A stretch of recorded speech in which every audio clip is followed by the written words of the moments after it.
Can you give us like a channel that we can like Microphone a activated. text channel as well as a Channel switched.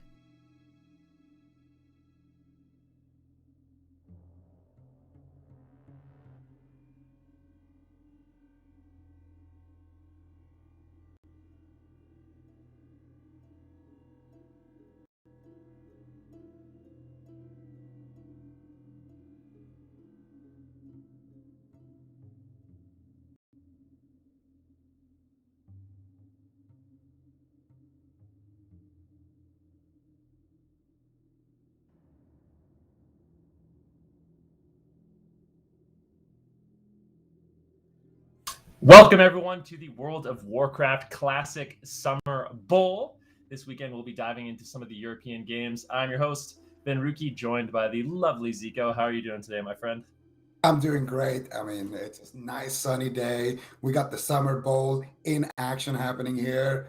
Good games, and of course, I'm sitting here with my favorite baker to cover all the action. Cover all the action, indeed. We're going to be diving into something a little bit new here for us. It is going to be a classic Warsong Gulch tournament. So we have 3 weekends of games. First weekend is going to be starting off some of the European games. Next weekend will be North America, and then the final weekend will be the finals of both regions. And there's been a surprising amount of teams that have actually signed up for this.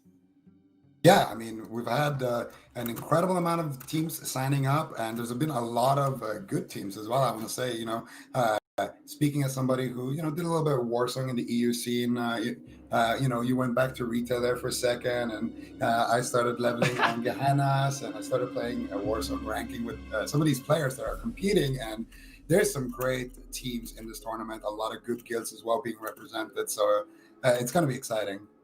Let's not start the whole classic versus retail. We're Warcraft fans here. We're all World of Warcraft fans, all right? Mhm. But yeah, this should be an incredible weekend of games. Like I said, we are going to be starting off in the European region. Now, there's a ton of teams that have signed up, so we'll be slowly but surely working through the bracket over the course of today. But yeah, this tournament is interesting for a lot of different reasons. I think one of the interesting things about it is going to be that format, Zico. Yeah, of course. So we're running a double elimination format, best of ones, and there will be certain rules here in place because in classic, BG can technically go on forever. So we put a time limit on these BGs, 35 minutes, and then we have a whole bunch of tiebreaker rules kind of in place. Yeah, a bunch of tiebreaker rules in place. So after the 35 minutes, no matter what happens, pretty much no matter what happens, barring like it's some crazy miracle, one of these teams is going to be pulling ahead with the win. And all these series are going to be best of ones as well. So definitely a lot on the line for all these teams. And I mean, you're a lot more familiar with some of these European teams than I am. Is there any that we should be really, looking at this weekend? Well, the one that we got to mention right from the get-go, it's got to be Apes, of Oh course. yeah. Apes, one of the best guilds, regarded as one of the best guilds in the world. They are sending in their best team. I had a chance to actually talk to one of the members in Apes a couple of days ago, and they have 2 teams here. One team is kind of just a for fun team. It has a lot of good players in it, but they're not, the main roster, so to speak. And then, of course, they are sending in, their big boys as well. So it's going to be interesting to see kind of how both of those teams do. It would be funny if they ended up facing each other, and the worst Apes team fun, beat yeah. the good one. I have a feeling the for fun Apes team is they're going to be a pretty serious roster. There's no doubt about it. But yeah, lots of different teams. Another interesting thing about this tournament is there is basically no tournament realm. So when we do, the AWC, these teams are going to be making their characters on a tournament realm, having access to lots of different gear. This is going to be different. In the spirit of Classic, these characters and all the work that they have put into their characters are going to give them, an edge in these tournament games. So, the teams and the players that have put in the most work, the most effort, they'll definitely have a bit of an edge here in this tournament. Here, Zico. Yeah, of course. I mean, we have some things that are banned. It's a couple of consumables and things like that. But as far as gear goes, anything that you can equip on your character is allowed. So it's going to be interesting to see, all of that time that people put into their character, because this is a tournament that is using the live characters, of course. So if you farmed rank 14 gear and you're facing somebody who didn't, then of course you're going to have a big advantage. But that's kind of like you mentioned, the spirit of Classic. It is a game that really does reward those people that put in that time and grind that honor or grind those raids. So it's going to be interesting to see what kind of builds people do and what kind of compositions people go with as well. Yeah, because like we mentioned, this isn't strictly. I mean, it is a Warsong Gulch tournament, but this isn't strictly just queuing up, getting into a Warsong Gulch, and whoever gets 3 flags first wins. There is a time limit, and there are tiebreakers. Some of those tiebreakers include um, most killing blows. If that is tied, then it comes down to most damage done. So it's going to be interesting to see, if these teams have kind of adapted not only their compositions, their gearing, their strategy, their talents to play into a certain, advantage in these Warsong Gulch games. So that's what I'm looking forward to seeing, just the level of adaptation from these teams, because a lot of these players, you mentioned Apes. These guys have been playing Classic for a very long time, and they're experts. They know the game inside and out.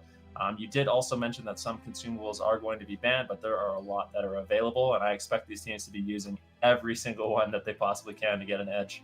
Absolutely. I mean, I was actually queuing a couple of BGs the other day with the GM of Apes, and he was talking about that they were stocking up on consumes and things like that. So a lot of these teams, especially the ones that are going to be taking this tournament very serious, they are going to be prepared. And it's kind of interesting because we started talking a little bit about the format. So I feel like we might as well dive into it a little bit and kind of explain what happens with those tiebreakers. So of course, in Warsong Gulch, whoever gets 3 flag caps first is the winner. But since there's a 35-minute timer, if one team is up, let's say 2-1, that team is of course going to win. In an event of a tie where both teams got flags, so it's a 1-1, the team that got the most recent flag capture will win. And then there's also a scenario where nobody gets any flag caps. Then it goes to whoever returned the most flags. And then also yeah, there's a bunch of interesting strategies, but we will be back right after this.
Welcome back, everyone, to the Warcraft Classic Brawl. We are back, and hopefully things are fixed now. We'll be jumping into the games here shortly. But I do think, do you know the first game we're going to be getting into, Zico? So first of all, we had some technical difficulties here, but the true spirit of Classic, it wouldn't be Classic if things weren't running a little laggy. Exactly. And yeah, the first game that we want to look at is going to be Apes, of course. We've been hyping them up already, so of course we want to see how they're going to be doing in their first game, and it looks like we are about ready to get into game. So this is going to be very exciting here, man. No, it definitely will be. Like I said, there's a lot of really interesting rules for this tournament. There's so many different teams, and the thing about Classic and the thing about 10v10 and Battlegrounds in particular is there's so many different options. Just the amount of healers you can bring, the amount of DPS. Which DPS? Do you want to use more casters? Do you want to use more melee? How many rogues are you going to bring? All of these things are, coming into consideration for these rosters. But it looks like we are going to be getting into game here very, very shortly. It will be Apes versus the Pressburg Pumper Blasters. Okay, so actually, these are some teams that I have faced, the Pressburg Pumper Blasters. I have faced them a little bit on the live servers, and they are quite a solid team.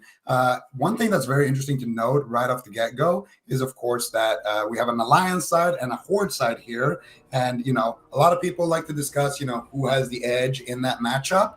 And I think this is a great way to kind of start seeing some of those advantages. Obviously, you're going to have the Paladin on the Alliance side, bringing in a lot of buffs, blessing of protection for those mages in those big AoE moments. But then on the flip side, you're going to have those elemental shamans on the side of Horde that can really burst somebody down quickly. Yeah, we'll have to see. One thing I'm curious about is if we're going to see like a 10-player skirmish in the middle, if we're going to have a solid defense, a solid offense. Looks like both these teams are going to be using Druid flag carriers, and I think that's something we're likely going to be seeing a lot of this weekend. Druids are really strong at capturing the flag. They can easily sneak into the base and, with power shifting, get across the map very quickly. So a lot of the game does come down to trying to catch those Restoration Druids if you can before he can get back to his teams. So sometimes you'll leave a rogue on defense, a hunter on defense to try to slow them down a little bit.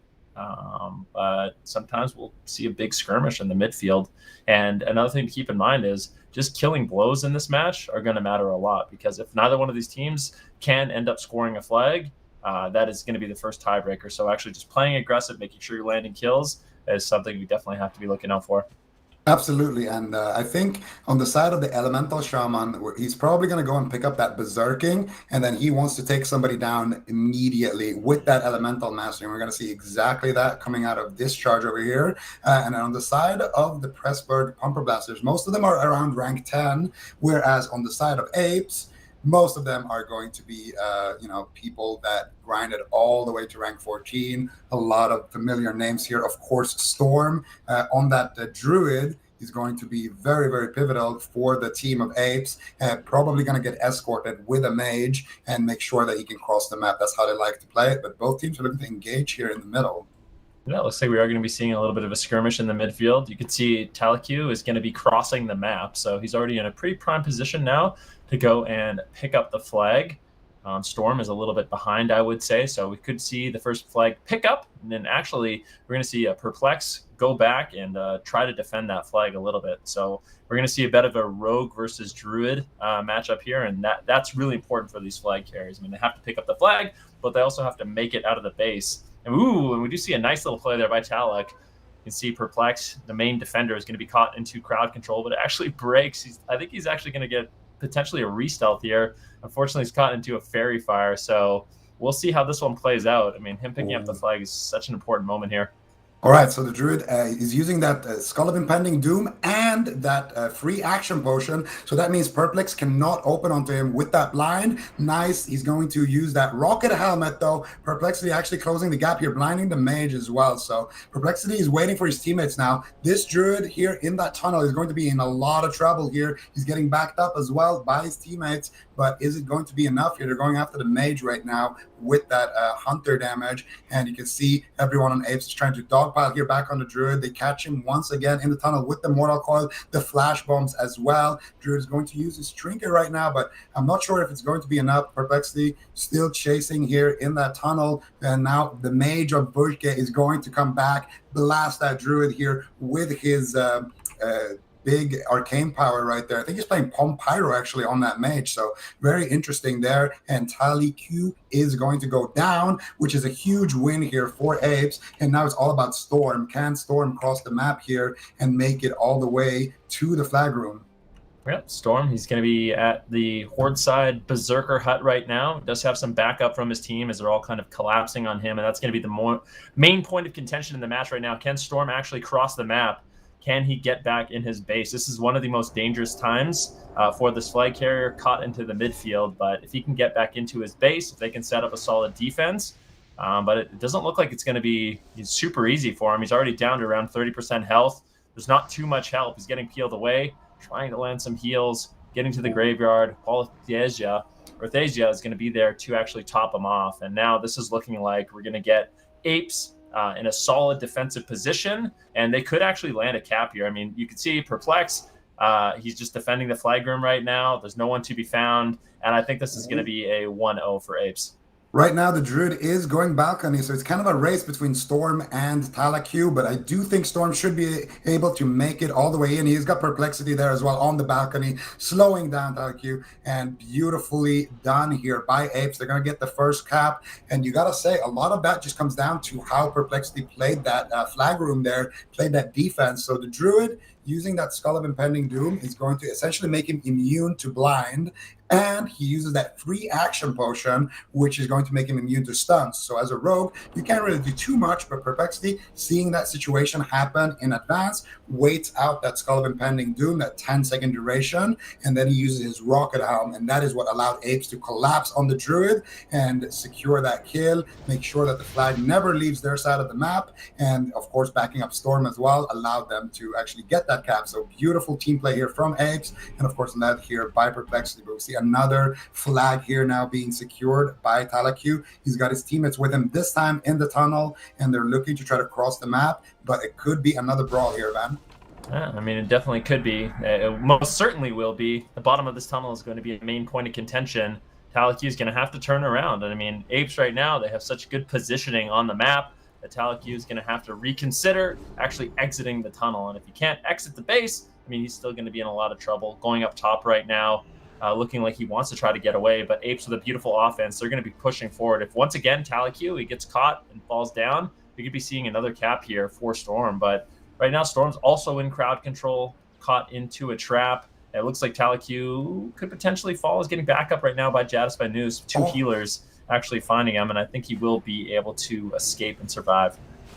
Oh, but beautiful cross here by Apes as well. Storm actually dropping the flag for his mage. The mage is going to use his rocket boots here, trying to close, the distance on that map, trying to make it back to the graveyard so that he can re-drop the flag for Storm. So nice little maneuvers here, passing the flag around here amongst their team. But Storm is dead once again, which means that Tilted is going to have to solo carry this flag for now.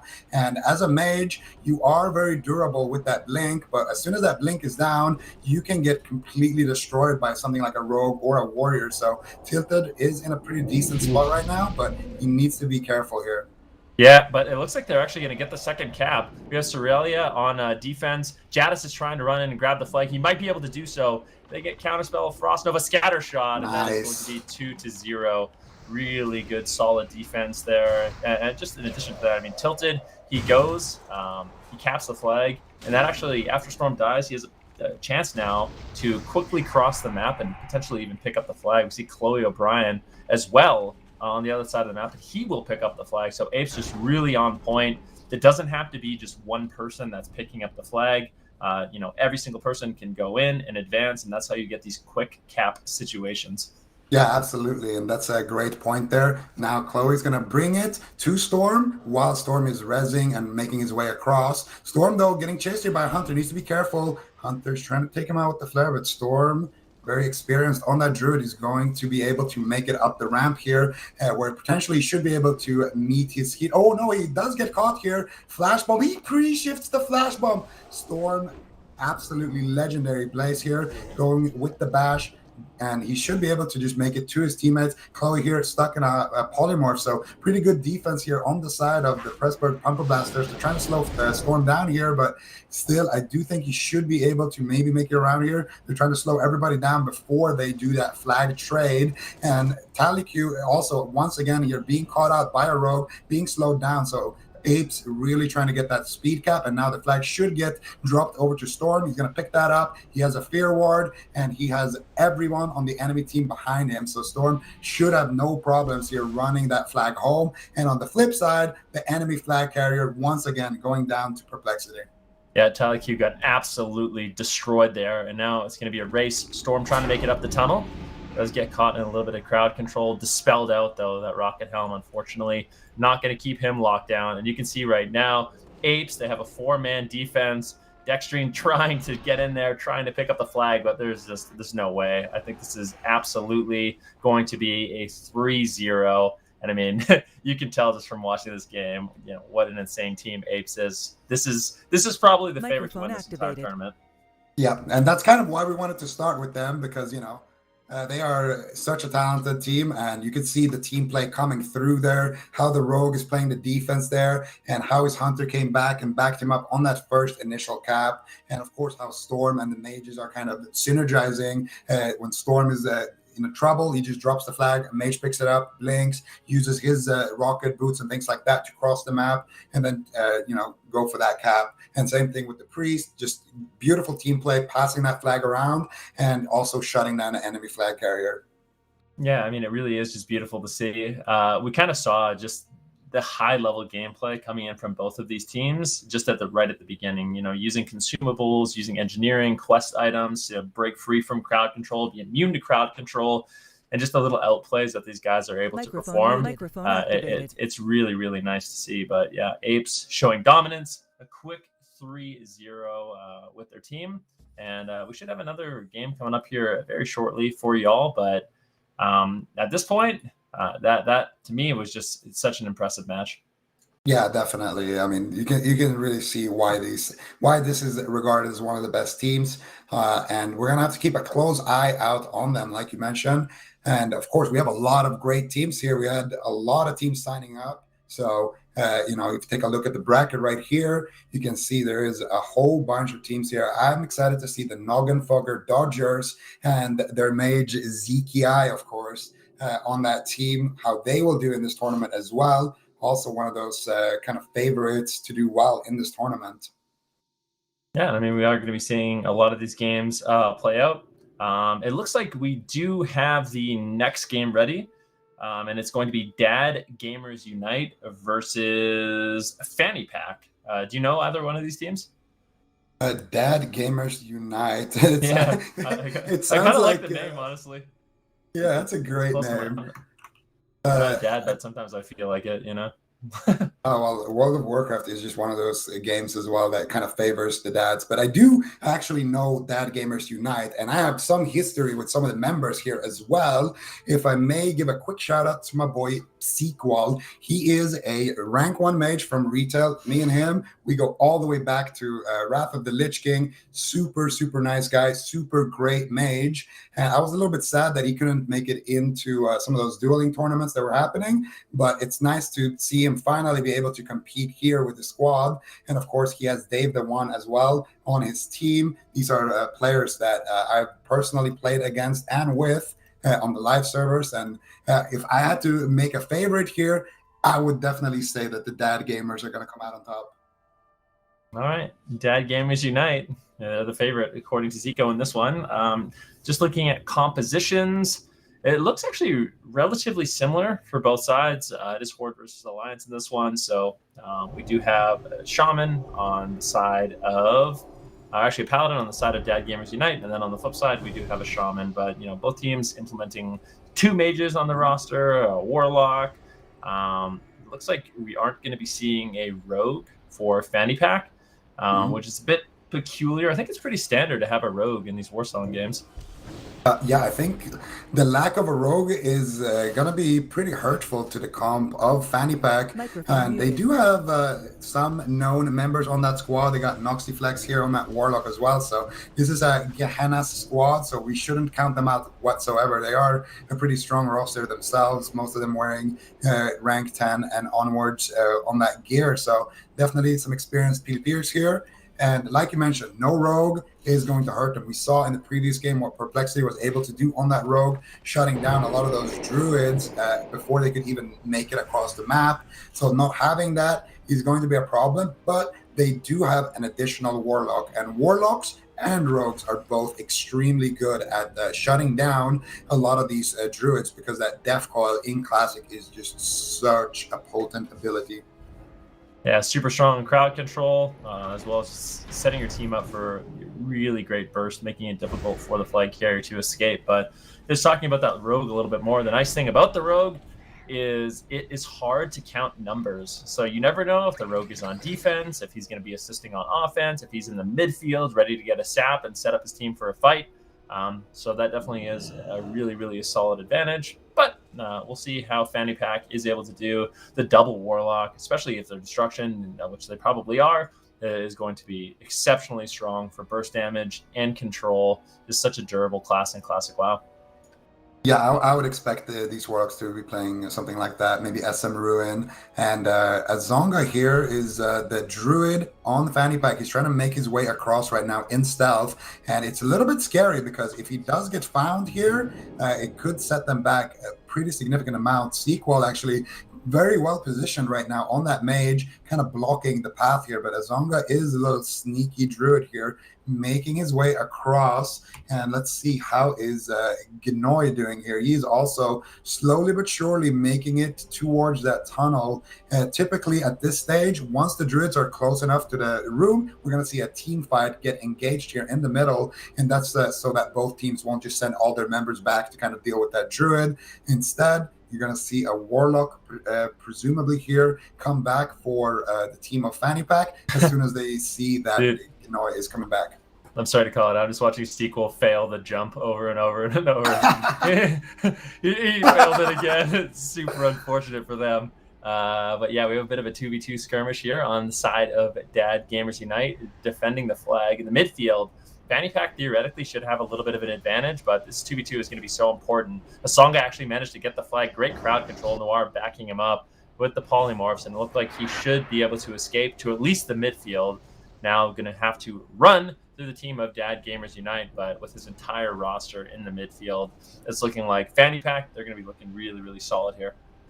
Ever since you called it out, I've just been watching Sequel, and he failed 2 more jumps after you said that, and then he just kind of gave up. Oh, but he did do a nice little play there, counterspelling a hunter on his scatter shot, which prevents them from using the trap. Little trick there, but we're going to see Gnoi here with the flag already looking to make his way back here, and it's looking pretty good so far for the squad of the Fanny Packs here, and as well for Dad Gamers Unite. But he could be in a little bit of trouble here trying to make that jump. But I feel like a druid should be okay with that. But on the opposite side here, Gnoi trying to cross through Mordor here, basically. And so far, he's actually been doing a great job. He actually made it around. Still have a couple of mages chasing him, though. Still quite low on HP here. Can he get a couple of heals? He does have a healer here with him. No counterspell on those heals. Should be enough to keep him stable here as he makes his way into that tunnel then. And now with crowd control on Noir, he's actually going to just completely give up the chase, go back to the midfield. And we do see Dad Gamers Unite get their flag in a very solid position into the base. And this is where we could see the strategy come in, where you have a bit of a 5-man offense and a 5-man defense. I think Dad Gamers Unite, having that flag there, they're going to be feeling very confident, setting up, some mages, some healers with the Restoration Druid, just to make sure they can disrupt any offense Fanny Pack does send in. For Songa, we'll have to go see how he's doing on the other side of the map.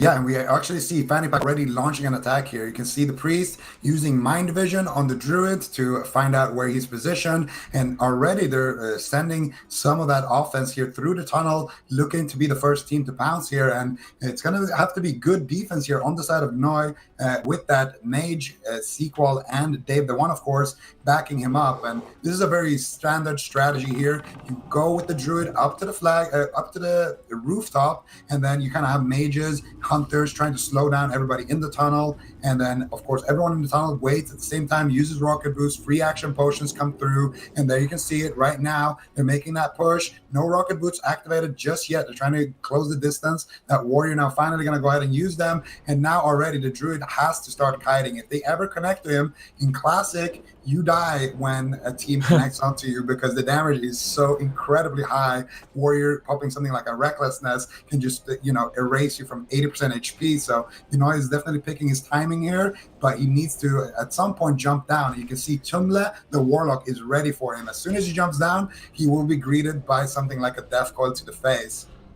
Yeah, and we'll see how this one goes. Ganoi, he's going to be kiting away, but the offense is actually getting a little bit wiped here. Can they find a kill? There's the death coil you were talking about. Do they have the follow-up damage? You can see Ganoi is in a lot of trouble right now. He's going to get some big heals potentially. Do they have the damage to finish him off? He's trying to kite out of the base. He's 10% health. Gets caught into crowd control, but he might actually make it away. The mage's snare is just doing such a great job. Great peels coming in from Dave the One in order to keep this druid alive. And it looks like the offense is wiped. There's not really much damage left. And you have 7 people on the side of Dad Gamers Unite defending their flag in their base, and with that, they should be able to clean it up and just completely reset. Yeah, and on the opposite side here, Fanny Pack did wipe the offense of Dad Gamers Unite. So Hazonga was caught up in a stun there, and there was a bit of a dicey situation going on, but he was able to survive, wipe that offense. So both teams right now in a pretty good spot. But I gotta say, that was a close call here for Dad Gamers Unite. I felt like Noi was in a pretty good spot when he was still up on that roof. Then when he jumped down, that's when the second half of that offense came through, and they almost took him down. He was on about 10% HP, and that's exactly why this team likes to bring those warlocks.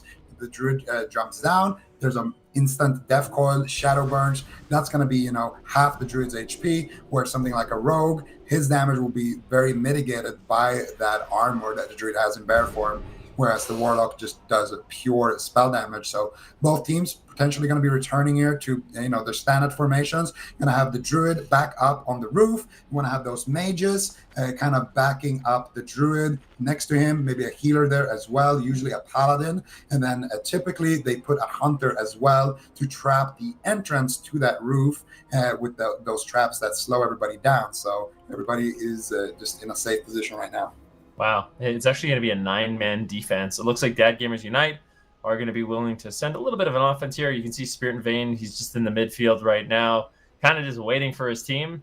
Can't really cross back, so just going to be drinking up, buffing up, and getting ready for an offensive push. But we do see, once again, Fanny Pack sending their offensive 5-man group, and they're going to be met with a bunch of mages trying to snare them and burst them down.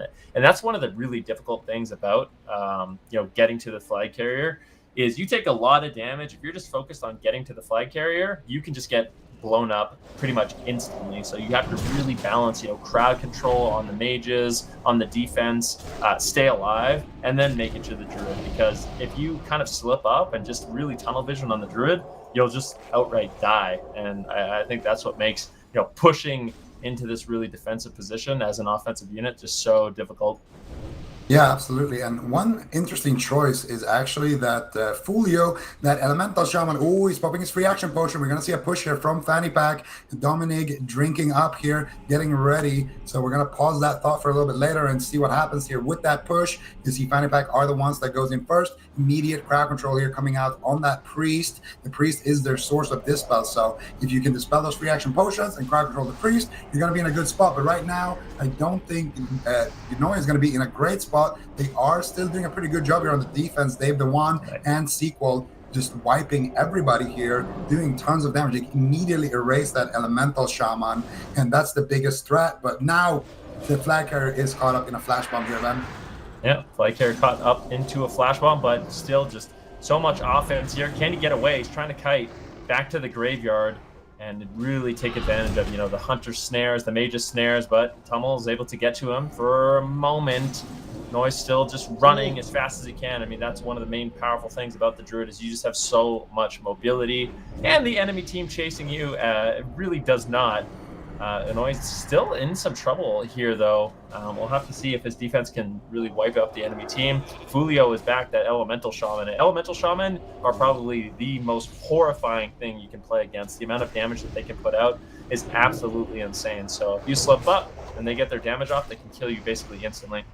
Yeah, and exactly that is the reason why Gnoi is going to wait with jumping down until his hunter can trap that Elemental Shaman. But there's still a Warlock chasing him here in the tunnel, and if that Elemental Shaman ever reaches him with that Elemental Mastery, it is going to be bye-bye Gnoi. On the flip side, still Azonga is just basically chilling on the roof, so we shouldn't be paying too much attention to him right now, as it's still the team of Dad Gamers Unite here under heavy fire. But Gnoi has made a full circle here, and that is exactly what you want to be doing. You want to stay up on the roof. You have your mages, you have your hunter, you have one healer, and then you're kind of just defending. And then when you're forced off the roof, you want to jump down to the flag room. Then you want to run out to the graveyard, run back out through the tunnel, back up on the roof. And you want to basically keep making a circle like that with your hunter and mages, slowing everybody down. And you can see here, slowly but surely, the offense here of the fanny pack is being wiped by Dad Gamers Unite. But still, I would argue that XXL fanny pack are just still in a massive lead. They don't really feel pressured at all. You can see the Druid is actually just standing here on the roof dancing next to his priest healer. Yeah, I mean, he's going to be feeling very safe and secure. And I mean, it seems like if this keeps playing out, there will be a moment where, Inouye gets taken down, as he has been taking most of the pressure.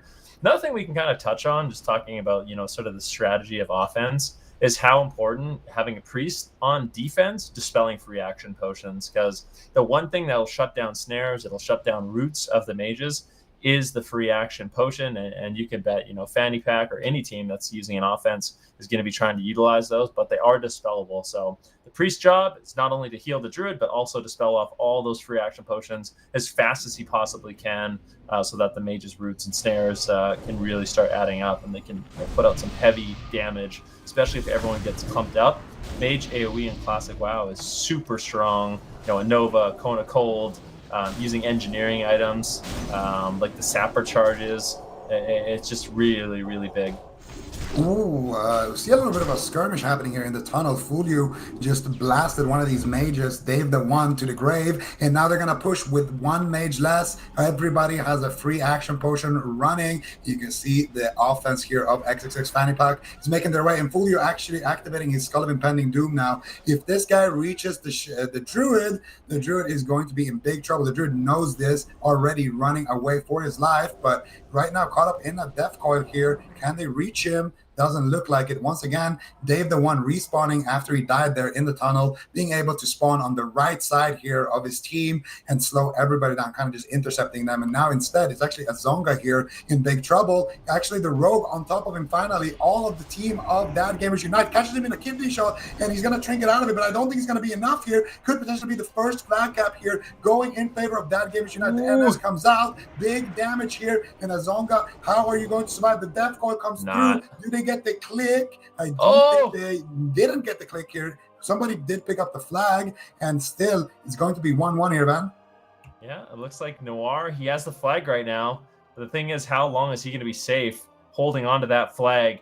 He's running. It's desperate. It looks like the entire team of Dad Gamers Unite, or at least the two-man offense, is going to be trying to chase him down. He just has to survive a little bit longer. His entire team has spawned. Can he survive? He's in such a prime position right now. Tiny Tim and Pete, they just can't get to him. They can't do damage. And it looks like Noir, MVP plays, picking up the flag, keeping his team in it. Absolutely crazy. Did you see the juke he did there on the roof? He had a warrior on him, but he kind of faked that he was jumping down, and the warrior jumped down. He was on top of him. You got to feel for Tiny Tim here. That was definitely not big plays coming out of him. He could have stayed on that roof and taken that mage down and most likely secured a kill for you. You just caught the Tiny Tim thing. That was good.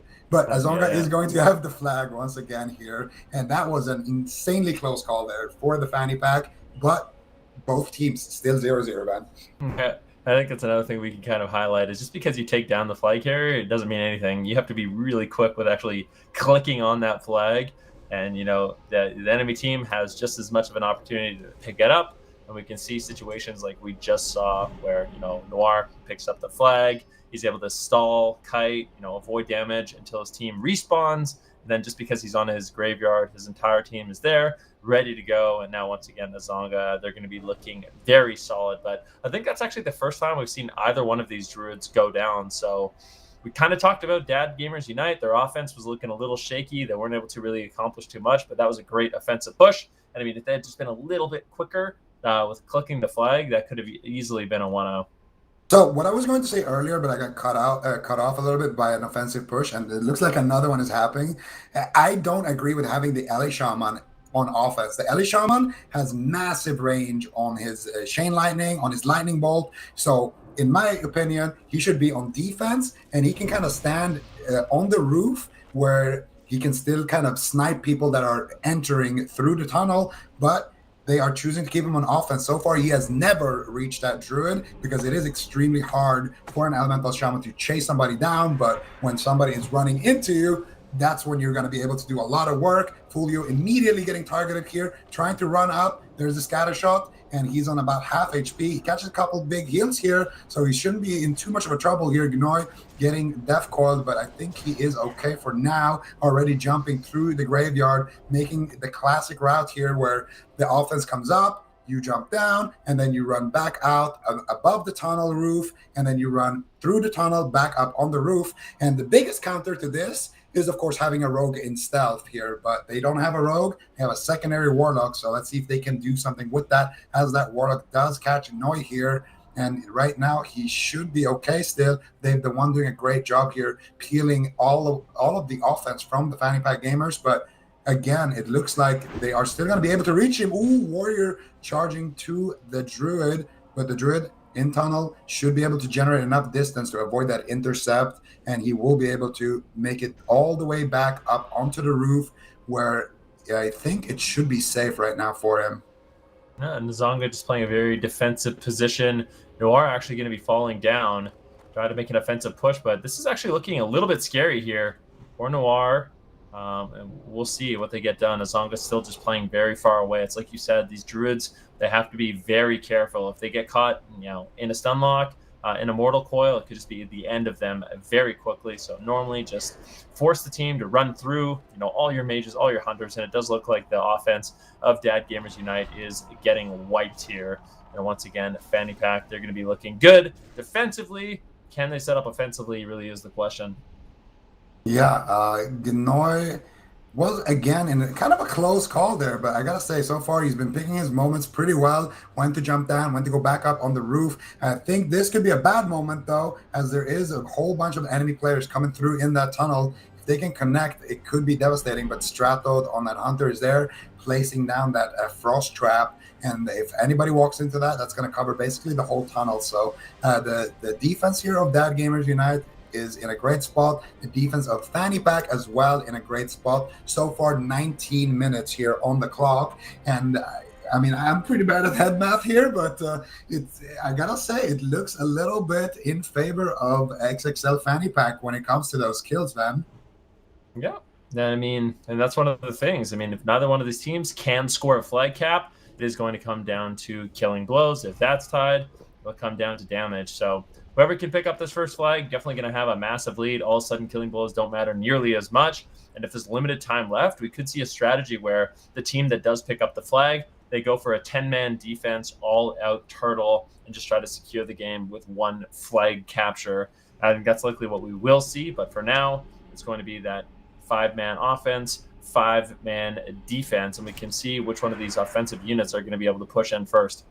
Yeah, Fulio once again on that Elemental Shaman, popping free action potion here with his Warlocks, Skull of Impending Doom, all that good stuff here, trying to avoid the Frost Mage snares, trying to make it all the way back to his target here. And once again, he's just going to die on that Ellie Shaman. He counterspell on the heal, and there's the Sapper Charge, and he's going to go down on the whole offense here, actually, of Fanny Pack is just going to get wiped. And I got to say it again. I really think this El Shaman should be on defense for his team and just send something else in his place, something a little bit more mobile, maybe one of the mages.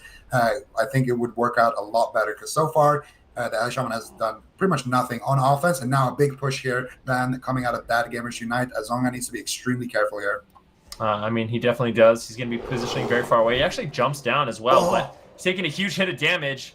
Down to around 50% health, still just going to be looking to kite it out, but I don't know if he's going to be able to survive. Getting lower and lower, he can't connect to his team. The Mortal Coil comes in, Death Coil, but getting back to the graveyard, reconnecting with that, that defense or that offense that was wiped. Now Azonga is going to be feeling very, very safe. And that's another thing we can talk about. I mean, if your entire offense gets wiped, all of a sudden you have 5 more people spawning at the graveyard that can really help defend you. So you have to really consider that with your offensive and defensive pushes, because if you do get wiped or the enemy team gets wiped, they are going to have an extra 5 players, and that makes it, I would say, almost impossible for a 5-man squad to take down, the flag against 10 people. And that's going to come in clutch for the team of Fanny Pack. The fact that they wiped on offense is going to be paying dividends for them. But I have to say, like you're mentioning, it just seems like Fulio's not able to get too much done on offense on that Elemental Shaman just yet. And Dad Gamers Unite, they've been doing an excellent job focus firing down Akiva, which is going to be that warrior. And when he goes in, if he just gets taken down immediately, all of a sudden we're instantly in a 4 versus 5 situation. And making that offensive push is really difficult. I definitely feel like there's a defender's advantage here, and if you slip up just a little bit with your offensive push, you're just gonna wipe. Yeah, and I got to just call out something that Azonga did a little bit earlier on that druid. It was so nice. Before you jump down, if you look at the starting room here of Fanny Pack, you can see the rogue Ramensky sitting there in stealth, basically waiting for the druid to jump down. And earlier when we had a close call, he was able to survive because he trinketed that kidney shot, and the mage picked up the flag. But this time when Azonga jumped down, he just used a free action potion right away to not get stunned, and it's a big reason to why he was able to survive. But we got another offensive push here happening from Fanny Pack. Can they take Gnoi down? He's getting connected to, finally, a mage connecting here, impact to proccing. Big damage, Nature Swiftness coming out, big heal there. Nice charge here by Gnoi, and he's mixing it up actually. Finally, an Elemental Shaman Chain Lightning is going to connect to him, but he's going to brush that off, and he's doing a pretty good job so far kiting, but now he's mixed it up. He can't jump down again. If they connect, this could be a big mistake. Death Coil comes through. He's got a warrior chopping it on him, and can they pick up the flag? It doesn't look like it. They are going to drop the flag, and can Azonga count it? Yes, he can. That's going to be it. 1-0 here for Fanny Pack after 23 gruesome minutes here, going back and forth. They are going to find that first cap. Yeah, that was extremely well done there by the team of Fanny Pack, now up 1-0. Now, this is where it gets interesting for me, is because for Fanny Pack, there is 12 minutes left on the match. There's some things for them to consider. I mean, they are up 1-0. Are they just going to play a 10-man defense at this point? Are they going to continue to go for, a 5-5 split, try to pick up that second flag cap? I mean, if it was me, I feel like, just kind of playing to that advantage that you got the first cap, try to just defend your flag carrier at all costs, really set up a gauntlet for them to push through. That's something that can definitely backfire, but I don't know. The feeling of wanting to play safe when you are in a lead is something that these players are definitely going to be thinking about right now. I feel like going for another flag is the best line of play, because at least that way you're going to have more opportunity to get the flag and tie up the game. If you're all in your base and by any chance your flag carrier dies, there's no one who's there who can re-pick it up. But if you have presence on their side of the map, at least if your flag carrier dies, their flag carrier might not actually be able to cap the flag, because as you saw, the flag carrier of Gnoi had to jump down and then go to the graveyard and then go to the tunnel and go all the way back up. So as long as you have that offense kind of pressuring the enemy flag carrier, he can't just sit there and just wait AFK on the flag spot, basically getting ready to cap. So I feel like what they're doing right now is a good line of play here. But it could definitely backfire as well. I do understand why some people would want to play it safe. It's just that even playing safe can be risky here when we're talking about Classic, because the damage is so high when you have 10 people defending one guy, but that guy can still die in 3 hits. Anything can happen.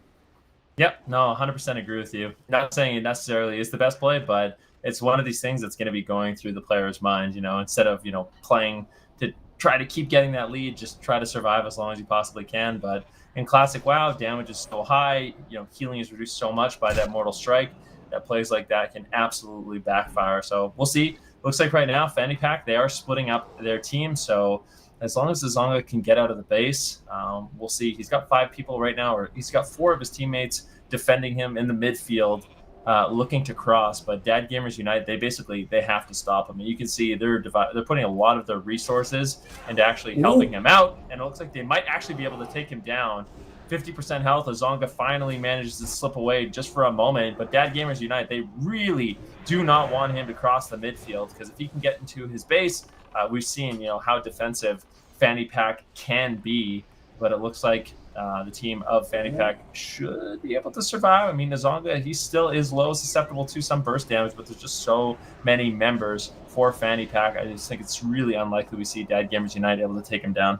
I would have loved to see a little bit more crowd control on that Pleased. I gotta say, Dominic here, he's out of mana. He's basically been healing through most of his mana bar, a couple of Viper Stings, of course, but for the most part, he's just been free healing on that Druid. And the only reason why Azonga is alive and able to cross right now is because I didn't see any counter spells coming through. I didn't see any freezing traps or anything like that. And it's extremely important in Classic to make sure that you get those interrupts, you get that crowd control on the healers, because if you don't, well, damage is high, but so is healing. One heal could easily top somebody off. So definitely a little bit of a misplay there on the side of Dad Gamers Unite in their kind of combat. But Azonga is going to, after a close call, make it all the way through back onto the roof. Gnoy as well in position. And we're in the same situation as before. And if you're Dad Gamers Unite, I feel like at this point, all you have to do is get 1 cap and return it, and then you still get the win, because it's the most recent flag capture that wins when 35 minutes have elapsed. So they're definitely not out of it yet, and you can see another attack here being launched on Gnoy. Yeah, I mean, right now, Dad Gamers Unite, you're always going to be in some trouble, but at the same time, Dad Gamers Unite, they're committing a 7-man offense. So it's going to be 7 offensive members going up against the defense of Fanny Pack. They only have 5. So definitely a little bit risky, and you can see Gnoy is actually going to fall. That risk did not pay off. And now with the 2-up lead, Fanny Pack, they are looking extremely solid. And those are the decisions that can be really, really difficult. You get tricked into thinking, not necessarily tricked, but you kind of feel like the pressure is on for you to get that flag cap. You end up playing a little bit more risky. And it's like you said, Zico, something like that can absolutely backfire. Yeah, definitely, and that's the problem right there. I feel like you don't go for that line of play, that kind of Hail Mary play, unless the clock is at like 32 minutes or something like that, and you really feel the pressure where it's like, okay, well, if you don't win on the next push, the game's going to time out and we're going to lose. I feel like they still had a lot of time to set up a couple of offensive pushes, and they, to their credit, had a couple of close calls on that Druid. I mean, Azonga, they even did take him down. They were the first one to actually kill the Druid, and if they just got the click there, they would have been up in the lead. So I feel like that Gamers Unite definitely threw a little bit there, but at this point, if you are XXL Fanny Pack, you can pretty much do whatever you want. I feel like going for a 10-man defense here is a completely viable strategy, because even if you do slip up and the Druid does go down after a while, it's just such a long time before you can really do anything about it, because you need to do it twice in a row, right? And Azonga is going to actually fail the jump there. I think he got death coiled out of that ledge, though. So in his defense, it wasn't entirely his fault, and they are going to be able to take down the flag here for Dad Gamers Unite as well. So if Azonga can make these couple of jumps, he should actually be able to just go and potentially score the last flag. He's only a mage in that starting room. So if they do a good job here collapsing on sequel, then all of a sudden, that's going to be a 3-0 here for XXL Fanny Pack. Yep, sequel. He uses Blink. He's trying to escape. A Freda is there to meet him. Is he going to be able to do it? Can Sequel make it out? It looks like the entire team is going to be swarming all over him. And this poor mage, I just don't think there's much of a chance he's going to be able to get more done than that. And it's looking like it will be. Horde side wins. Fanny Pack 3-0 over Dad Gamers Unite. But I mean, that game was so close for such a long time. But you can really see what happens when stuff starts snowballing. Once you get 1 cap, it was kind of clear that Dad Gamers Unite started falling apart just a little bit, and those decision-making processes become a lot more difficult. Yeah, absolutely, and I mean that's the beauty of Classic as well. it can be a very tense game, kind of on a razor's edge for a while. But as soon as one team pulls ahead, you can really see, both teams getting super aggressive and kind of adapting their strategies. And all of a sudden, you're going to sneak away with a 3-0. Beautiful stuff there, though, in that match. And we are in an open bracket, so we are playing multiple games here at the same time. And it's going to be interesting to see how the other teams have been doing.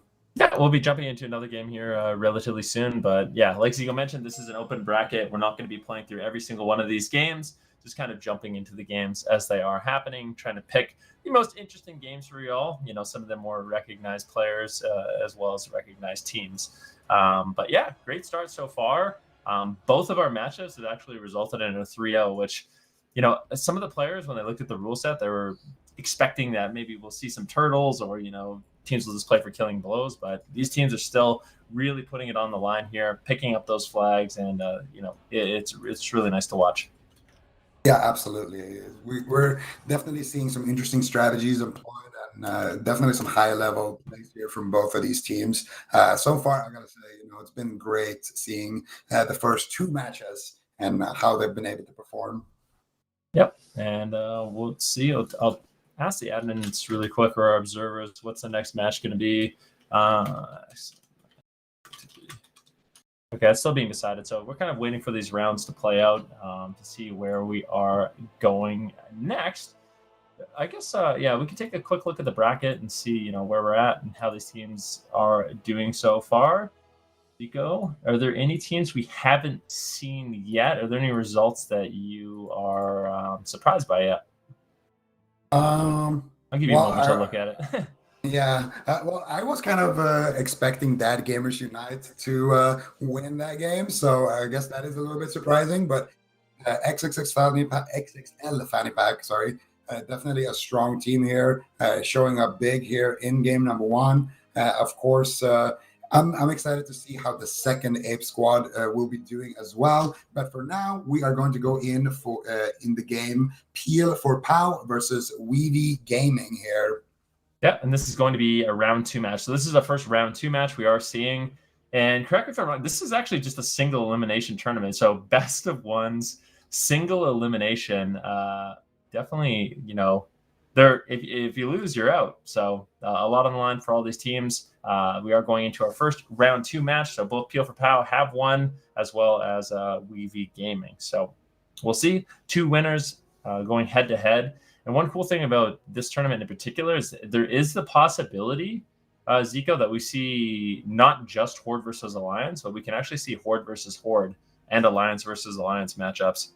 Yeah, and that is because we are using the War Game feature, which was recently added here onto the Classic client. And of course, that is a big thing. We can actually watch, some of the best teams on their own faction face off against each other, as well as seeing these Alliance squads go head to head. And I think one thing we haven't really discussed, Van, it's that Horde versus Alliance. Like, where do you stand on that? Who do you think has the edge when it comes to those that matchup? Having the Paladin versus the Shaman, having that extra defense with the auras and everything from the Paladin versus having, things like the Wind Fury Totem for a Shaman and things like an LA Shaman who can just kill people 100-0.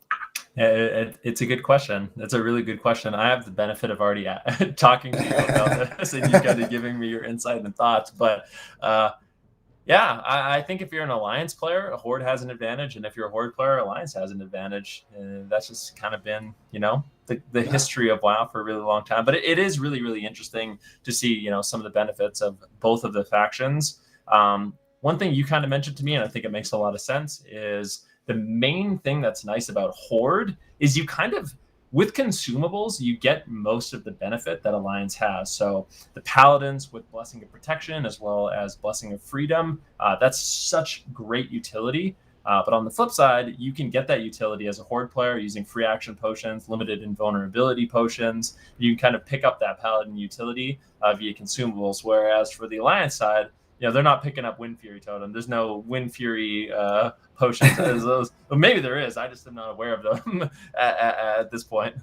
Yeah, definitely. If anybody's making any Wind Fury potions and selling those, definitely hit me up.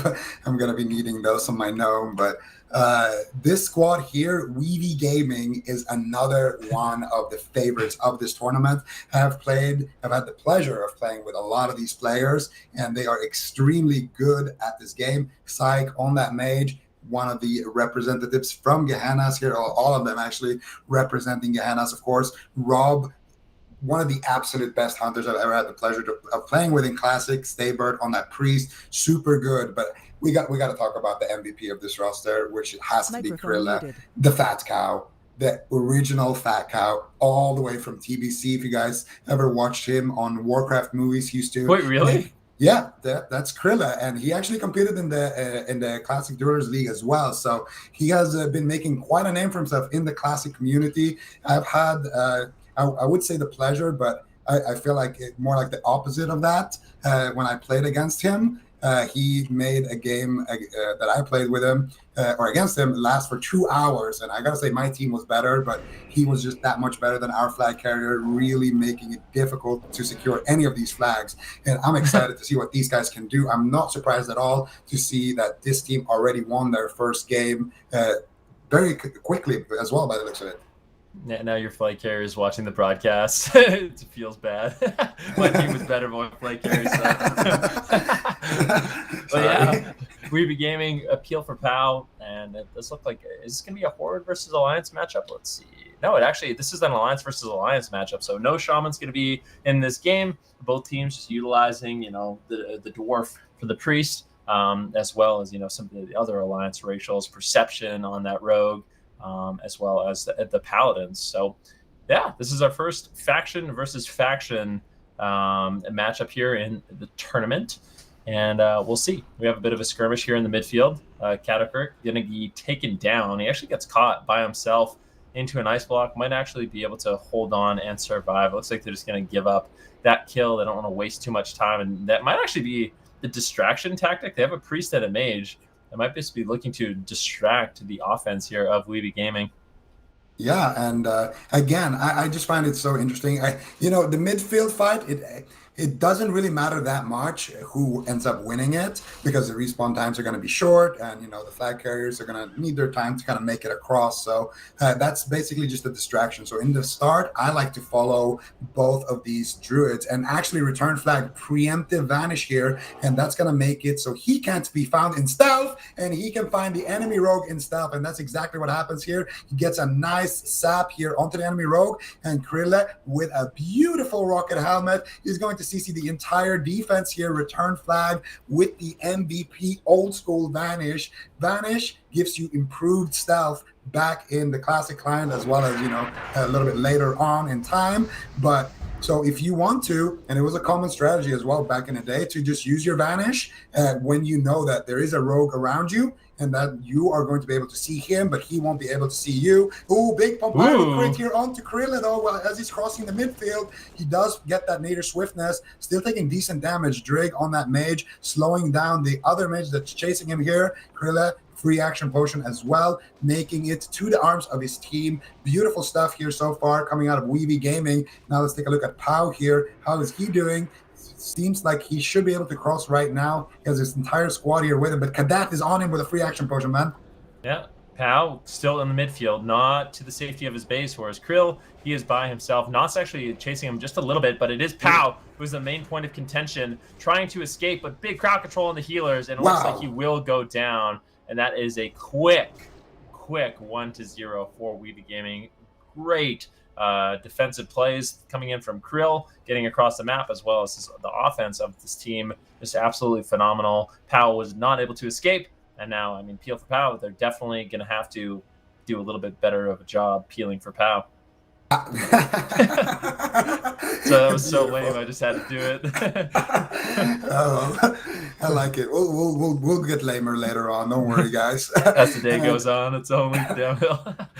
I gotta say though, Weeby Gaming, I just gotta call it out one more time. Return flag with such a beautiful play there. Him and Krilla in complete sync, stealthing into the flag room together. the preemptive vanish, and return flag might actually find the row. He finds the druid once again here in the midfield. I don't know, this guy is Warlock or something. He's finding every stealther right now. He catches Pow in a kidney shot, and look at Rob making his way over immediately, loading up the fattest aim shot you've ever seen. Another cheap shot coming through. Big damage here. No healer inside. How is Pow going to make it out alive? Doesn't look like he will be able to right now. Caught up in a scatter shot. Another backstab is going to send him straight to the graveyard. And once again, Krilla just got the flag swapped to him here on the other side here, man. Oh, that was so nicely done by Psych. He got the flag, and at the last second, with just 1 health left, he used his blink to get on top of Krilla. Really actually going to be using his Gladiator's Medallion to try to get out of crowd control. Can he actually get away to his healers? No way. He needs some heals. He actually survives. They can't believe it. And Krilla now will be crossing the map, and that could easily be a quick cap. Pow trying to make his way over in stealth, but look at the defense here for Weeby Gaming. They have a 5-man or 4-man defense, and I just feel like there's no way Pow's going to get that flag and escape with his life, get to his side of the map. I think this is likely going to be a 2-0 here for the team of Weeby Gaming. Ooh, yeah, this is most likely going to be a 2-0 here. Pow, what are you going to do here? He's going to go ahead and pounce Krilla and then run. He's going to basically have to make it through a gauntlet of Gehenna's players to try to get that flag. Tidal Charm is going to come out from Psych. Psych is just going to be slowing him down. Nice counter Tidal Charm, but Psych with the Pump Fire, with the Fireball, he's going to send Pow straight back to the graveyard. Psych, that's what you love to see. I remember plays like that from our ranking days together, and it's nice to see it here on the big screen as Krilla is securing the second flag here for Weeby Gaming, and they're pretty much ready to close out this game here, man. Yeah, I mean, when you're up 2-0, definitely a prime position, but it's not over yet. Peel for Pow, of course, there still is opportunities, but so far it has been so difficult for Pow to actually get, in the base of Weeby Gaming and, try to escape with that flag. Looks like we are going to be having Drake pick up the flag once again. This is something we see quite often to get these quick caps to really throw off the enemy team. You have someone else other than the Druid pick up the flag, but Drake, unfortunately for him, that's not going to work out. He gets quickly dispatched of in the match. As you can see, Peel for Pow, right now they still are sitting with a 4-man defense. Now a little bit of rotational work to the midfield, and they need to get Pow into position where he can pick up the flag, or someone else has to do it for him and drop it off. But it has just not been easy. It really feels like Weeby Gaming, they're just a cut above Peel for Pow. Definitely, and this is the so-called For Fun squad here from Ape. So I'm not sure how For Fun this team has been playing, but actually no. Well, they have some Apes They have some Apes members in here, but it's a mixed roster actually in terms of what guilds they're in. It's really interesting. I think this is a matchup we should probably take a look at. After this round, if Weeby Gaming wins and Apes wins their next matchup, it will be Weeby Gaming versus Apes. And I mean, with how much you've talked about Weeby Gaming, that could be a really, really nice matchup as it seems. I mean, Weeby Gaming, they're playing phenomenally, and they might actually be a really, really good match for one of the tournament favorites here, Apes. Look at Krilla right now. This guy just fire reflected a Pom Fireball, and he free action potion, just making his way through like 5 players from the enemy squad. But I do think he is going to go down here in that Rocket Helm improved counter spell coming through, and Krilla is going to go down. But Drig has that flag, and he's trying to make his way through the tunnel here with that free action potion, with that sprint from his rocket boots. He has a warrior kind of just going at it, but I'm not sure actually if he makes it through here. He's in a 1v3 situation here. He's gonna have to blink and ice block. Psych is there. Maybe Psych can pick up the flag. Let's see if Drake actually ends up dropping it for him. Harrison solo. Ooh, the gouge. No. Can they pick it up? Can they pick it up? They actually do. Return flag has it.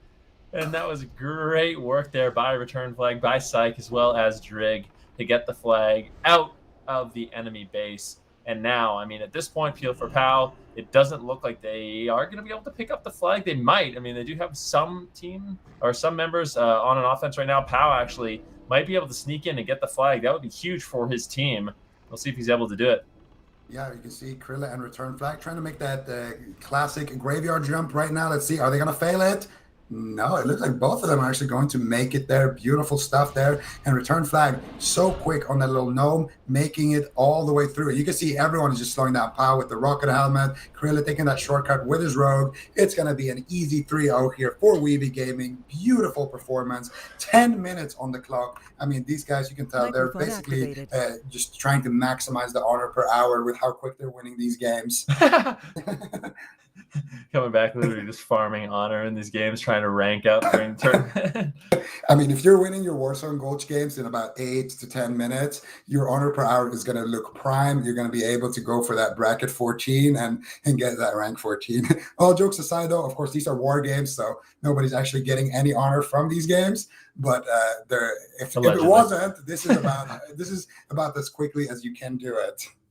Yeah, I mean, that's one of the things. I mean, these players have been trying to get rank 14 as fast as they possibly can, so they do know kind of the ins and outs of using all of their members to get across the map as quickly as possible. And that was really, really impressive coming in from that team. I think that's the first round 2 victory we do have. So yeah, Weeby Gaming, very, very dominating performance, and we can actually take a look at the bracket here, and we can see where that does situate them here. Like I kind of mentioned during the games, their next round, if we do see Apes win against Natural Plan Pre-Made, will be against Apes. And I think that could be potentially one of the best series we've seen so far here today.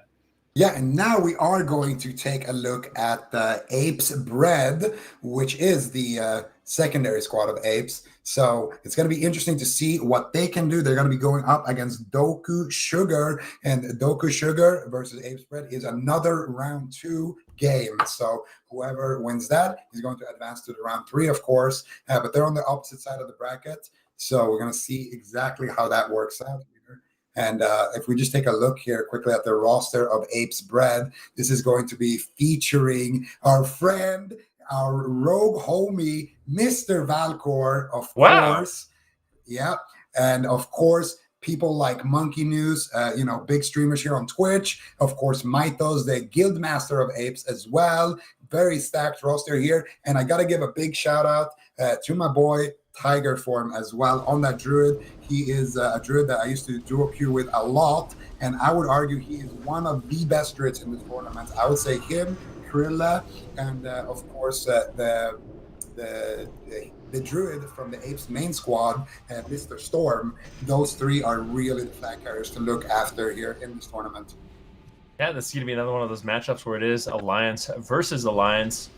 And wait, this is the Apes alternate squad? This is their for fun squad with Monkey News and Valcor and Microform. Oh, okay. This is their bad team. That's kind of what I was saying. Is I feel like this is what I would actually like to see. The Apes for fun squad go up against the the Apes serious squad, because I feel like this team is here to play and they have a great shot in this tournament. Like you said, Valcor, he's one of those players. I played quite a bit with him in Classic WoW, did a lot of Warsong Gulch with him. He's a phenomenal player, both offensively and defensively, and just a really, really great strat caller for the team as well. Yeah, absolutely. I mean, we can talk until we're blue in the face about how good Valcor is. He's had great performances in, dueling tournaments. He's, been a really fun player to play with during rankings. And he's always been one of those playmakers as well. Very, very good on that rogue. We're definitely going to keep an eye out for him and how he kind of can shut down that flag carrier, Mr. Mist X. And Tiger Form as well. This guy, I cannot stress it enough. He will be an extremely good flag carrier as well. And everybody already knows about Monkey News and what he can do on that warrior. So definitely a stacked roster. I do believe XN also was one of the top performing warlocks in the CDL. So a lot of big name players here in Apes Bread. And the gates are open. We're going to see Valcor sitting back on defense duty for now. Going to just try to open up on that druid later when he crosses the map. Pretty standard stuff so far. But another team, actually, no, they do have a rogue on this squad. Big Dog is going to have to make some big plays as well for his team here, representing Earthshaker. Yeah, Big Dog from Earthshaker. It looks like he's taking a little bit of a different positioning from Valcor. You can see Valcor, he's positioned very far back. He really wants to meet Mist, the flag carrier for the team of Doku Sugar, and lock him down as fast as he can. For Big Dog, he's actually, I think, just trying to find Tiger Form in stealth right now. So just kind of prowling around where the Druid would potentially be, but Tiger Form right now in a really, really great location. He's going to be sneaking up the tunnel as we speak, and that could put him in a prime position to actually escape with the flag if we don't see Big Dog actually reposition and get on top of him. Yeah, and Tiger Form is making it to the room. Big Dog is still on that ramp right now. He needs to try to make his way to Tiger Form. He's going to be making it to the room, and if Tiger Form by chance goes ramp, then he might run into the rogue. But if he goes tunnel, I think he's actually going to be able to just make it out cleanly here. Monkey News, and we're going to see, of course, everybody on the side of Apes here getting engaged here in the middle. That team fight is going to be happening. Tiger Form now is going to be in that 1v1 situation. Nice rocket helmet here onto Big Dog. Tiger Form doing what he can so far to kind of just survive the situation, but he does get caught up in that rocket helmet then. Yeah, the rocket helmet, and it looks like the gap is going to be here to back up Big Dog. And this is looking like big trouble here for Tiger Form. Parla trying to get there. The imp kept coming in. Do they have the burst to actually take him down? Parla gets the power word shield, potentially the heals. Caught into a blind, but it breaks. It looks like Tiger Form does get back to the safety of his team. Grace is trying to play a little bit of offense and slow down all the members of Doka Sugar that are chasing down Tiger Form. And I'm still not convinced that Tiger Form is going to be able to escape. There's 4 members on top of him, potentially 5. He's got no healers. Do they have the burst damage? Parla trying to get there, but it looks like Tiger Form will ultimately fall. Great defense there by Doku Sugar. Yeah, and likewise, Ape's Bread taking down Mist X as well. Valcor really stepping up on that rogue together with his Hunter Slicey, doing a great job there, taking down the flag carrier. So both teams so far getting a kill each on that FC, and that's going to be kind of a reset here. So whoever can pick up the flag first is going to be in a good spot. And I really like what Doka is doing here. They're crowd controlling Parla on that priest, waiting for the res, because all of these players are playing with kind of a res timer. So they wait for the res timer to tick, and then they kill the healer. And that's exactly what you want to be doing in Classic. After you win a fight, try to crowd control people like the flag carrier, like the healers, or like the rogues, these big impact players, and wait for them to kind of be on a bad res timer so they're out of sync with their own team, and that's going to allow your flag carrier to get an advantageous position. You can see Mist now trying to make his way across that ramp once again to the flag room. Tiger Form still also trying to make his way across here. He's in that tunnel right now, but there's 2 members from Doku waiting for him in that starting room. No, Valcor still just sitting there with defense. Tiger Form, like you said, both teams have a very solid defense right now, but it does look like Doku Sugar with their 2-man offensive push to pick up the flag might be in a prime position. But this is where Valcor really excels. We can kind of take a look at what Valcor is doing for his team, just sitting in stealth right now, waiting for a Mist to show his face. And once he does, you can bet Valcor is going to be looking to strike. And that is the thing. For these flag carriers, not only do they have to make it out of the flag room, they also have to make it out of the midfield into the safety of their base. And it looks like Mist will get caught really nicely. The ring procs! That is so unfortunate for Valkyrie. He gets caught into a snare, but it looks like it will be, with the free action potion, an offensive push here coming in from Valcor. Tidal Charm stun as well. Might be able to wipe this offensive push. Can they take down Mist? Mist trying to escape, but Valcor is just all over him. The Vanish ambush. Still, Mist is just not taking too much damage just yet, but he just cannot get away, and it looks like he ultimately will fall with no backup, and that's going to be it. Oh, Tiger Form caught up in the tunnel here, surrounded by enemy players. I don't see too many of his friendly teammates here, but Mythos is here backing him up, trying to dish out the damage. Tiger Form, though, not getting heals right now. Parla getting interrupted on that heal, and that should mean the death of Tiger Form. No, I think that was a lay on hands there by Cozy. I'm not sure. They need to give him a blessing of freedom or something here. Try to help Tiger Form cross the map right now. He just has to sit in bear form and try to tank up as much damage as possible. Potentially could drop the flag to one of his mages and maybe go for a speed cap play. But right now, I think they're actually doing a great job here, just playing that death ball strategy, essentially. You just kind of run in a big ball with your team, and Tiger Form caught up in a flash bomb here. It's going to be taking so much damage. That Mortal Strike effect really doing can work here. Can they pick up the flag though? Mito's trying to get in range. Can they pick it up? Gracious looking like he's trying, but no, the flag will be returned once again here by Doku, doing a good job.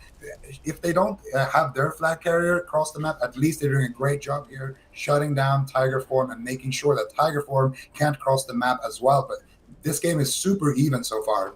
Yeah, very even game. I mean, we have Ape Spread from Gehennis, Doku Sugar from the realm of Earthshaker representing, and they're doing a great job. I mean, so far, their defense has made it very difficult for Tiger Form to actually escape their base as well as the midfield. And if we keep seeing that, we might have to see Apes commit a little bit more to their offense to actually grab that flag.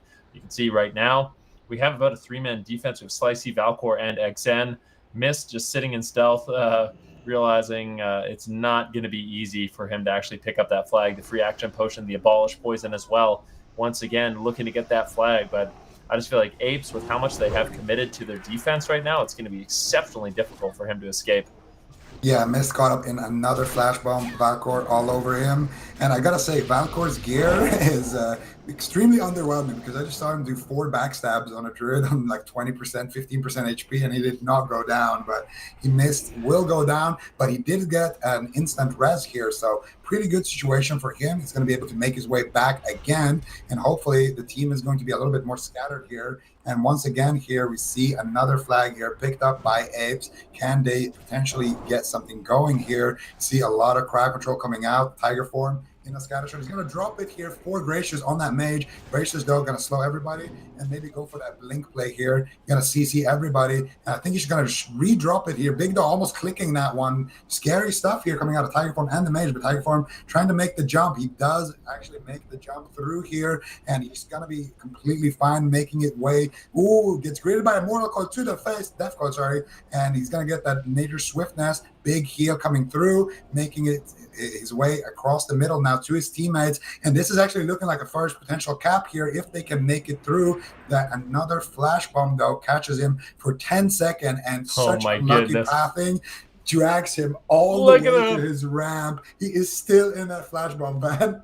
Yeah, and that's one of the things. I mean, these consumables in Classic WoW are very powerful, to say the least. So, I mean, those flash bombs, they make it really difficult for the flag carrier, but it looks like Tiger Form might be able to escape. He's taking big damage, almost in execute range, and it looks like he will end up falling. Once again, Doku Sugar doing a great job wiping down Tiger Form, making it difficult for him to actually cross the map, and just a really, really interesting stalemate we kind of have here because both teams have such a strong defense, not overly committing to their offensive pushes.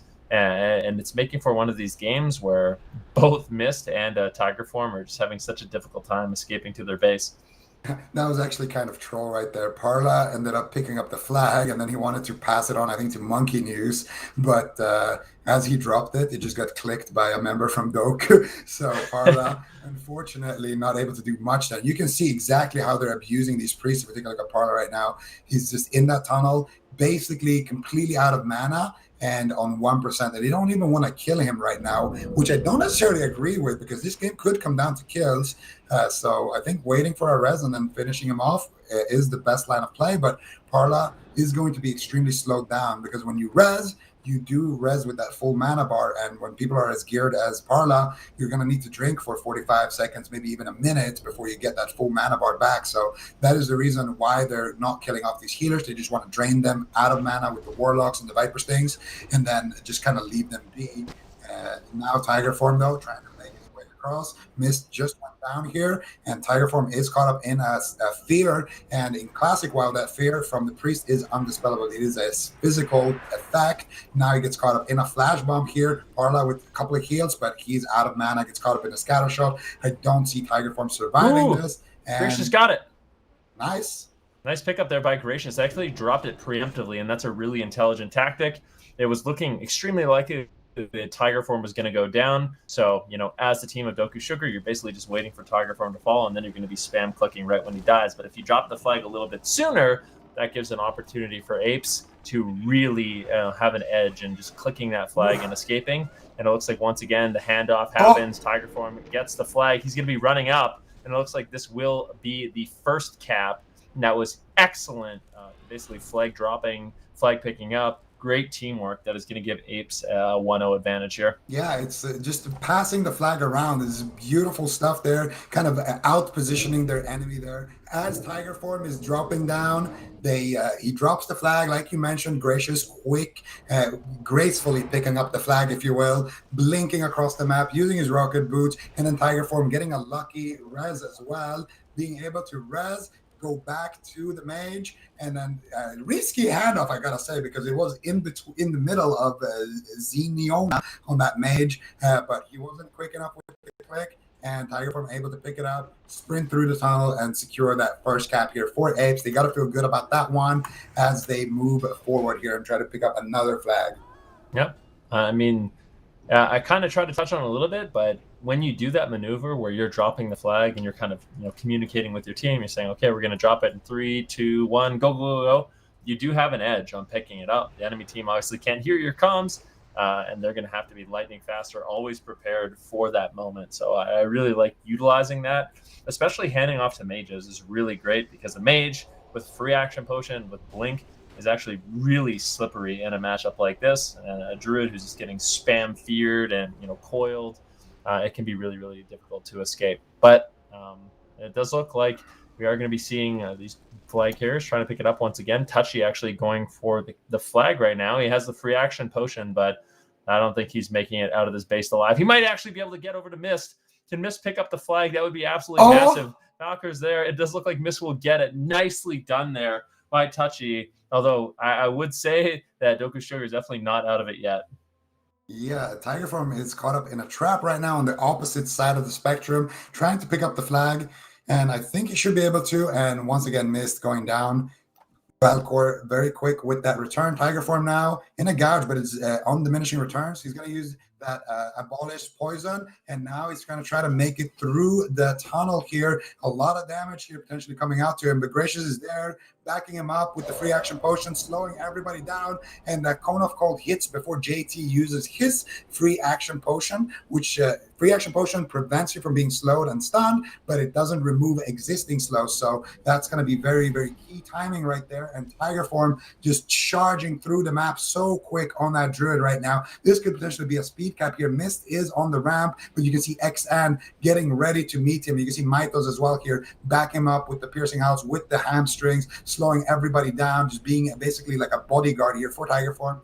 Mage is trying to make his way here, and Tiger Form's got to be quick with the shift here. He's trying to pre-shift the flash bombs right there. That's why he's running in human form, and he's going to shift and try to shift out again, but the flash bomb does hit him right there. Tiger Form not going to be able to power shift through that one there, but still a nice attempt there by Tiger Form to try to do that. Now Mist, how is he going to be able to handle this flag? Tiger Form actually takes a big chunk of damage, gets a couple of heals here, could potentially go down here. A lot of damage happening here as the entire team of Apes is getting feared up and trying to cleave down everybody. You can see Monkey News here swinging with his sword, trying to take everybody down, but Tiger Form is going to get AoE down. Flag is going to get returned, and on the flip side, it is going to stay here for Mist. He is in the base, and he has his entire team in the middle, so Mist could actually be able to cross here, man.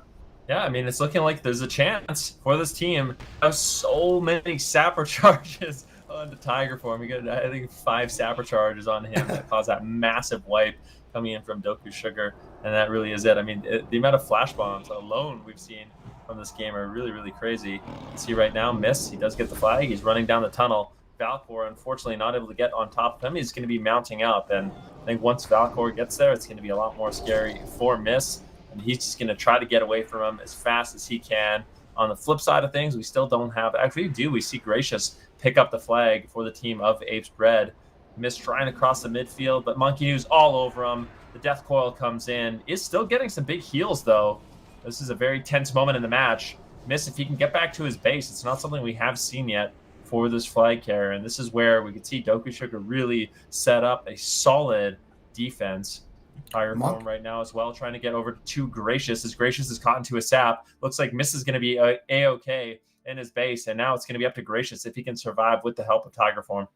Yeah, Gracious using his blink right now. Tiger Form getting gouged. They're just trying to slow down Tiger Form as much as possible. If anybody connects on Gracious right now when he doesn't have his blink, he is a dead man. There is the Mortal Coil. Mythos, though, doing a Nice great job play. so far, backing his team up here. And Gracious ice blocking and re-picking up the flag, blinking, using the rocket boots. Gracious has been playing this game beautifully so far, and he is going to make it all the way through the tunnel. And for the first time, I think, in this match, we are going to see both teams maybe able to have that standard defensive kind of position where you're going to have a flag carrier on the roof and then another flag carrier on the roof. But of course, Gracious still needs to hand that flag off to his druid here. Tiger Form going to try to make his way to him, but he is extremely far away still, trying to make it up that tunnel.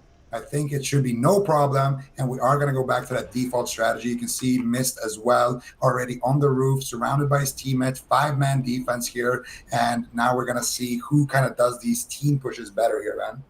Yep, and this is kind of a, it's a different game that has evolved into. Now it's a bit of a 5v5 if we are going into this standard formation.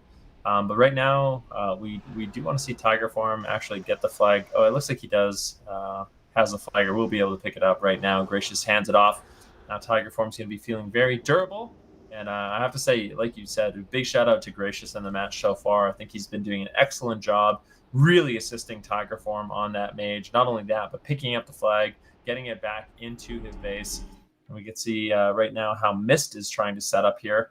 And it looks like basically both flag carriers are going to be doing fine. Both teams going to be looking to set up that offense. Valcor actually positioning to make an offensive push here, gets the sap onto the gap. And if they can take down the gap and then make an offensive push, that would be an ideal situation here for Apes Bread. Yeah, the gap definitely getting caught up here in the gap between the base and the middle. And they're even going to wait for that rest timer to tick before they kill him here. You can see Monkey News is just standing on top of him, ready to execute him. And now you can expect the gap to not be able to play the game for about 30 seconds. And that's a beautiful play here that's going to allow Apes Bread here to get the first kind of hit with their offense. But they are going to have a Hunter rezzing in the middle of their push. You need to keep that in mind here as they push forward. Let's see who ends up going first. Parla is in position, trying to get in position here actually with Valcor here, and they're going to catch Mist here now. Big dispels coming out from Parla. He's the offensive priest here. Valcor is on target. If they can get that free action potion, it is going to matter so much. Beautiful fear here coming out onto Mist into a flashbomb. Monkey News is all over him right now. Big damage coming in here onto Mist, but so far he's doing great surviving. There's the Mortal coming out. Xan on that Warlock loading up big damage. Shadow Bunch coming in. Immolates as well. A lot of damage. If they can get an interrupt here onto Sinner, man, it will just be the game, but so far no one able to find it. Finally, Valcor able to land that kick there for his team, and that is going to be the flag return here. But Tiger Form 1%. Can he make it and cap the flag?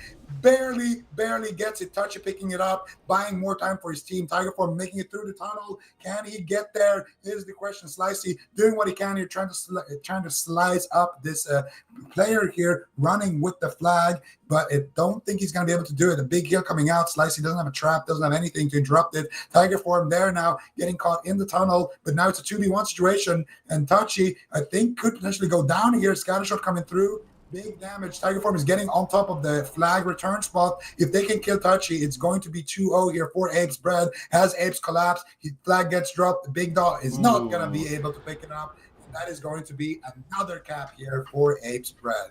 That was such a nice job by Slicey as well. He threw the iron grenade right as the flag dropped, so he was unable to actually pick it up. Apes Bread with a beautiful offensive push. I just want to highlight what they did. They had 3 members, Monkey News leading the charge, going up the ramp to the top portion of the base. And they kind of knew that it was going to be up to Mist to rotate back down. They had Valcor waiting for them there, and they were able to set up a really nice offensive push, kind of reading exactly what Doku Sugar was going to be able to do and take him down. But, I mean, we have to give credit to Doku Sugar. That was so close on Tiger Form actually falling as well. And it could have been a completely different story if that had happened. Definitely. And we got to touch on what you were talking about as well. Having that offensive dispel in your offense is so key. The reason why they were even able to take down Mist is because Parla was there. Valcor gouging up Mist. allowing Parla to have enough time to just spam out those offensive purges, those dispels, getting rid of the free action potion. And that's going to, of course, allow them to secure those flash bombs, secure those stuns, and then take the druid down. So beautiful team play, and also nice kiting there from Tiger Form, able to survive through that situation. So far, Apes Bread, it's been a very close game here, but they are pretty comfortably in the lead. Yep, and it does look like we're going to be going back to the midfield, see if these flag carriers can actually pick up the flag. We'll see where Tiger Form is at right now. Looks like he's going to be okay. Mist actually in midfield right now, trying to get into the base, being very sneaky right now, playing a patient game, doesn't want to get caught. I mean, we have seen how strong the defense of Apes has been so far, and Mist has had to play it very, very cautious. We might actually see someone else try to pick up the flag. Gracious is going to be the one that grabs the flag for the team of Apes. And we'll see if he can reconnect to Tiger Form and actually pick up that flag. Mist still positioning forward. I mean, Apes just in such a prime position right now, up 2-0 in the match. And there's a lot of pressure on Doku right now to pick up 2 flags in the match, but Apes is not making it easy. I feel like the longer they wait, the worse it's going to get, because the closer Tiger Form gets to his own base, the less time Mist is going to have to escape. There's going to be more players collapsing onto him, and he needs to try to make a move here right now. Mist getting ready, and I think they want Zeniona to pick up the flag and then blink to Mist and drop it for him right now. And there is the drop. Can they click it, though? They can. Mist is going to be able to pick that up, and now let's see, where is he going to go? He's going to go ahead and charge towards XN. Nice scatter shot here, and if they can slow down Mist, if they can dispel that free action potion, it will be massive. Mist with a nice jump right there. He's going to be able to jump across to the tunnel roof where Monkey News is waiting, and he is in Berserker stance with that Bone Reaver's Edge. Actually, with that rank 14 sword. Bone Reaver's Edge is old news. That's phase 1 gear. Monkey News. He's going to be able to reconnect there. Flash Bomb gets, I think, trinketed out of. I'm not sure. Mistex now finally gets caught up in the Death Coil, and big damage to follow it up. That's and it. Valcor is going to return that flag, and that should be it here. Apes Bread should be getting that bread right now, winning 3-0 after a 24-minute battle here. Yeah, 3-0 for Apes Bread, but that was actually a really close match. I mean, we have to give credit to this team. They did an incredible job actually making that a close match. Their offense and defense was super solid, and we had a stalemate for the first, I think, like 13 or 14 minutes of that match. But that will conclude our round 2 and our first showing of the team of Apes Bread as well. They will be moving forward to the round 3. And I think we've had a bunch of round 2 matches done. We can take a look at the bracket here and see, how we are moving along. And it looks like it is going to be that matchup I was kind of talking about earlier, Zico, the main team of Apes going up against Webby Gaming. We do have Dog and Fogger and Dodgers as well. They have made it to the round 3. And so far, those are the teams that are set up. So we can see here what that next matchup was going to be. But are there any highlights of that game that you really want to talk about? I just think the first cap was kind of crucial. Having the mage pick up the flag and being able to, swap it back and forth with Tiger Form, I think was really crucial to kind of break the stalemate that we had there in the start. And looks like the next matchup is going to be that highly anticipated Apes versus Weedy Gaming. This is going to be a big one, and I think we are getting ready to get into that one. Van, putting you on the spot, who do you got? I don't know. You really talked about Wavy Gaming. I feel like if most players are looking at this just on paper, Apes definitely has the edge. I don't feel like I have enough of a sample size to make an educated guess, but so I'll go with my heart with this one. I kind of want to see Wavy Gaming. I want to see the underdogs in the match come forward. I mean, Apes, they have obviously a massive reputation, not only backing their guild in Classic WoW, but also just their Warzone Gold skills in general. So we'll see. I don't think this is going to be easy for Wavy Gaming whatsoever. Apes probably the favorite to win, but I think this is going to be a really great match either way. Yeah, definitely. You got a couple of guildies going up against each other. Staybert and Cadet, those Apes players. There's probably some more as well on that roster. Going to go up against their guildmates, and there's going to be a lot of bragging rights here. If Weavy Gaming can take this game, all of a sudden they're going to be, they're going to be saying, "Oh, the Apes main team, we're recruiting some rogues, we're recruiting some people here." So there's definitely going to be some banter and well deserved well deservedly so if they can pick up that win. I'm just excited to see that Krille versus Storm matchup. Yeah, I mean, two of the best flag carriers in Europe on that Restoration Druid. But I mean, so much of, I mean, we can talk about the Restoration Druids a lot, and obviously there's some insane Druids in Classic WoW. But a lot of the time, when you are playing up against a really good team, you really need good support, you know, from the mages, the priests, the paladins, the shamans, from your team to actually make it across the field. So it really is, this isn't one of those things where you can be basically a one-man army. Especially in a tournament like this, where we do see really well coordinated 10-man rosters. You have to see teams working together in unison. I think the last team really showcased that. Apes Bread, you know, the synergy between the Mage Gracious and their flag carrier was absolutely beautiful. And that's another thing I want to see here in this match. Yeah, absolutely. And it looks like we are jumping into a different game here. We are going to be seeing the team of Anti-Gnome playing against, I want to be able to pronounce that. Sorry? I think it's Last. Is it Last in Sleep? I think. I do believe you are correct here, Ben. So this is actually, I think this is a round 2 game, if I am correct about that.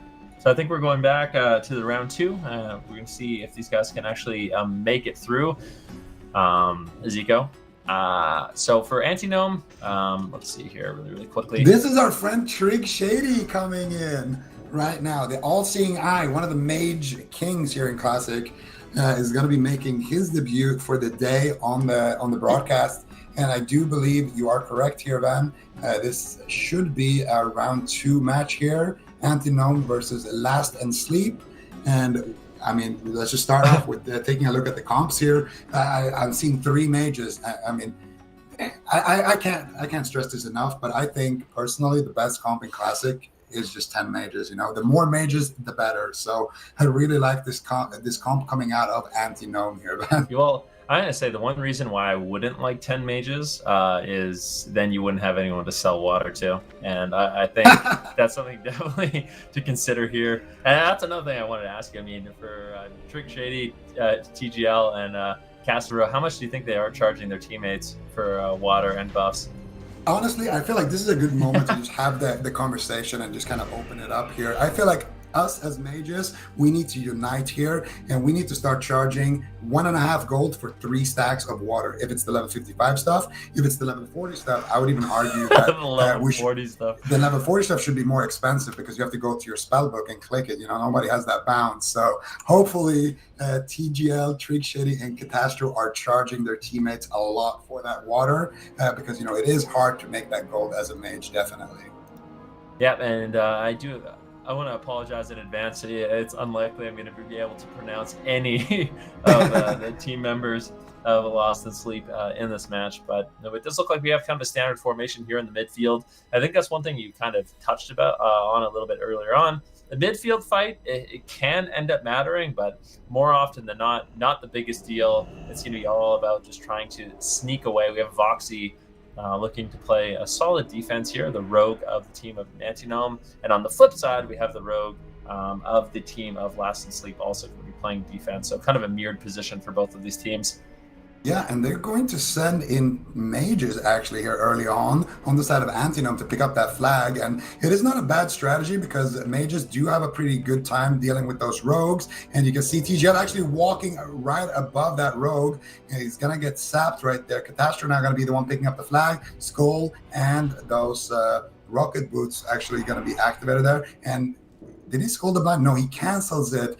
Unfortunate, but I think he can drop it actually to TGL. TGL getting sapped. This rogue here in a 1 versus 3 situation, and one of the most obvious flag swap attempts I've ever seen there coming up. But Catastro actually juking the rogue there, not dropping the flag, and he's gonna go ahead and use his Skull now. Finally, Catastro making a run through the tunnel here, should be able to make it all the way out. My question is, where is Mushu? I don't see him right now. I think. Yeah, Mushu, isn't that the lizard of Mulan? That's a great question. I'm not sure. I can't snap to him right now either, so I'm not sure where he is at in the match. But it does look like Casero is going to be looking to cross the entire map on that mage back over to the Rejuvenation Hut Alliance side. We'll see if he can make it all the way up. The Rocket Helm comes in, just really using all basically the utility available in Classic WoW. Now his entire team able to back him up. Mushu finally rolling over. Can they pass off the flag? Doesn't look like they're going to go for it just yet. Not feeling confident on that handoff, and it looks like Casero will be making it into his base. On the flip side, we also have the flag carrier of the team of Last in Sleep. They're going to be looking very solid and comfy in their base as well. Look at Mushu. I gotta say, Catastro, I like this guy. Very, very alpha mage. I saw a mage trying to swap the flag with him. He's just like, nah, that's not gonna happen. Mushu sneaking up to him. He's like, bro, I will swap it to you later when we get to the roof. Right now, I am the flag carrier. I am the druid. And even now, he's hesitating a bit. He's getting attached to that flag there for a second. But he is going to drop it now finally to Mushu. Mushu is going to drink up and be in a safe position here on the roof. And they're going to establish that defense. And a 3-mage defense. I mean, the only thing that's better than that is got to be a 4-mage defense. So I really like here what the team of Antinome is doing. You're going to see here a Juggy 6 making his way to his team. They're going to catch out a Shaman here in the tunnel. Going to be out of position here. He has a healer with him, but I don't think that's going to help too much when there's 3 mages trying to polymorph you. And I do think the Ellie Shaman here definitely finding himself a little bit out of position. And also that Ellie Shaman was wearing full rank 14 gear. So very nice stuff here. You can see Antinome just cleaning up the offense before they even get in position here in the tunnel. And they're going to kill that Warlock here as well. Going to be sheeping the priest. They're already wiping essentially the offense before they're even gathered. So beautiful stuff. And on the flip side here, you can see Antinome getting nice and synced here, waiting for each other to group up. Now you can see a push happening here. TGL leading the charge. Can he get there in time? He's going to go ahead and slow the mages. Vix now with a nice free action potion should be able to make it there. Beautiful crowd control here on the mage, so he cannot slow everybody down. Another sheep coming out from TGL, and it looks like they should be able to connect here onto their target. Beautiful flash bomb coming out, but Vix all over him here. Recklessness gets popped here, man, and he is in a flash bomb. I don't know how this druid is going to survive right now. He's just trying to tank the damage. Palm Pyro flying through as well. Vix, though, taking a decent amount of damage with the defensive fear coming out. There's the stun. There's the frostbolt. There's the scorches. Do they have the damage? Just barely out of execute range. The druid gets intercepted. Vix. No, he cannot get the execute. No, the cone of cold whips there for TGL. Could have been what they needed to finish off the flag carrier, but instead it is going to be a beautiful defense there coming out of the Russian squad here, and they are going to stabilize in that situation, man. Oh, I just have to say, I mean, I feel bad even calling it out, but Mad Nox, I feel like he completely threw on that offensive push. He was actually up there. He was with their team. Keep in mind how close it was, how close that druid was going down. He actually just fell off the edge. It was a complete nightmare. As a Warlock, you're such a key part of that offense. He literally just slipped off the side, unfortunately for him. And for Antinome, that is ultimately going to cost them that first flag capture. But if they regroup and make an offensive push, similar to what we just saw, they definitely have a fair shot. Right now, you can see the team of Last in Sleep. They're going to be crossing the midfield, looking to group up at the bottom of the tunnel. And now we can see this massive mage defense for Antinome and how well they're going to be able to hold off this assault. That was the recklessness of Vix, and I kind of like that. Just pop the early recklessness. It's a 30-minute cooldown. Maybe you can get it back before the BG ends, but it's very, very close call indeed. They're actually going to go after this cloth mage here, finding himself a little bit out of position. Oh, nice AoE though. Goblin Mortar coming out, blast waves, big damage here, but I don't think it actually accomplished too much. Nice crowd control here now from the offense of Antinome as they're making their way back up here. And this time, Mad Nox is definitely avoiding that ledge right there. Vix with the free action potion as well. And they are going to be able to connect to the druid. He's going to jump down here right away. Vix in charge range potentially. There's the death coil coming through, and Vix now doing tons of damage here. They have the flash bomb as well. There's no way this druid survives this. There's 3 players here from Morgraine surrounding him. Executes coming in. The flag gets dropped, gets returned to the base. And Mushu in a flash bomb himself, though, can he cap it? Right now, he is looking trying to make his way over there, but he's just surrounded by enemy team members. And this is kind of what we were talking about. When you just stagger everyone on your defense, you don't have any pressure on the enemy flag carrier, but you don't with the early drop, and Catastro picks it up with the blink, making some sneaky moves here once again. I gotta say, Catastro on that mage, he has been a joy to watch so far, just picking up the flag, bouncing it back and forth with his druid. Trick Shady trying to slow everybody down. Rocket Helmet comes through. Trick Shady quick with the polymorph. No, actually slow with the polymorph. The rogue gets a restuff. The rogue coming out with the 1v2 here. The Russian rogue maybe can be able to allow his team to reconnect it, but Mushu is in position. Catastro, we know him. He doesn't drop the flag. Not until he's on that roof and safe. He's going to hold on to it as long as possible, popping that speed potion, popping the noggin foggers, and he's going to make it all the way to the roof. Kiting now basically acting as the flag carrier for his team, trying to buy time. And if this Russian warrior goes down, they're just going to be able to cap it, but they are able to swap it. Mushu should be able to swap it here as well, as the entire team is gathered around him. Once again, both flag carriers in a safe position. Yeah, both going to be completely in a safe position. We are going to see the team of Last and Sleep set up in their defense, horde side of the map. And once again, for Musho as well, he's going to be looking very, very solid, very, very safe. And we have to kind of see. We did see in that last push, Zico, Last and Sleep, they did commit a 6-man offense. And I mean, that is really risky because all of a sudden you only have a 4-man defense and you're dealing with a 5-man push. So there is definitely that balance you have to strike. But, you know, making some of those risky plays, those risky pushes can end up paying off, but equally so, they can end up backfiring. So I'm curious to see if they do go with that, 6-man push. Once again, it did end up taking down the flag carrier, but at the same time, if you take down the flag carrier, but your flag carrier also goes down, it's not really a net positive for yourself, unfortunately.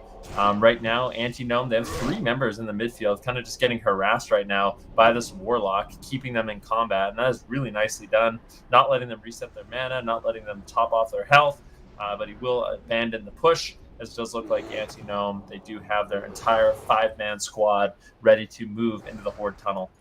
Yeah, but it looks like the Russians are actually going to be the ones moving first. I'm looking in the tunnel and I see a warrior with a Hand of Rag equipped here, getting ready potentially to get aggressive here. They have the positional advantage so far because Anti-Gnome are still grouping up and they're going to go for it. There's the free action potion, going to charge into the mage. Let's see what they can get done here. Nice traps here coming out of Curbsy, pretty hard name to pronounce, but it looks so far like this push is getting slowed down here.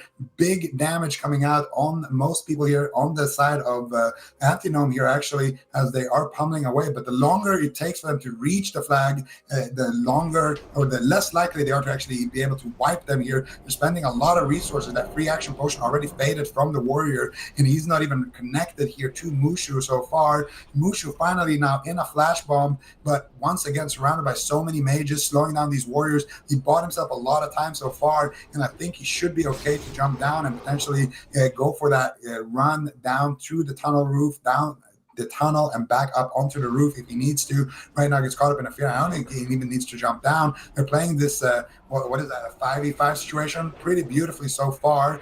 And on the flip side though, we see the enemy flag carrier actually taking a lot of damage here, man, making his way around, trying to kite here. Big damage happening on him here. Mushu so far should be okay, so I'm not sure what's happening over there, but I'm going to go ahead and watch the Russian Druid here, and I think the Russian Druid as well actually able to survive here, wiping the offense. Mage just went down there, so both Druids looking fine.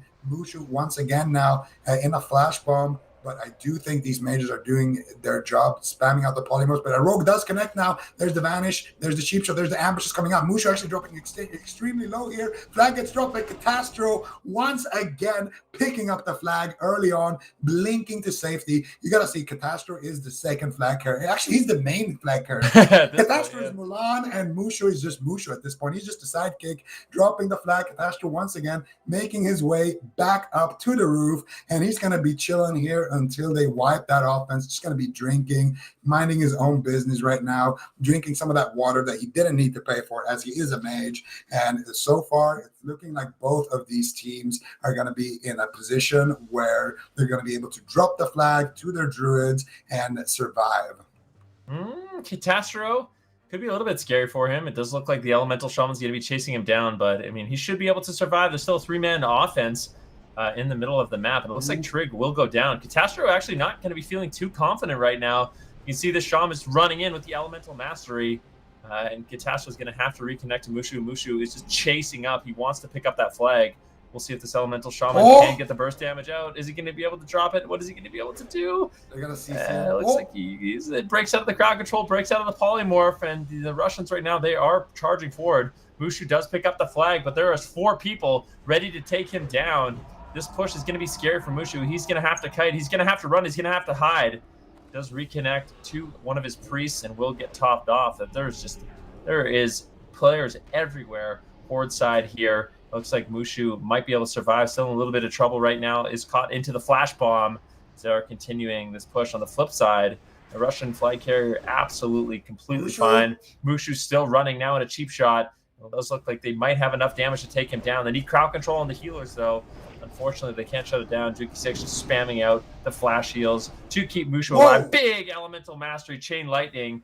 And that is when you see those elemental shamans. Their burst damage available is absolutely insane. Mushu went from 90% health down to 20% health, just a little bit more damage, and he will have fallen. But it looks like Anti-Gnome will stabilize. They will wipe this push.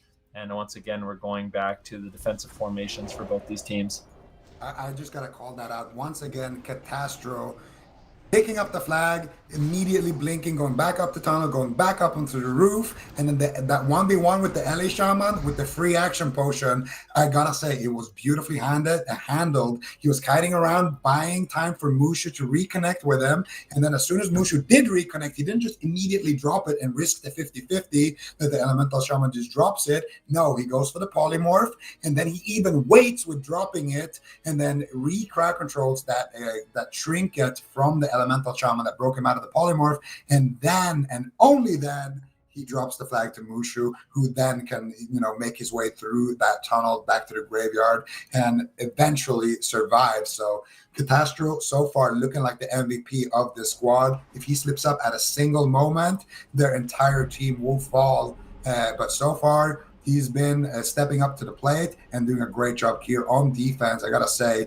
it's been beautiful to watch. And once again, we're gonna see that kind of defensive position. And I gotta say, this Russian rogue here has been playing very impressively as well. He's been setting up some extremely difficult situations here as well for Anti-Gnome. Yeah, I mean, there's no question about it. I'm just actually taking a look quickly at the stats of the page. We're about 17 minutes elapsed in the match. We have 18 minutes to go. Still at a stalemate in terms of flag captures, but I have to say the Russians have a massive lead in terms of killing blows, and that's something you definitely have to consider for Anti-Gnome right now. They need to make sure they are picking up a flag cap. We have a 6-man offense ready to go here for the team of Last and Sleep.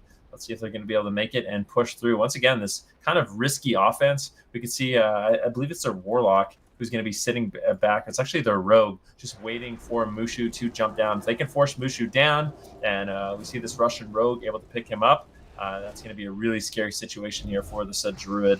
Here we go, the push. Looks like they're going to be able to push forward. Mushu easily dealing with it right now, and you can see all these mages just swarming to help him out, getting out lots of AoE damage, lots of Frost Novas, the Mortal Coil going out onto Mushu. Do they have the damage to follow it up?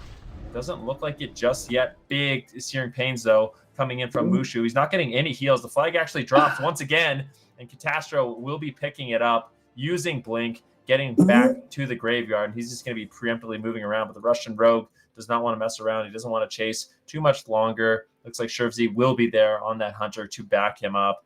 And now Mushu, once he reconnects to Catastro, he will be able to pick up that flag and, resume his position of the flag carrier. And I really like what they're doing here. This is something I was kind of mentioning in a match earlier on.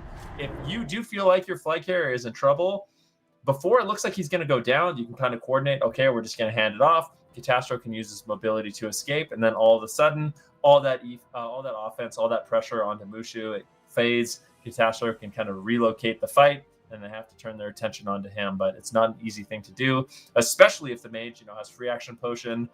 He's got his blink, and Mushu can reconvene with him. Such a great thing. Again, what you were just talking about, Mushu actually getting caught up in a death coil into a flash bomb there by the Warlock here. And the Warlock popping his talisman of ephemeral power, making sure that he's loading up a big damage combo with that shadow burn. And Mushu on 50% HP doesn't even risk it, immediately drops it while the Warlock is still casting. Catastro picks up the flag, and then, like you mentioned, able to maneuver the way around. But Mushu now taking huge damage. The rogue is there, but no one is there to crowd control him. And once again, Catastro here to save the day. Another pickup, another drop here by Mushu on 20% HP, and Catastro is just going to blink away immediately to safety. And I gotta say, there's been some heavy hitters in this game so far. Definitely Mushu and Catastro, that synergy between these two has been a joy to watch, but also that Russian Warlock has been very impressive so far, alongside with the Rogue. They've both been creating these sticky situations where almost they win the game based off of, just individual plays that they're making. So really good stuff here. And that is why the game is so close. Both of these teams having these very close moments. But I gotta say, Antinome, they had that one push that was really good, but I haven't really seen too much since. And it comes back to, Madnox here falling down earlier when they potentially could have secured that first flag. Once again, though, the Druid on the Russian side is going to be able to make it to his graveyard, just kiting out the offense here of Antinome, and be making his way back up to the tunnel roof, through the tunnel potentially as well if he needs to. Right now, he does have a priest spamming out dispels on him. He's just jumping back and forth on the cart here. Little parkour here coming out of the Druid, but he should be okay. Madnox now finally going to go down in that bash, and TGL on that mage. Don't think he's going to be able to do too much by himself. Voxy in stealth, I don't think he should even open here. Just keep his position, try to wait for his teammate, and engage in another push, and that's exactly what he's going to be doing. Beautiful stuff. And now it looks like the Russians, once again, are going to be on the offense here. Yeah, on the offense. And actually, Musho has had to completely relocate and wait for his team to res up, as basically his entire defense was wiped. But now with them resing back up, actually, no. I mean, Catastroph's still dead. Jugi6 just died. Madnox could fall here as well. The Russians have a great offensive push, but Mushu is in a prime position. You can see right now the Elemental Shaman once again going to be charging in, but he fell down. Unfortunately, Mushu with great positioning. That's going to be really difficult for the Shaman. He's going to have to make some really key jumps here. But unfortunately, failing the first one, potentially finding the second. There is a rogue there waiting in the wings as well, and there's a lot of burst damage available for Mushu. He has to play this out incredibly safe until Catastro and the rest of the team can get there to back him up. Yeah, Mushu, a slippery little lizard right there. If the Elishama made that jump, it would have been the end of Mushu, but it could still be. The rogue opens up, kidney shot comes through. Mushu, rare mistake here, trinketing the sheep shot and not the kidney shot. And now flash bomb catastrophe. He's getting ready to sheep the rogue, and then here comes the swamp. 3, 2, 1, click. Oh, not yet. Okay, they're waiting a little bit. No, Mushu's actually they're mind gaming them a bit. They're mind gaming us as well right now. Mushu might be mind gaming himself though. He is still in danger, but Catastro, beautiful peels once again. Nice heals coming out as well. Mushu not going to need to swap it even at this time, and he is going to be making it all the way back to the roof, surviving with those damage over time effects ticking him down, but he's going to dispel himself and now finally catch a couple of heals, drink up, and be able to take a breathing moment here. Now we're taking a look at Antinome. Let's see how is their offense doing. Their offense is non-existent right now. Actually, going to see TGL and Vix here, of course, making their way over. And I think Vix is a player that we should be watching here. He so far has been the most impactful player in terms of offense, making his way to the flag carrier multiple times, having a couple of close calls earlier with that recklessness. And now we can see Warlock, Mage, Warrior on offense. But I gotta say, they need to have that healer with them, as Devil as well, going to be making his way there. It's very important to have a priest on your offense so you can dispel those free action potions. We saw Parla able to do it in the Apes game earlier and secure them the flag. And now as Devil, going to be looking to do the same here for Antinome. Yeah, Antinome, you have to be paying attention to this offensive push from them. They have a 5-man offense, Vix, Madnox, TGL, Voxy, and S-Devil. Let's see if they can actually make the push here. There hasn't been too much pressure, and I have to say, I mean, for Antinome, the pressure really is on. They have to make a good offensive push because there's only about 11 minutes left in the match, and right now, the Russian squad, they have a lot more killing blows, which is going to be that first tiebreaker if we don't see any flags capped. Here we go. Madnock's going to be pushing in with TGL. They are really going aggressive here, just sprinting in, looking for big damage. And this Druid's going to be in a lot of trouble right now. Both mages on top of him. They got a lot of damage available. Is he going to be able to escape back at the back? Here, it looks like he will ultimately fall. He gets a big NS heal on himself, and he is still kiting. He's still running. He gets back up from the Shaman, and it looks like he will be able to survive. That Nature Swiftest heal coming in clutch to keep him alive. And now it's actually going to be Mushu who might be in a little bit of trouble. We can go take a look at what's going on there. It looks like he might actually fall. Heals coming in. It looks like Catastro was able to grab the flag once again. Really nicely done. And he does manage to escape, but this is still really scary. He's got a warrior on him. He's got big damage available. He's trying to kite away, but if they connect for even just a second, like Zico said, mages can get absolutely erased. Catastro's got no mana left. Really nothing left to work with, and his teammates, unfortunately, aren't able to get on top of him just yet. He's going to be looking to reposition, just get back to his team when he can. It looks like Antinome are barely able to hold on. I think Catastro is trying to drop the flag here to TGL, actually, and he's going to be able to pick it up. Ooh, almost. That was a great swap there. One Earth Shock from that LA Shaman would have probably killed Catastro and maybe even been enough here to secure the flag. Now we're going to see TGL making his way back to Mushu, and he's going to drop that, pass it over to Mushu. Catastro is going to probably go and try to pick up the leaf and recover here. And Mushu now is in a gauntlet in that tunnel, trying to make it all the way through, and rightfully so, choosing to go back out and go up the ramp because there's just so many Russian players in the base here. If he went up that tunnel, he would have been a dead man. So beautiful awareness there from Mushu, and still not going to be out of the woods yet, though. He still needs to try to maneuver his way back onto the roof. The Russian flag carrier is perfectly positioned on the roof, and Mushu, he needs to try to get his way there. They need to wipe out these players that are just sitting in their base right now. One of them being that pesky rogue, potentially looking to maybe get a big hit here onto Mushu, who is in cat form right now.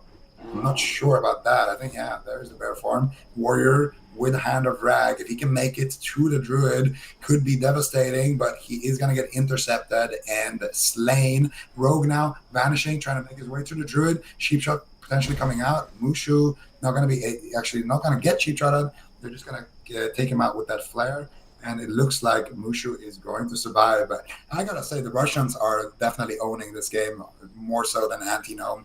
We saw, I think, Antinome pull ahead early on, but ever since then, it's just been Mushu and Catastro trying to avoid that catastrophe. Yeah, basically, they've just been holding on is the way the game looks for me. Antinome, they really need to clean up their offense. They need to try to make a big push. The last one was actually a little bit close. They almost were able to take down the flag carrier on the team of Last and Sleep, but, I mean, almost isn't good enough at this point. There's not much time left. They got about 8 minutes left in the match. They're getting completely destroyed on killing blows, like I've mentioned. So this push, they need to make it count. Voxy, TGL, Madnox, S-Devil, once again, they're going to be looking to line up a push, but equally so. I mean, this defense from the Russians has been very solid. You can see the Blizzards coming in, just snaring everyone up. They're getting ready to use their free action potions, and here it is, an all-out charge for Antinome. Can they get on top of the flag carrier is going to be the question here. Yeah, we're going to see him positioned in a good spot, but Vix now leading the charge. He finally connects immediately right there. Free action potion coming out. No dispels just yet. S-Devil is trying to make his way over there, and he's spamming out those dispels. Will he get it? That is the question. As soon as that yellow little thing under the Druid fades, he could be in trouble, but Madnox with the Mortal Coil, and now he's connecting the Searing Pain, and of course the Conflagrates. The Shadow Burns doing a lot of damage here. Counterspell actually secured onto the Druid. Mushu drops the flag. Gets returned to the base. Can the Druid make it to the flag spot? He pops the Skull of Impending Doom. He jumps. He does the fall damage, and he doesn't actually cap it. He gets picked up, and it does get capped. Oh my goodness, it doesn't get much closer than that. But a beautiful setup here coming through. Finally here, 28 minutes into the game, they are going to be able to cap that first flag here, man. That was absolutely insane. I have to say, I don't know how to say his name, but you know, this Druid Horde side is looking phenomenal. He's great positioning there. That was such a risky play to jump off and try to actually cap the flag with 5% health, falling down, and actually dying to fall damage. But yeah, Antinome, that was a great offensive push by them, and they're going to be looking to make a quick cap. And keep in mind, it is going to be last cap win. So if we do see Antinome pick it up the flag, they can get a quick cap. they might actually find themselves in a position where they can win this match. We'll just have to see. Mushu right now looking across the field. Equally so, we do have the Warrior from the Russian team in the midfield, and it looks like he will be able to drop the flag to the Druid. And this Druid has been so durable with his positioning, with the help from his team. I think it's going to be really difficult for Anti-Gnome to actually take him down. Yeah, I think they're well, they're still in the game. If they tie us up, it actually goes to whoever capped the most recent flag. So Anti-Gnome could still potentially win here, but it's going to be difficult for them. And Mushu has made his way all the way into the base, so he's in a good spot. If they can take down the Druid here, they could potentially win. Beautiful intercept here by No Vic. way. Proof counterspell. TGL with the Cone of Gold is going to return the flag, and they are going to counter cap it. And now all of a sudden, Anti-Gnome is the team in the lead because we have that 1-1 rule. Whoever gets that last cap is the team that wins. So now the Russians really need to turn on the aggression here and try to win this game, try to get another cap here. This game is wide open, and Catastro is going to die there in the middle, but it doesn't matter. TGL and Vix making the plays there, killing the Druid before he can cross the map. The last kind of line of people that the Druid had to cross before he could actually go and score 2-0 or at least get in position.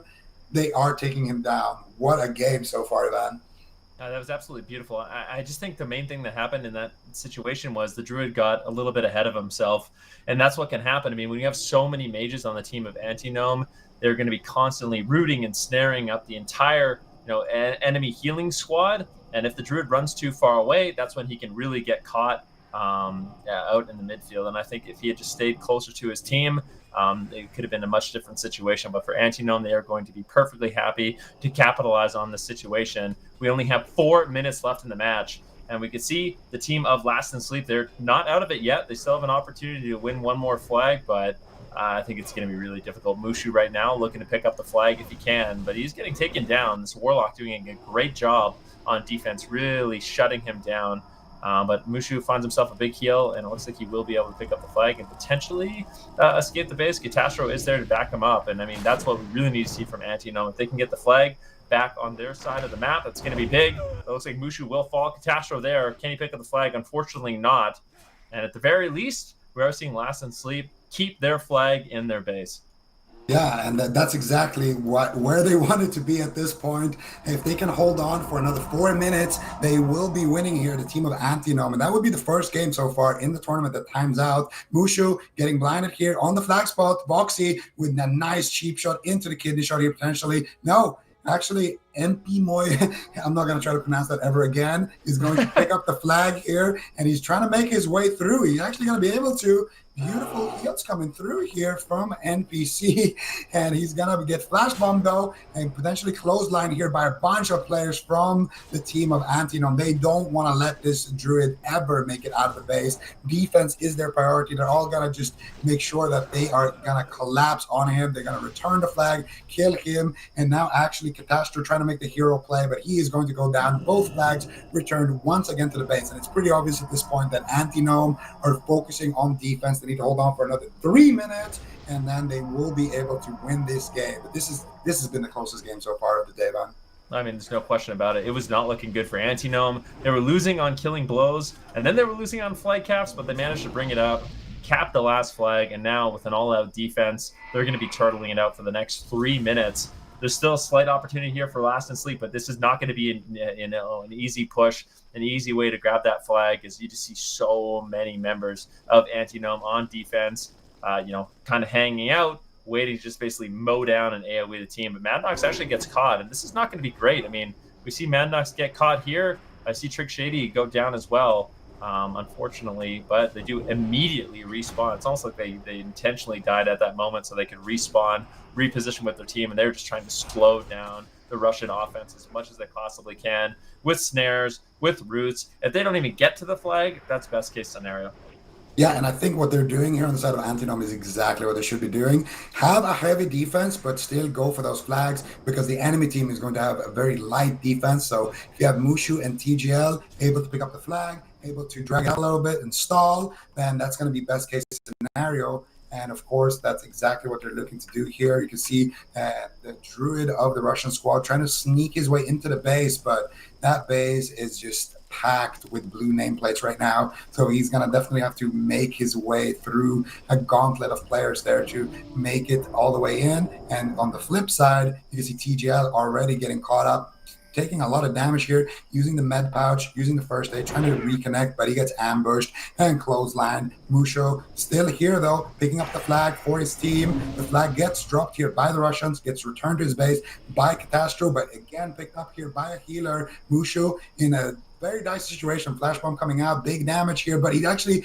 breaks through and interrupts the Warlock there on the Shadow Bolt. The Death Glow comes out, but a preemptive nature swiftness, but he's in human form. Big damage coming through from the Rogue. He is going to go down. Mushu dead on the ground right now. And once again, if they can make it out with the flag here, NPC here looking to potentially get an NPC named after him if he can keep this up, trying to make his way across. And if he can hand it over to his druid, all of a sudden, the Russians could pull ahead. They actually, no, 35 minutes have elapsed. Antinome should be the winner at this point. Yeah, I think that is going to do it. And like you said, I mean, that was absolutely the closest match of the day. Antinome, it was not looking good for them, Zico. I mean, they were behind on killing blows. Their offense was looking a little bit sloppy, but they managed to do it. They managed to, after being down one flag cap, really, really take control of the midfield match, take down the flag carrier, and put a point on the board, and thus give them the lead in the matchup. And with a beautiful stall strategy, they did manage to hold it out. Any thoughts on that one? Easily the closest game we've seen so far. Very back and forth, and it did feel like the Russians were in control for the most part, but just that one time when the flag carrier tried to cross, they were able to clothesline him. And Vix and of course TGL doing a great job there, managing to secure that kill. And this is what it's all about. This is where it gets interesting, because if that game had ended 0-0, then it would have gone to the Russians. If it ended 1-0, it would have also gone to the Russians. But because they got that last flag, it goes to Antinome. So it's cool to see how the format is playing out as well. Yeah, and that will conclude all of the round 2 matchups. We have some round 3 matchups coming up, but that's going to be after a quick break.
Welcome back, everyone, to the World of Warcraft Classic Summer Bowl European Edition. We do have our next matchup as we march through the tournament. And I do have to correct myself on something I said a little bit earlier on. This is actually a double elimination tournament. So there is a loser's bracket as well. Teams will have an opportunity to battle through that loser's bracket, Zico. Yeah, absolutely. And the loser bracket is filling up with the losers. No, I'm just kidding. But that's what it's for. That's what it's for. But we are going to have some exciting games a little bit later on that some of the teams that we've already seen, teams like XXL Fanny Pack, teams like Peel for Pow, Dad Gamers Unite, some of the teams that we watched earlier on, we're going to be down there waiting for their matches. But I do think we are ready to get into yet another game. Today has been gameplay. And this time around, it is going to be Apes versus Webby Gaming. Webby Gaming. That's right. There it is. Apes versus Webby Gaming. This is a highly anticipated match. We did see Webby Gaming and Apes actually play earlier on in the day. It's a round 3 match in the upper bracket, and there's a lot on the line. I mean, if you can pick up this one and one more, all of a sudden you're in the winner's final. So every single one of these matchups, avoiding the loser's bracket as long as possible. Fun fact, every single team will be going down to the loser's bracket except one here, Zico. Yeah, and that's a good fact right there. And right now, fun fact, when you play, there's a winner and there's a loser. And right now we're trying to decide that. And I mean, what better matchup to do it in than with these two teams? I think it's safe to assume, or it's safe to say, that both of these teams have been so far the most impressive ones on the day, cleaning out quick victories against some very impressive teams. And of course, we're going to have Krilla, the Fat Cow, going up against Storm. It doesn't get much better than this. Return Flag versus Dr. Perplex. Cadet, of course, going to take a break from doing those gold runs and go up against Zope. So it's going to be nice to see here who can push ahead here. And, I feel like if I was on Wavy, I would probably go for kind of a conservative strategy. I would try to pull ahead on kills and maybe just try to play it out for a 0-0 or try to win in a 1-0 fashion, something like that. I think this game could definitely go the full 35-minute distance. It's definitely a possibility, but I mean, at a certain point, if you're behind on a flight cap, if we do see one of these teams kind of sneak ahead, I mean, keep in mind, that's what we did see in the last game as well. It was looking absolutely terrible, kind of hopeless for one of the rosters, but with some really nice plays, Anti-Gnome was able to come out ahead. And I mean, both of these teams are more than capable of finding those moments, finding those opportunities. The gates have opened, and this match will be underway. 35 minutes on the clock. Let's see what they're able to get done. Yeah, let's see what they can do here. And right now, both teams are going to sit in middle. We're going to not expect them to engage quite yet. When you look at those druids, Storm, you can see as soon as he crosses a little bit over the middle part, maybe when he gets a little bit closer to the tunnel, that's when teams are going to look to engage right now. Both teams just spamming out a little dispels. We actually do see the Hunter here getting caught up in a rocket helmet here on one side of the map. So that's going to be an interesting line of play. Usually you want to use that for the flag carrier, but Krilla now finally across the middle, and Storm as well in that tunnel together with Tilted. So we can expect the team fight to break out here, and there it is. We're going to see Zope charging over onto Staybird. They're focusing the Priest, and he's taking heavy damage. He gets immediately erased right there, and now we get blinking in here, doing a lot of damage here on that Pompyro Mage. Psych as well, playing that Pompyro Mage as well with that Mind Quickening Gem active, doing tons of damage here in midfield. But the big story here is, of course, what is Perplex going to do here to Krilla? We're going to be keeping our eyes open for that play. Last time we watched Apes play, he was able to shut down the flag carrier completely, but I feel like against Krilla, he's going to have his work cut out for him right now. Perplex in the midfield, Krilla going across the ramp, and Perplexity realizing with that stealth slowing him down, he's not going to be able to make it all the way to the flag room. bit of a rare positional error there. Krill is just going to basically be able to walk out scot-free so far, and Perplexity is going to wait for him in the midfield. He is in stealth, looking to connect here. Krill still has his free action potion active, looking to escape, but there's a lot of Apes players here chasing him down. Let's see what kind of creative pathing he can do. He needs to avoid everyone. DX finally connecting here with a Death Coil. Zulp as well now. Big damage from Buike with that Palm Pyro. Krille is going to get immediately erased. And Storm is looking pretty okay so far. Yeah, I mean, Storm's looking great. Oh, Storm, I'd be quite happy in this position. Looks like you will be able to just go and cap the flag. You seem to be walking in. I mean, you can just tell how well coordinated Apes is with their assault. The damage lined up perfectly on Krille, and that's what can happen. If you line up your damage in Classic WoW at the perfect moment, it's almost unhealable. You have to be preemptively healing to deal with that. And, I mean, Apes obviously are experts. And unfortunately for Krill, wasn't able to make it across, and Apes will pick up that first flag. And I mean, we both thought this was going to be a lot closer than that potential 35-minute stalemate, and Apes making quick work of that first flag cap.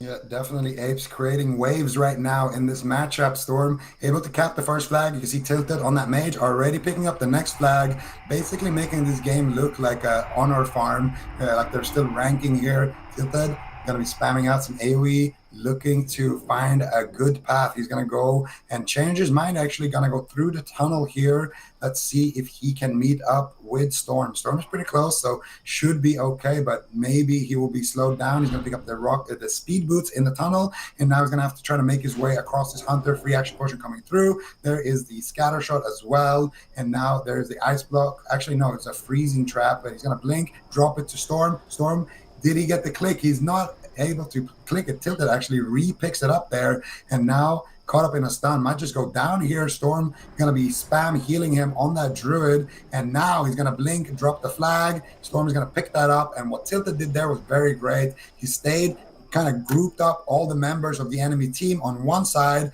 dropped the little Nova, and then blinked to Storm and dropped the flag there, minimizing the chance of anybody stealing that flag. And it looks like Storm is going to be able to cap yet another flag here. Ooh. Perplexity is in the starting room. Drig is making his way there, but I think Perplexity has information on Drig's position, and I expect him to spam out the saps, the blinds, the cheap shots, and slow him down. They're going to pick it up. I mean, Krille's in a prime position. He just snuck in. Really nicely done. He's going to pick up the flag. Perplex is there. Can he get a sap? He actually just goes for the blind. Is there an abolish? Unfortunately, Krill wasn't able to get the abolish on that blind, and that will sit full. But looks like Drig is there to back him up, and Perplex will ultimately get shut down very nicely down the rocket helm coming in from Krill, really just slowing down Perplex, and it looks like he will be able to potentially cross the midfield. Storm is there, though, and gets him into a rocket helm. Nicely done there by Storm with the flag, setting up his team for an offensive push here onto Krill in the graveyard, but it does get removed, and it looks like Krill has a great opportunity here to actually cross the map. Yeah, but he has no free action potion now, and he needs to cross through the gauntlet of Apes players in the middle. Fear Ward coming through here on Krill. Can he make his way there? He charges Chloe. He's ducking, weaving, and dodging in the middle, and it looks like he's going to be able to escape. Freedom coming through here from Extreme Punish, and because he doesn't have that free action potion, that Freedom is going to be paying dividends right now for Krilla, and he's going to be power shifting through, making his way all the way to the base, so he should be able to actually secure the flag back to the rooftop positioning, where we can kind of see that push happen from both teams. Storm already going to be in that spot and just waiting right now. You can see the rest of the Ape squad members are probably going to just be stacking up with him. You can see Polytesia already there, waiting in the wings. You can see the rest of his teammates as well, kind of grouping up, getting in position here, and we're going to see that classic situation where you want to have a Hunter dropping a trap on the entrance here to the roof, and you want to just make sure that you have mages there slowing everybody down, pulling everybody, and then of course you want to have a healer as well with Storm, and then everybody else usually going on offense, especially Perplexity on that rogue, setting up big kills there on the enemy flag carrier. So let's see who can pounce first right now. Cadet and company are in position, looking to make a push here, Van. Well, and we'll see if they can make that push, if they can get through that gauntlet. At the same time, we do see the team of Apes setting up actually a 6-man offense. They have their Warlock going to be going down to the main field. It seems like this is a play a lot of these teams are making. You basically make a push with 5 members, force the Druid down, and once he goes down, he is met with a death coil to the face, and that's when things really start getting spicy here for these flag carriers. Krille, we'll see how he responds to the situation. 6 members of Apes ready to go for an offensive push here. So far, the defense is looking solid. They've got decent crowd control, snares onto Zolpi, onto basically the entire team of Apes, but they are still pushing forward. And Krille, he is getting ready to jump down if he needs to, but he's going to be met with Perplex as well as the Warlock if he jumps down, and he does. Let's see if he can escape this situation. Gets caught into a flash bomb. There's big damage available here as well. He needs heals. He needs help, but I don't think he's going to be able to get it. He's trying to escape with that flash bomb. It's just not fading, and he will ultimately go down. Great offensive push there by Apes, and this could potentially be the second flag capture if we do see Storm get there. Unfortunately, there's too much offense for the team of Wavy, and that's not going to be a second flag cap. So they didn't take down Storm, but at the very least, they were able to get him out of the base so he wasn't able to cap. Yeah, and they're going to be able to make it through. And I got to say, Storm doing the intelligent thing here. If you would have gone for the flag cap there, you would have risked dropping the flag because they were so outnumbered. And all of a sudden, there's a possibility of getting a speed cap on the enemy team. So Storm just playing it out, being patient here. His team is in the lead. There's no need to take any unnecessary risks here. Instead, the flag is still going to be in their base, and that's exactly where they want it. They're going to be able to clean up in mid and then all collapse onto Krille here. It's very important now what Perplexity is doing here. He's going to reach Krille, and Krille is going to get stunned up here. Cheap shot comes out. There's a kidney shot. No trinket available. Tilted is there as well. Polymorphing the heals, polymorphing everybody who's trying to reach him here, and big damage coming out. Krille is going to die, which means that the flag cannot be swapped here from Cadet. Cadet now taking a big fat vampire to the face. Zolp looking to take him down here on that warrior. Big damage coming out here, but he does have 2 healers with him. Cadet right now basically just acting like the flag carrier for his team on that warrior. He has 2 healers backing him up, and now he's going to try to potentially make it across here. He needs to try to find Krille and drop him the flag, potentially maybe even drop it to one of the mages so they can try to cross quickly. Depends, honestly, on what Cadet has available here. If he has a free action potion and maybe his rocket boots, he could potentially just personally carry that flag over. We're going to see what he ends up doing. Right now, though, it looks like they have control over the middle, so he should have no issue with that freedom to reach Krille and just drop that flag. And then once again, get it into that rooftop position. They don't want the flag to get clicked by accident by anyone or, returned. So they're going to wait, take their time, but it does get swapped. Krille now going to make it back to his base. And once again, after a very close call, we are going to be returning to that kind of standard formation most likely. That was actually a really nice mind control cap onto Polytheasia there. Slowing down that offensive push, not allowing to get out those dispels, and it was nicely done. It's really nice to see. I mean, these teams are going to be 2 of those teams that really are going to be implementing, all the different engineering items, all the different consumables that are available to them. But like you said, we're kind of back to a defensive position here. Krille, nice and snug in the Alliance side of the base. As for Storm, it's going to be the same thing for him. He does make it through the tunnel. Has a little bit of, offense chasing him down right now, but it looks like he will be able to position himself where he can actually get away. He's got enough backup from his team that I'm not sure they're going to be able to catch him. But, I mean, Cadet right now is using his rocket boots. He's actually chasing him. He might be able to catch up to Storm, and if he can, might be able to take him down. Storm's going to have to do a great job with his positioning, with his kiting, but this warrior just charging in with the rocket boots, unfortunately, messes up and isn't able to get up and get that charge off. And now Storm might be able to reconvene with his team. He jumps down. His teammates are there to back him up, but still not completely safe. Yeah, Cadet and return flag actually reaching Storm here. There comes the sheep shot. Do they have more damage? Nice scatter shot into Cadet. They're trying to slow him down. Full fear coming out. Big damage here. Storm actually might go that flash bomb. They click the flag. They do, and they tie it up. 1-1. Ladies and gentlemen, we have a game on our hands. 13 minutes in, and it's going to be Weeby Gaming in the lead right now. If they can hold off for another long time, they would actually be the ones winning so far. And, that's all Cadet right there. You can tell all of that gold he's been farming, buying all of those consumes, those flash bombs, paying dividends for his team in that situation. Beautiful, intimidating shot there as well to allow his teammates to connect, return flag as well. So swift with it. Beautiful position to intercept Storm in that situation. And they're unable to take him down there with the NS almost coming up. It just gets batched there as he went down. So both teams looking to pick up the flag once again, but it's going to be Cadet holding it so far for Weavy Gaming.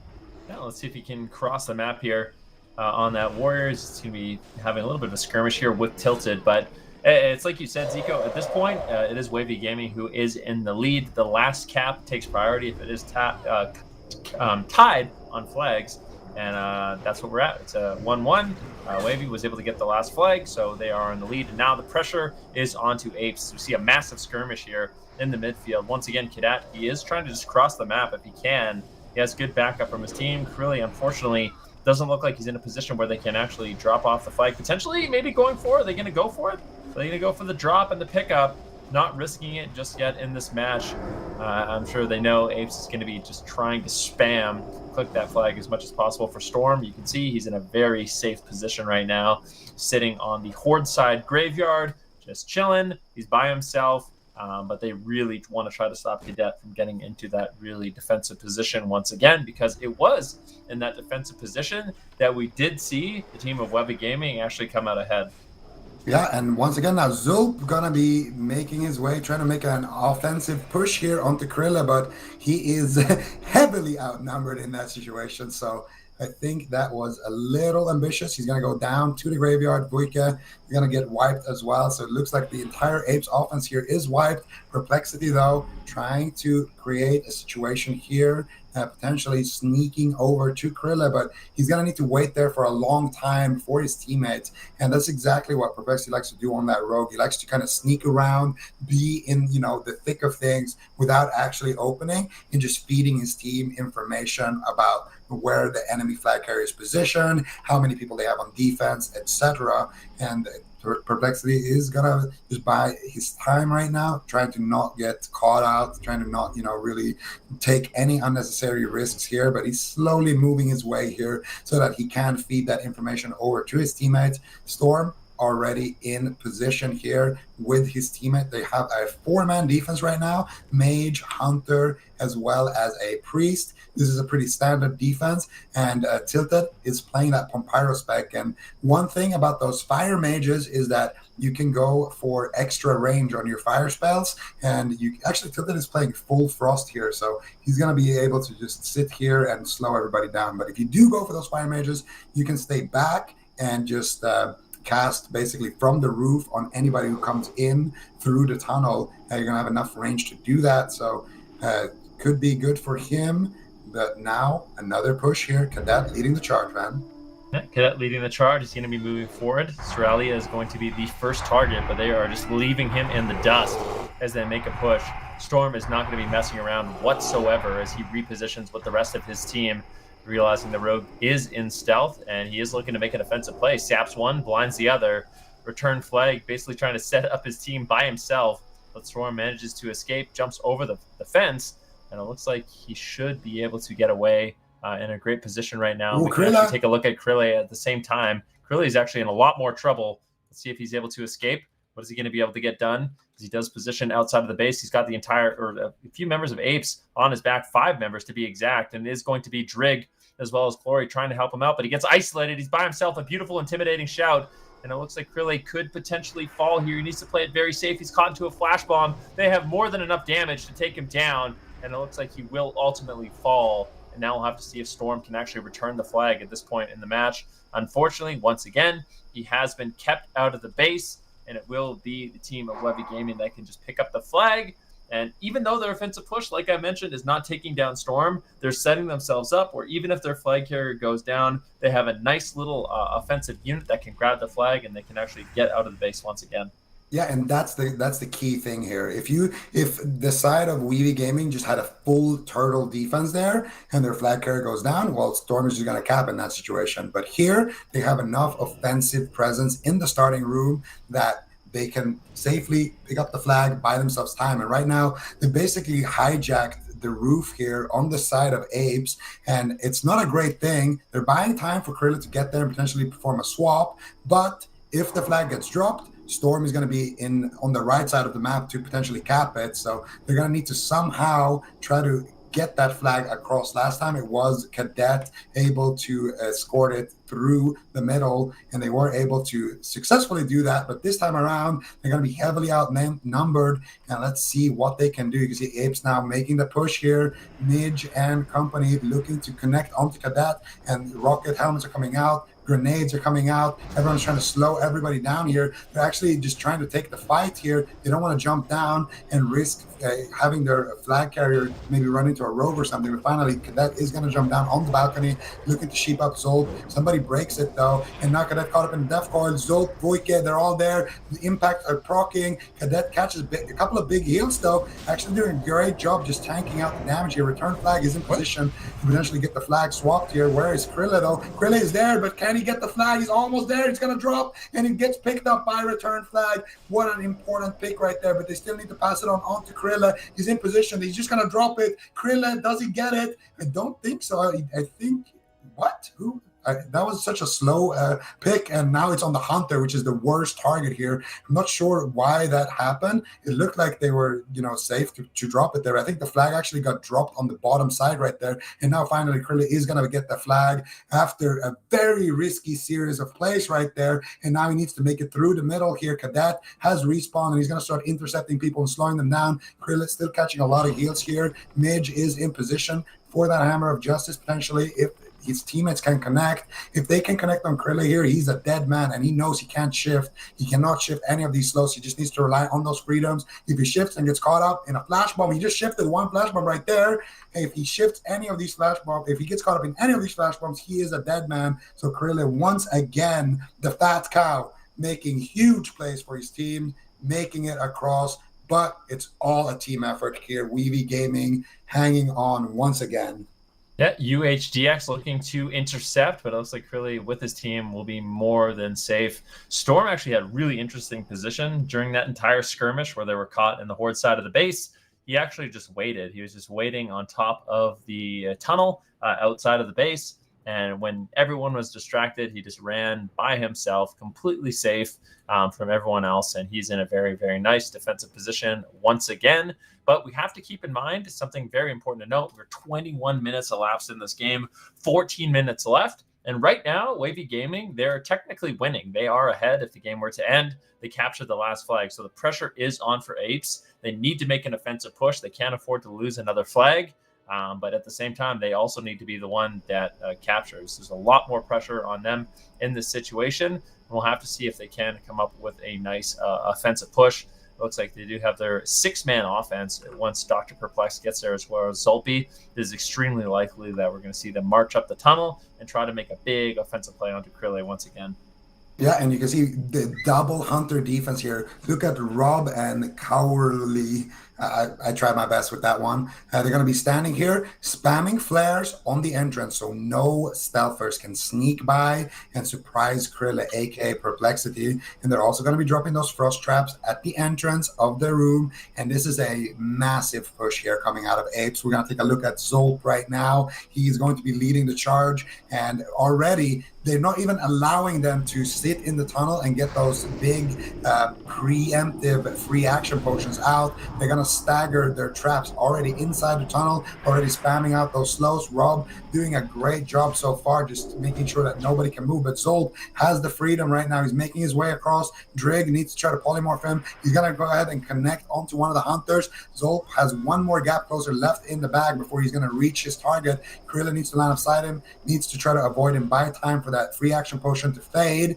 And Krilla's doing a great job just kiting so far, but Zolp actually does connect finally. Palm Pyro coming out onto Krilla, takes a massive damage hit right there. And so far, Krilla is running circles around this pillar, basically doing anything he can to just stay alive. I'm not sure if it's going to be enough. I think they need to try to wipe them here, and it looks like they are able to, but the damage is so high. Krill is still low. Mortal Strike is still active. Could potentially go down here, but still around 30% HP. It gets caught up out of form, and Krill is going to go down with the quick pick, with the quick return. And now Storm, what are you going to do? Is he going to be able to pick it up? Cadet is there, but Storm almost rooting him and getting the pick. Cadet trinketing, but now he's going offensive onto Storm. He's going to kill Storm. He kills Storm and returns the flag.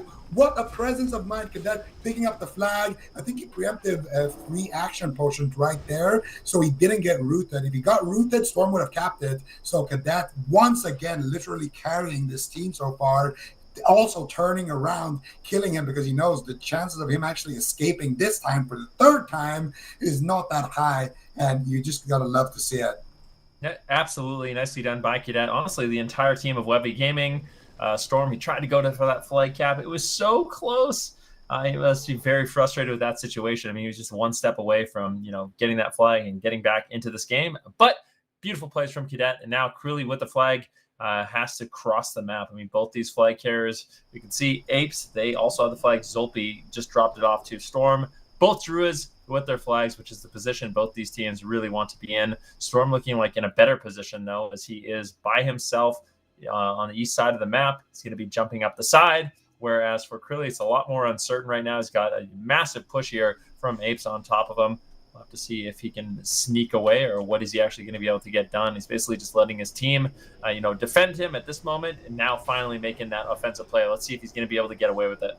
Yeah, this is a big moment here in the game. There's a lot of Apes players surrounding Crilly. He's stuck in a flash bomb, and if they connect, he could just die. Death Coil coming through. Zolp is on target. He's looking for a target to charge. He's going to charge the Priest, looking to make his way back into the team, but he gets erased, gets picked up once again here by the Hunter, but the Hunter is not who you wanted on. Do they get another pick? No. Zolp gets the return, and Storm is stuck in a gouge right now. Return flag, looking to take the flag, and he's going to be able to pick it up, but no teammates inside. Storm actually kind of scared right now from that 1v1 potential from that rogue, so he's going to potentially bait the rogue here, but Psyche is also there. If Psyche can reach Storm, maybe with a rocket helm or something, he will be in a great situation here, but once again, beautiful peels coming out from the Hunters. Psyche not going to be able to make it to the target, but return flag should be able to at least escape for a little bit. Where is Krilla? That is the big question here. He needs to convene with return flag as quickly as possible. A rogue is extremely fast, but also extremely squishy, and he could just go down right now.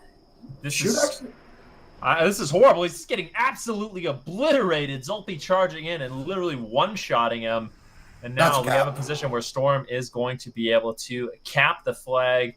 No contention there. And now Apes put themselves in a position where they are now the ones in the lead in this match. And it's going to be up to Webby Gaming. They're the ones that have to get that flag cap if they can. But what a back-and-forth game.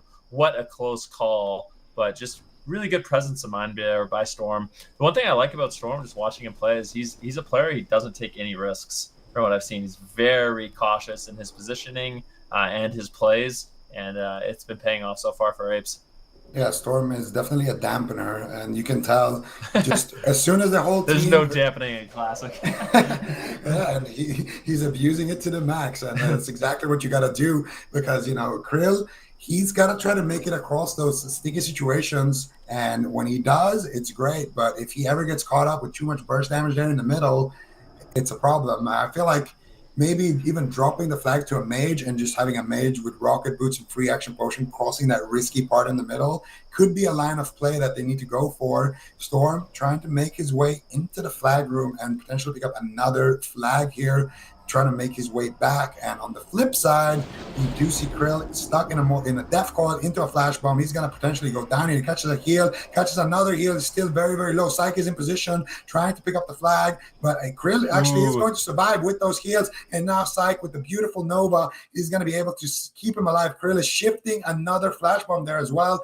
spamming out those decurses on the Curse of Exhaustion, gets blinded, pre-bears the cheap shot, trinkets into a kidney shot, shifts out of bear form and gets erased as a result of it. And now Storm once again looks like he should be able to maybe make that side jump and then actually be able to cap here unless Cadet can do something about it. Yeah, the team of Apes, they're just going to be looking to wipe anyone, Cadet, Drig, anyone from the team of Wavy Gaming, if they can make a push on the base, they might be able to pick up the flag. But right now, things are looking better and better here for Apes. You can tell Apes, they realize they're in a winning position. All they have to do is keep the enemy team out of the base. And if they can do that, right now, Return Flag's trying to sneak in. Dr. Perplex is going to be shutting them down. But look at Vushke, Zolpi, Medj, as well as Tilted. They're all just sitting on their flag. They're all just waiting for Storm to get there. And it's looking like, without contention, it is going to be Apes that claims this third flag. There's no way anyone can stop them. Very back and forth game, but Apes once again showing dominance. Just excellent game from start to finish. It started out very explosively, Apes taking that 1-0 lead, and then it was a big back and forth there. And I was really impressed with what Cadet was able to do in this game, for sure. I think he was definitely one of the X factors there for Weavy, but in the end, the teamwork of Apes looked superior. The coordination with their damage, it just looked superior.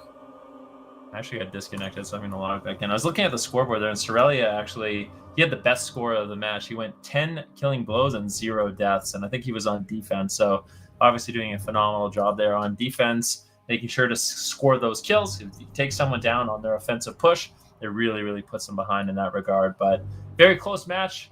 We can take a look at the bracket and see exactly where we're at. We get confirmation here on what our next game is going to be. But that round 3 match, I think that is the first round 3 match that has concluded. So Ape's going to be moving forward to the round of 4 in the upper bracket. And we still have 8 teams in the upper bracket. As far as I know, actually 7 now, with Webby Gaming going down to the losers bracket. But yeah, next matchup we have for y'all, I'll let you know here in a second. But any big takeaways from that one, Zico? Looks like Apes are, well, it looked like they were mortal there for a second, but they also kind of look like they're kind of living up to the hype right now. I think potentially the next game that we could see is Noggenfogger Dodgers versus Anti-Gnome. I think that's a great matchup if we can get that one. It has a lot of big name players here, and obviously whoever wins that game would be the opponent of Apes in that upper bracket final, and whoever wins that game will be the first grand finalist. So that's going to be an interesting game that's coming up a little bit later. But the next match is going to be Just Jump KEKW versus Stuck on Dadmaw. Let me take a look really quick. Yeah, I've noticed about a lot of these games. Mm-hmm. I don't know if this is just like a Europe thing or what, but a lot of these teams are Alliance. I feel like so far there's been an overwhelming amount of teams that are Alliance compared to Horde. Yeah, I think Horde has a higher quantity of players, but Alliance has a higher quality of. Yeah, I think that makes a lot of sense. It makes a lot of sense. So we haven't actually seen either one of these teams yet, right? Just Jump KEKW as well as Stuck on Dadmaw. I don't think either one of these teams have played on broadcast just yet, so it'll be nice to see. Yeah, both in the upper bracket, what they're able to get done here. Just trying to see if I'm familiar with any of these players, any of their names on these rosters. Yeah, well, ZKI comes to mind. He is going to be on the Noggenfogger squad, and that's going to. Oh no, that's the. Sorry, I'm getting wrong game here. Yeah, I'm getting ahead of myself here a little bit. But I think Stuck on Dadmaw. Is this the? Oh, these guys. I know these guys. I fought these guys on live as well, and this is actually a couple of rank 14s guys. Excrement is a name that I do remember here, and I think this is actually one of the better teams here on Firemaw. So, Van, you're not that familiar with the EU scene in Classic, but the two biggest servers are, Gehennas and Firemaw. Those are kind of the big PvP servers. And I think Stuck on Dadmaw is actually going to be the kind of top tier squad from that server. So they're going to be representing Firemaw. And, if Firemaw wants to have a claim to fame here, these guys got to at least make it to, an upper bracket final or something. At least, yeah. That's very any claim to fame, they gotta, be making top 3. Otherwise, it's a bit unfortunate for them. But yeah, I'm curious. Do you know if this team is gonna be playing Horde or Alliance? So that is going to be a Horde team. Excrement is an undead mage, if I'm not This completely mistaken. But it was a while since I saw his name, so we'll see if my memory is as good as I think it is. And it is a mage, and it is an undead mage. That's got to be a point for the Black Lizard right there. you've been getting lots of points today. Doing an excellent job here, Zico. But there's like a part of me. There's a part of me that wants to see the finals of this tournament be Horde versus Alliance. Yeah, I think that would be awesome.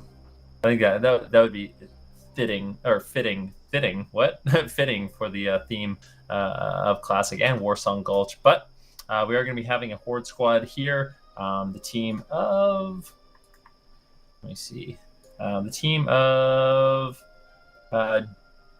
Stuck on Dadma. There we go. Stuck on Dadma. They are going to be playing the Alliance side as Horde characters, and then for just a jump, they are also going to be a Horde team. So we got some Horde versus Horde action here in Warsong Gulch.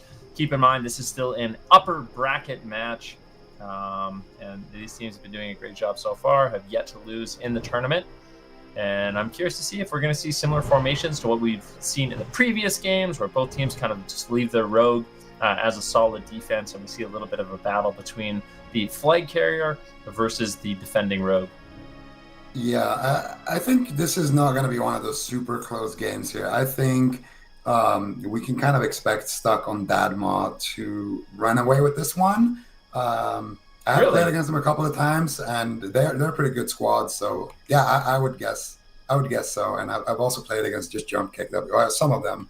So I think based on what I've seen in the past, I would give this one to Stuck on Dadma. But of course, anything can happen. We've had a lot of close matches so far. So, and especially with a different format, with that 35-minute timer, and then going to different ways to kind of decide who wins. That always could play a factor with the teams maybe playing defensively and going for kills and things like that. And you see all these players as the gates do open, march their way into the middle of the map. And it's likely we do see a little bit of a battle here between the defending rogues and the offensive druids trying to actually pick up the flag. And normally what we see as well, something very standard, is to send a mage. So your druid is kind of vulnerable against the rogue, but if you send a mage to back him up, then all of a sudden he can help out the the druid that's looking to pick up the flag and make it a lot easier for him to actually escape the base. Yeah, and we are going to see, the standard opener here, both teams just chilling in the middle, looking for maybe some dispels, try to clean up some debuffs, place down some totems, wait for the druids to get closer to the base, of course. And as soon as that happens, we're going to see that big team fight happen. Now it looks like the Dadma squad is ready to engage here. So a team fight could erupt here. But I think the interesting thing to look at is going to be these druids. So I'm going to be focusing my attention on what these druids are able to do here. Q-Pop is going to be in the tunnel. And he does have a rogue waiting for him in the base. Let's see how sneaky he can be. He's looking to take up those boots. They're not going to be there. Team fight has started. And if we look on the flip side, Pep is going to be sneaking in the tunnel as well. And he's actually backed up by a mage. Excrement has actually already picked up the flag. Yeah, he already got it. And Pep is going to be able to make a quick move here. They're going for a quick cap. And you can see Q-Pop already having a lot of issues here in the start. But the Rocket Helm coming through from Q-Pop, he's going to be able to pick that up. Gets the flag, and now he needs to go all the way on the ramp. He's already expended some of his defense. Verti, if he can catch him on that rogue, it could be big here. It could be a speed cap happening here. Potentially gets distracted, but I don't think the rogue should be able to reach him in this situation unless he has a rocket ham or something.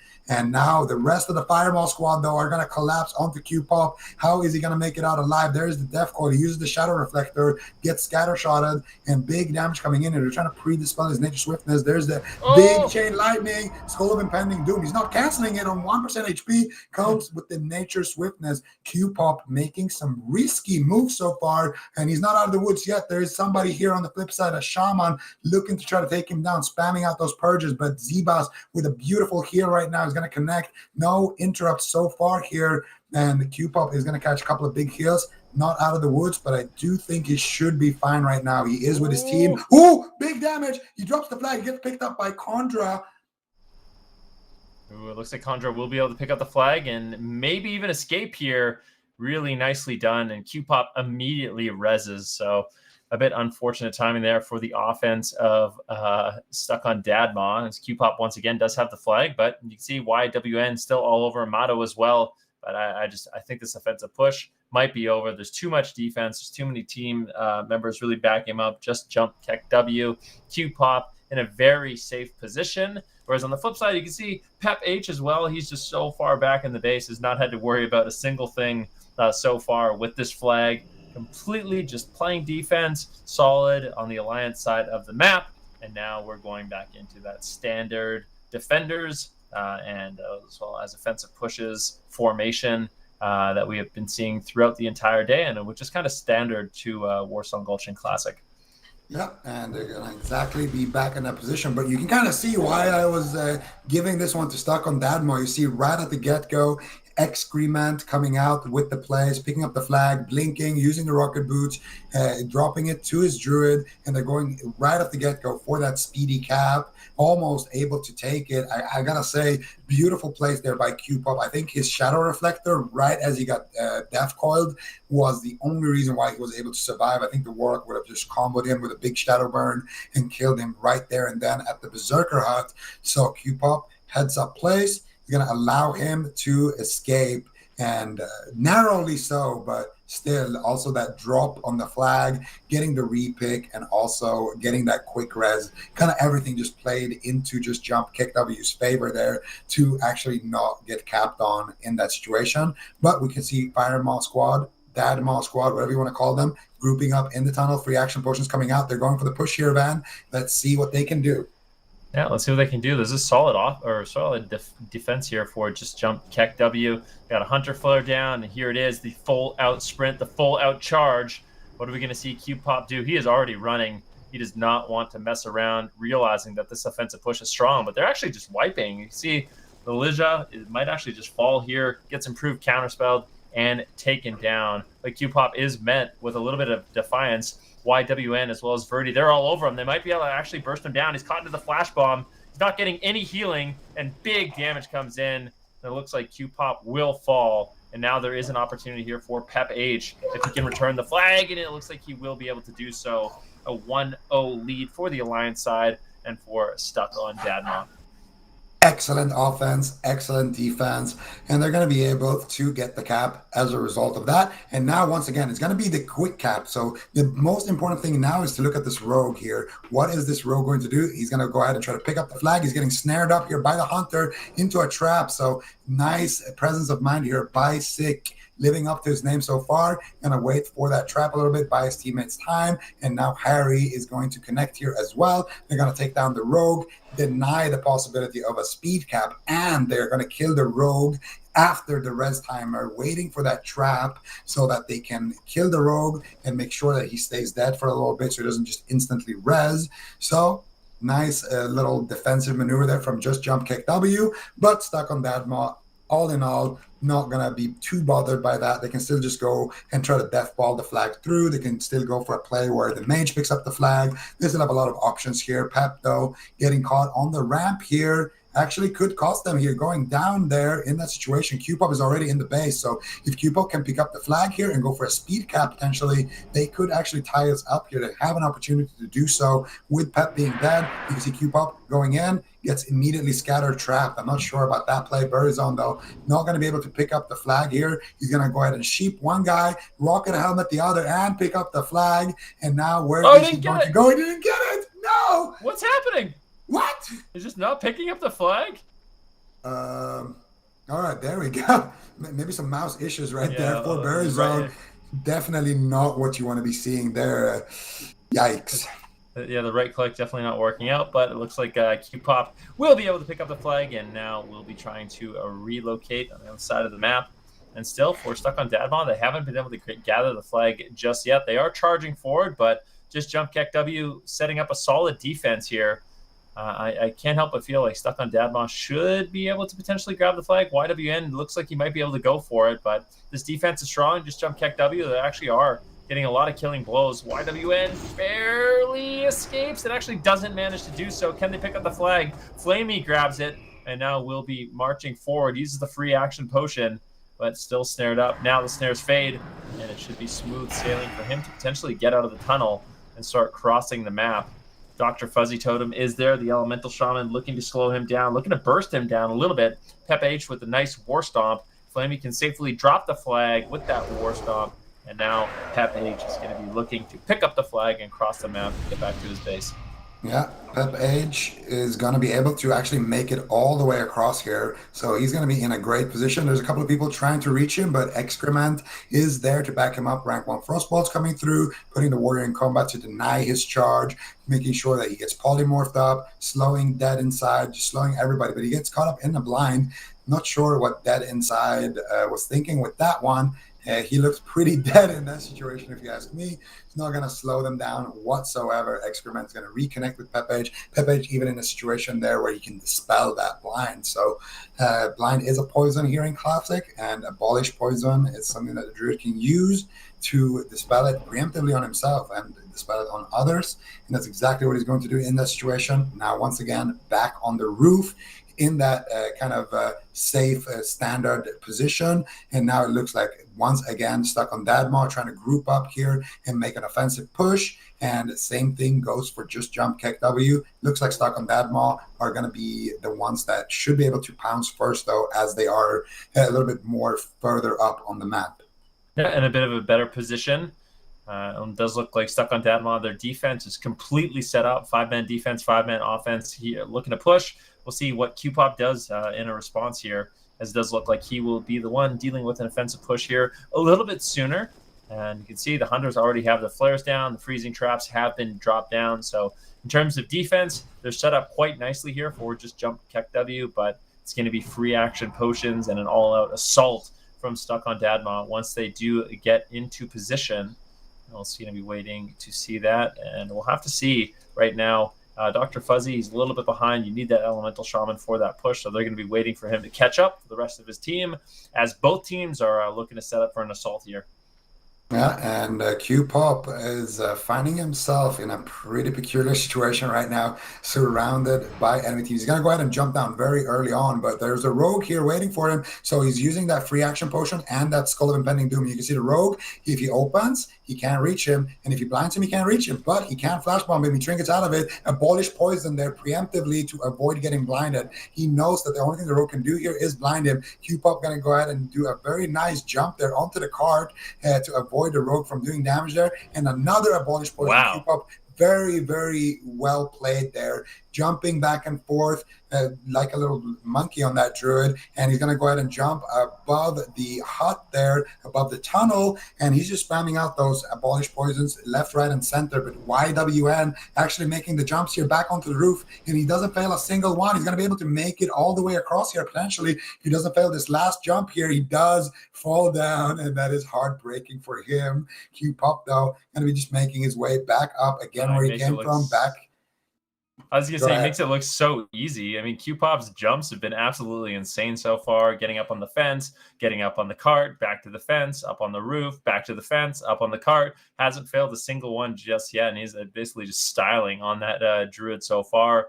Really excellently done by him, and it does look like he will be able to get into his base safe and sound. But Stack on Dadma, they do have 4 players outside of the tunnel right now looking to group up and potentially make a push. And at the same time, we do have Dead Inside sitting in stealth. Really not going to be able to set up too much, but can be used kind of as a scout on that rogue at this point to take a look at the defense and basically just wait for his team to reconvene with him.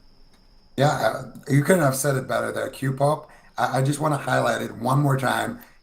Using his free action potion and his Skull of Impending Doom. Skull of Impending Doom going to be doing damage to him, so he cannot get blinded. Free action potion going to make him immune to stuns, so he can't get stunned by the rogue. And as soon as the Skull of Impending Doom fades, he spams out Abolish Poison, which is a heal over time effect, essentially. But every time it ticks, it removes poisons. Blind is a poison, so the rogue can't use his blind either. And he just keeps refreshing it and doing those jumps, making it look super easy. and like you mentioned, basically swift like a gazelle on that druid, making sure that he can hold on to the flag. And this is exactly the thing about druids. You know, if you have a good flag carrier, they can make your life a living nightmare, and that's exactly a great showcase of how they can do that. I just appreciate you using like all these like a gazelle, you know, a monkey to represent what they're doing. But I mean, he is a cheetah, so I mean, cheetahs are also quite mobile and you know, got quite good dexterity as well. So big shout out to all the cheetahs in the chat right now, as we can see.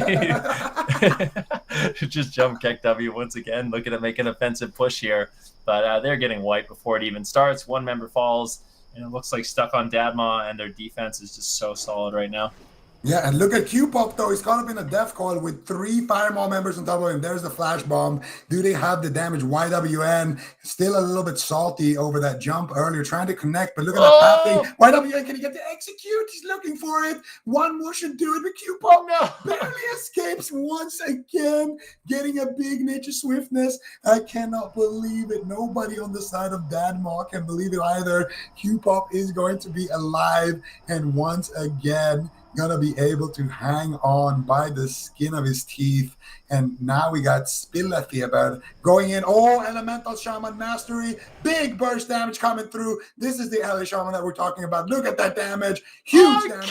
Go ahead and one tap Q-Pop. Flag is going to get returned, but it is going to get repicked here. Pep has not been able to secure that flag, and let's see what they can do here. How far can they get it? Dead inside alone here, gets blink counterspelled by excrement into a polymorph here, and he is stuck in that, but no, he does get dispelled here. Going to be able to reconvene with his team. Dead inside, making a big play there for his team, holding on to the flag, but once again getting caught up in a scatter shot. They're slowing him down, and it is a rogue with it, and a rogue is onto him right now. Cheap shot coming out. This rogue is going to get erased here if they can get a kidney shot. Q-Pop is there, backing him up. I think he evasion the bash. They fear the druid. He drops the flag. Do they pick it up? They do return it in the middle of the click there. Beautiful fear shutting down the repick there by Q-Pop. They're going to return it there in between, and as a result, get the second cap. Stuck on Dadma are getting ready to potentially just finish this game out there. Beautiful stuff. Yeah, one flight cap away from closing it out. 17 minutes have elapsed in the match. We'll have to see. Stuck on Dadma, they're going to be looking to pick up the flag, and we can see as well Q-Pop is positioning in a way where he's going to grab the flag as well. They still have time. I mean, still is enough time. There's 18 minutes left in the match. Obviously more than enough time for them to come back with 2 flag caps, but so far stuck on Dadma. They've been looking really solid in this match. Their offensive pushes have been great. Their defense also looks really, really solid. But you have to give a big shout out to Q-Pop in this match. I feel like he is really keeping his team in it. On that druid as the flag carrier, he's been doing an excellent job so far. So we'll see if he can make some hero plays, you know, escape the alliance side of the base just yet, try to cross the midfield and get back to his base. But just picking up the flag now, potentially they're playing really, really cautious. They don't want to, you know, get in there just yet, waiting to see what happens. Indy's going to be fearing up Bury Zone, as it looks like they just want to allow the mage to grab the flag. So Bury Zone's going to grab the flag. Q-Pop in position to once again pick it up, and he might actually just drop it. Maybe he drops it to allow Q-Pop to pick it up, and now that everyone is kind of distracted. Oh, I got to say what Excrement did right there. Took the flag, ran it down through like 8 members in the tunnel. Then he dropped it.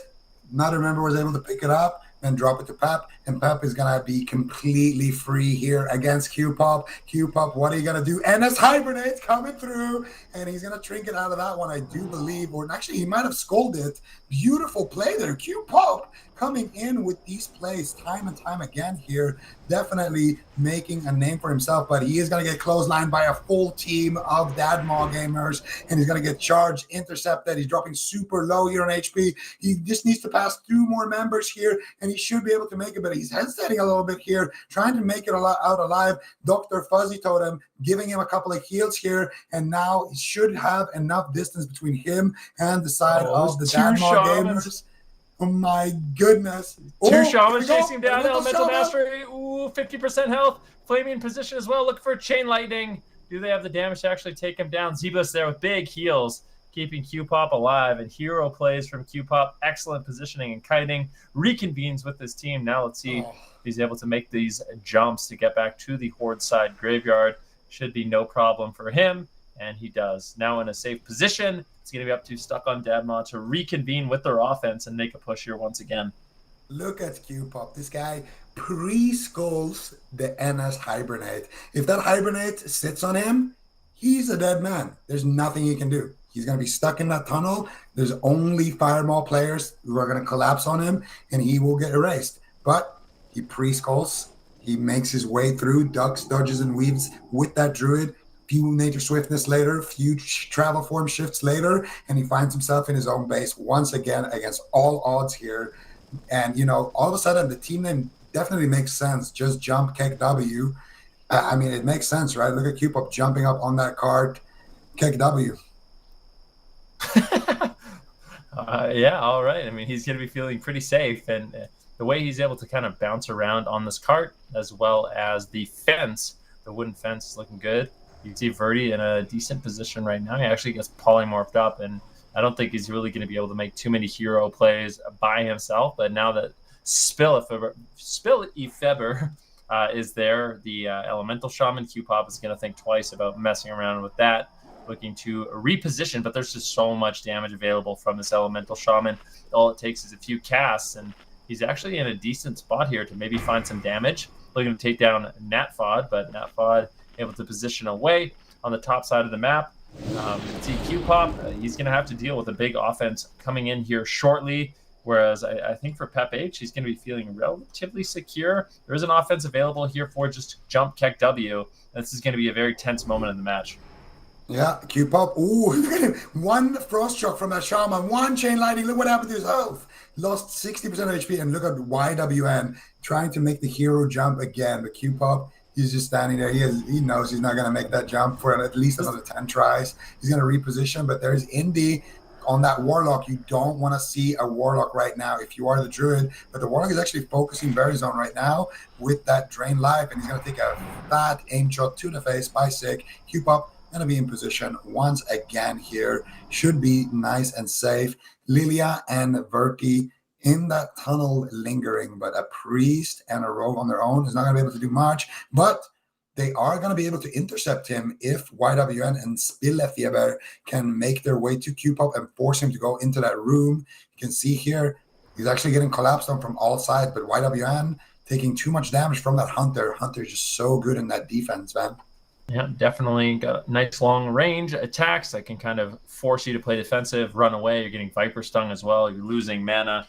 And without mana, you're really not going to be able to accomplish too much. So they are going to have to reposition, sneak away for a drink, look for the Rejuvenation Hut, because an Elemental Shaman and a Mage with 0 mana are going to be essentially worthless in an offensive push. And now we see just jump Keck W. This is an interesting position that they're taking. This is kind of the first time we've seen a team not play inside of their base. They're going to be playing closer to the tunnel side as well as their graveyard, just really making use of all these different jumps we've seen Q-Pop just consistently pull off in the match. Let's see what's going on right now with Pep H. A little bit of an offense. You know, he is kiting around. It looks like he's going to be completely fine. 2KB, Excrement, Flamey all backing him up, and Pep H in a very, very safe position. Once again, the top side of his base, and should be completely fine. Yeah, Q-Pop is just going to be chilling here, and Stuck on Dadma, they just need to get a big offense going if they want to close this out, but the pressure isn't really on them to do anything. Look at General Dr. Fuzzy Totem right now, having his mind control cap backfire. He's actually healing Mato right now, helping him out against that Warrior Kondra here on the side of just Jump Kick W's offense. Fuzzy Totem in a backfired mind control cap into a fear, and now finally he's going to be able to play his character, but Excrement is there, going to be able to take him down, and he basically didn't get to play his character for 30 seconds, and now he got sent back to the graveyard, and now once again Firemaw trying to get that offense going.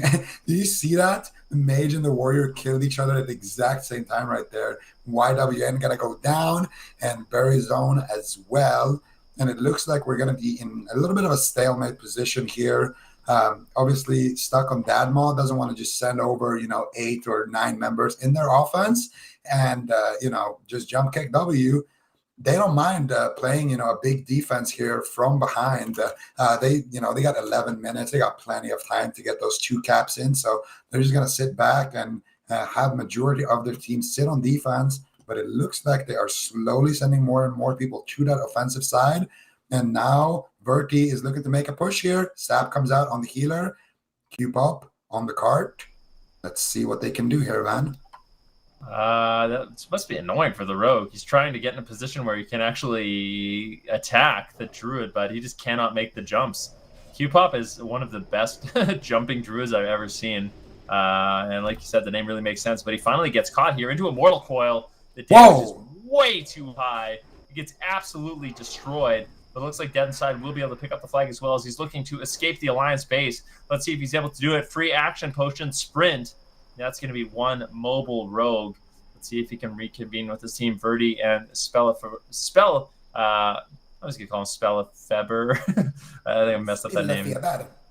Okay, that's just not going to happen. It's not going to happen, man. I'm sorry, but Dead Inside looks like he was able to pick up the flag. Definitely coming in clutch for his team. We'll see if he can reconvene with Q-Pop, but Verti and Spellefeber not making it easy at this point. Yeah, and they actually just took down Q-Pop right there.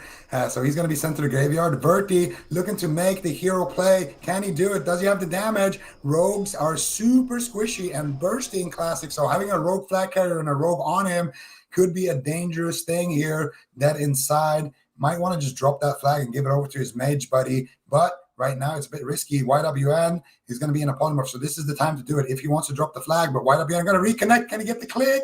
Isn't able to do it. Q-Pop, though, on 50% HP. Do they have the damage to take him down? It doesn't look like it. Q-Pop, again, going to be able to secure that flag across the map. And now we're going to see him do one of his lovely jumps here once again. Let's see it. Is he going to fail it? We all know he won't. There it is. Beautiful stuff. KEKW in the chat. And once again, he's going to be on a safe spot and he's going to be in prime position. And I want to highlight something as well. Pep H hasn't been on top of the flag cap because of the offense of just jump KEKW. When you look at the offense that's happening on Q-Pop, you might wonder, well, why isn't Pep H just standing on the flag cap? The reason why is because the person who just picked up the flag, that rogue Dead Inside, is lingering there. So if that rogue can catch him, that could risk Pep H to just lose the flag. And if he dies and Q-Pop doesn't die, well, then they're giving out a flag. So Pep H taking a page out of Storm's book and just playing it out safe. And it is exactly the right line of play to do, even though it might look a bit weird when they are killing the flag carrier and he's not getting the cap. It is the right thing to do if there's a rogue kind of threatening him in the base. Yep, I mean, that's a very important thing to think about, especially in a matchup like this. I mean, if you're stuck on Dadma, you are up 2 caps right now, and there's not much time left in the match, only 8 minutes. So if they can just hold on, just jump KEKW, they're definitely going to have the work cut out for them to get those 2 flag caps. And they are sending a 6-person offense right now. And now we'll have to see how stuck on Dadma deals with this offense. It deals with this push as they look to make their own offensive push as well. They're going to be really pressuring Q-Pop here if they can. But this is what I'm going to be looking for. This push coming in from Just Jump KEKW. They're in position, all 6 members, and we'll see what they can get done. You can see Dead Inside is also going to be waiting for Pep H to jump down. So if he does jump down, he's going to be met with a rogue, and that is definitely not an easy thing to deal with as a Restoration Druid.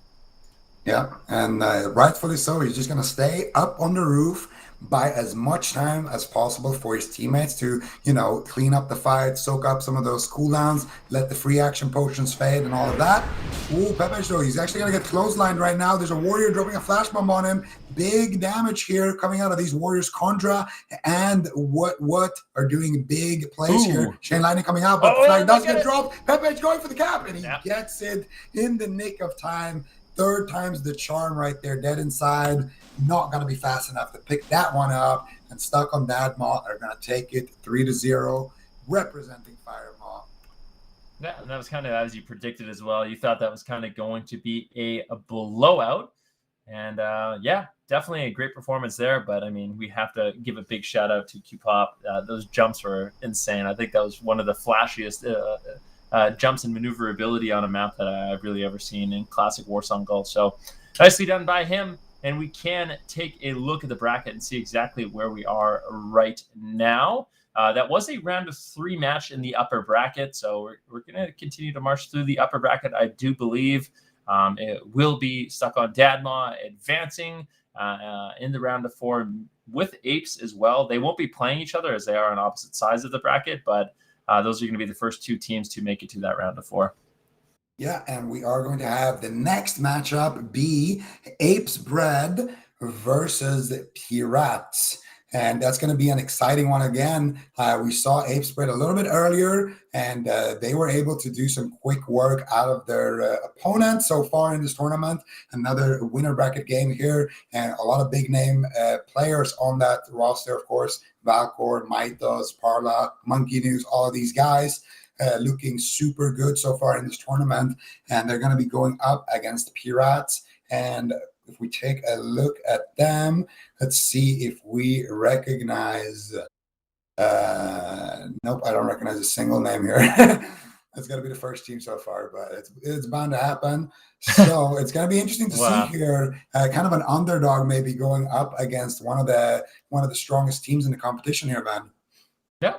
I mean, this is Apes Bread, not the main Apes roster, but I mean, this is a really solid team. We saw an excellent performance by Valcor playing defense for them, and I expect that's something I'm going to be keeping an eye on in this next match as well, is just how well Valcor can play defense. And, you know, the plays coming in from Gracious as well as Tiger Form as well. Gracious and Tiger Form, they had great synergy, some of the best synergy we've seen between a mage and a druid, you know, handing off the flag, really making use of that mage mobility. And we'll see. I mean, for Pirates, it's going to be a difficult matchup for them. Just want to take a quick little look and see if they're going to be Horde or Alliance. It looks like they are going to be playing Alliance. So this is going to be an Alliance versus Alliance match. Paladin versus Paladin. No Shamans, no Elemental Shaman. Yeah, as we jump into this game. Yeah, and both of these teams, let's talk a little bit about the setups here. Typically, we see teams go for 2 mages, but actually, Apes Bread is playing 1 mage, 2 warriors. So they're going to have a little bit more presence in the middle. They're going to have a little bit better offense as well with those 2 warriors, but their defense is going to be a little bit more lacking. And on the opposite side, we see a kind of a classic composition here with 2 mages and actually only 1 warrior. Both teams want to have kind of 2 priests. This is very standard. When you're playing Alliance, you want to have 2 priests and 1 paladin. And the idea is you want to have at least 1 priest on offense and preferably 1 priest on defense as well, which is why you want to have 2 of those. If you're playing Horde, however, you have that Shaman, so you get that offensive purge for those free action potions through that, so you can afford to mix your setup up a little bit more there. But as Alliance, double priest, have 1 on defense, have 1 on offense.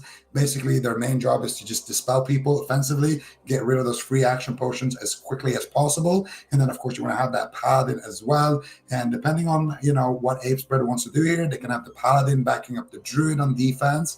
It's typically what we end up seeing, but they could also have him on offense. I think both of these teams, though, if it comes down to a situation where both druids have the flag and they're on the roof, they're going to have at least 1 priest and 1 paladin backing them up, and then maybe a mage as well as a hunter, and then everybody else on offense. Yep, and the gates have opened up. We are in the midfield portion of the map.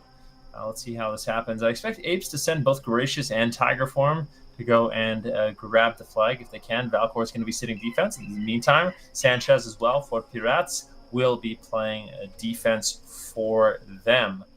Let's see what happens here. Both teams just mounted up, not really wanting to pick a fight just yet.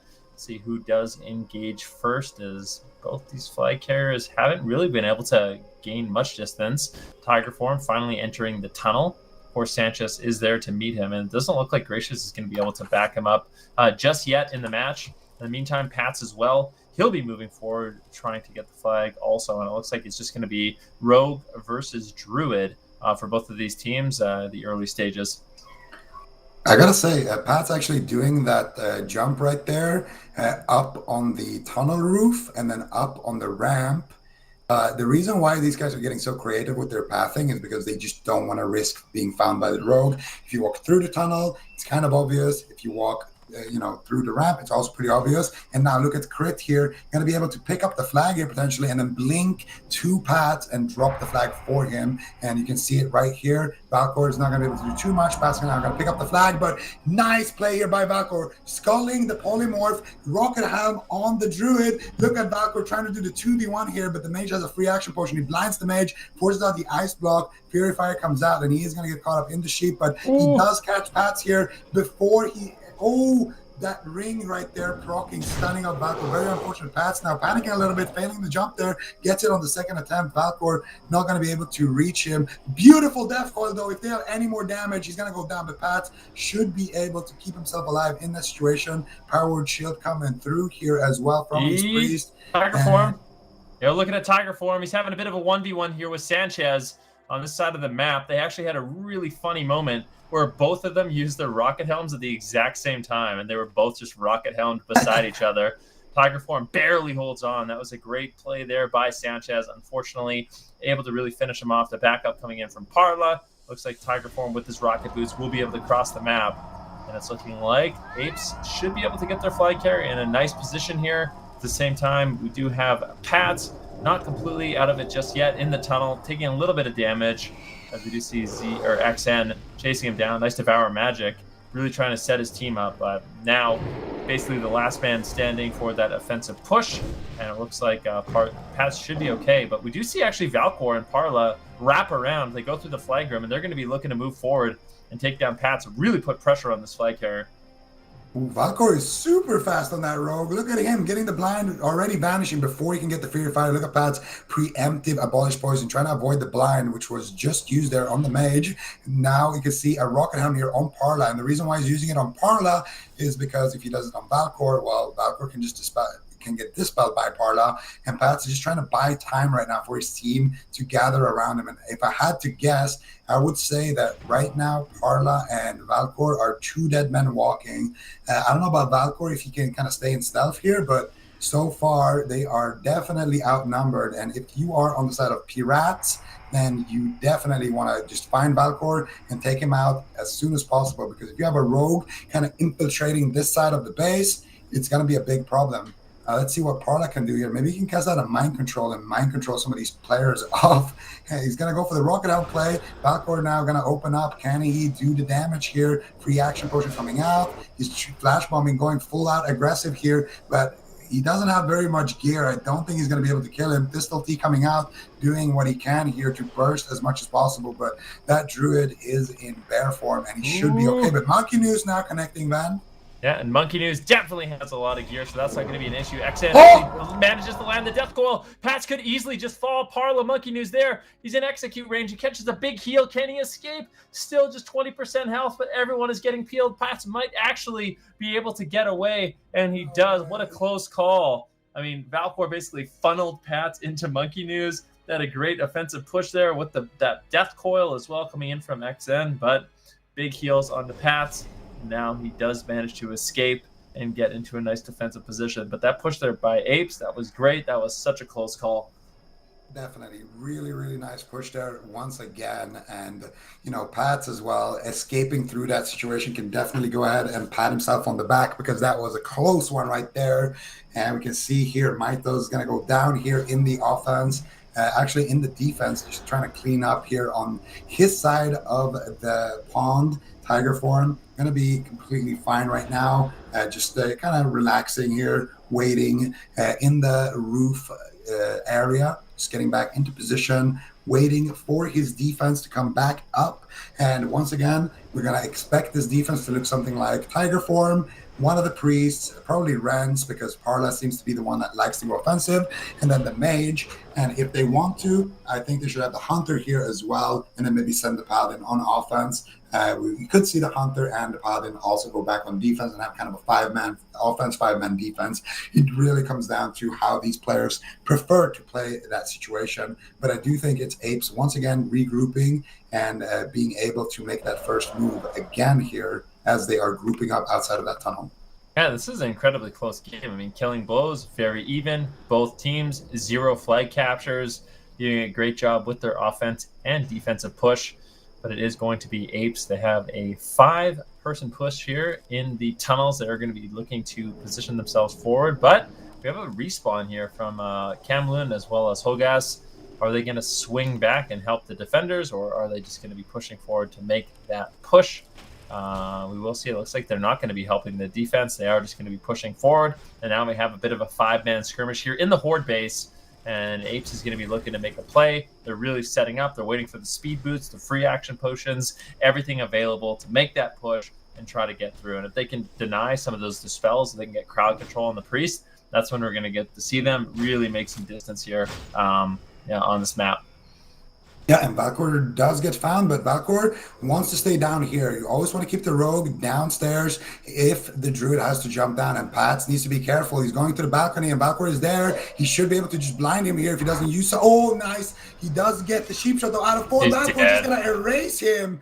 Beautiful stuff here by Valkor, and now can they get the cap is the question. Where is Tiger Form? He is on the flag spot, and Apes Bread are going to go ahead and take the lead. Yeah, beautiful offensive push there. Valkor was just waiting in the wings.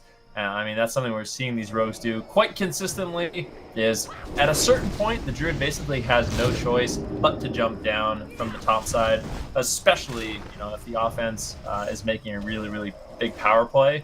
And that basically means that druid is kind of left as a sitting duck.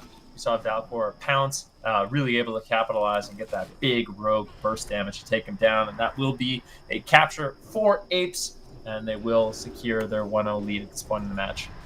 Yeah, definitely beautiful stuff here. And now once again, it doesn't end there. It's a speed cap here potentially. You can see Pat getting completely destroyed here by Valkor, and this is exactly what he wants to be doing. Cheap shot, gouge, kidney shot coming out. If he can take out the druid, then he could potentially get another speed cap. You can see they're already returning the flag. Monkey News trying to make his way across here, and Pat's with a healer by his side, but Valkor is doing a great job here, controlling the priest and applying pressure here onto Pats. Pats is going to be able to get across, but the important thing is that he cannot stealth right now. If he gets a stealth off, then that's when there is a problem here potentially, and Pats is going to be able to make it into stealth, but Mythos is there, and Mythos is a human warrior. Actually, no, he's a gnome warrior. He just has that thing, that fish food. I don't remember the name of it, but he's Savory Deviant. Yeah, that's it right there. The Savory Deviant that makes him look like a human.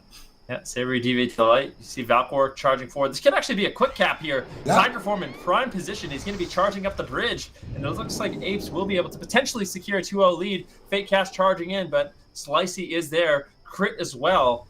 Pirates is definitely flailing here to grab the flag. It looks like Crit might actually be able to do so. The mage jumps down. He grabs the flag. What a close call. He picks it up, but will he be able to escape? Really is the main question. He's met with a ton of players from Apes, and it looks like he ultimately will fall, and Apes will take the second capture as well very quickly. And something I've noticed, Ezekiel, in a lot of these matchups, it seems like once a team gets capped on, their overall flow really gets disrupted. And I mean, you want to talk about the mindset a little bit with that, because it really feels to me that in most of these games, once a team gets capped on once, things start snowballing out of control for the other team. Well, it is a snowball effect, but the reason why is because what happened here, they killed the druid, then the druid reses on the graveyard. Well, guess who's waiting for him on the graveyard? Mr. Valkor, the guy who just killed him. Going to be there, and then as soon as he reses, Valkor is going to use his blind, his rocket helm, sheep shot, gouge, just do damage to him, slow him down as much as possible. And the druid did escape Valkor's clutches there, but as soon as he escaped, well, there was Mythos, there was Xen. Xen gets another rocket helm into a fear, and then he takes down the druid. So Pats is completely out of the game. And while this is happening, well, Monkey News is doing what he's doing right now, just death-balling the flag. And as soon as Monkey News gets the flag to Tiger Form, well, Tiger Form is going to be able to carry the flag forward. And all they have to do is just kill a little mage with the flag, and they're going to be able to win it.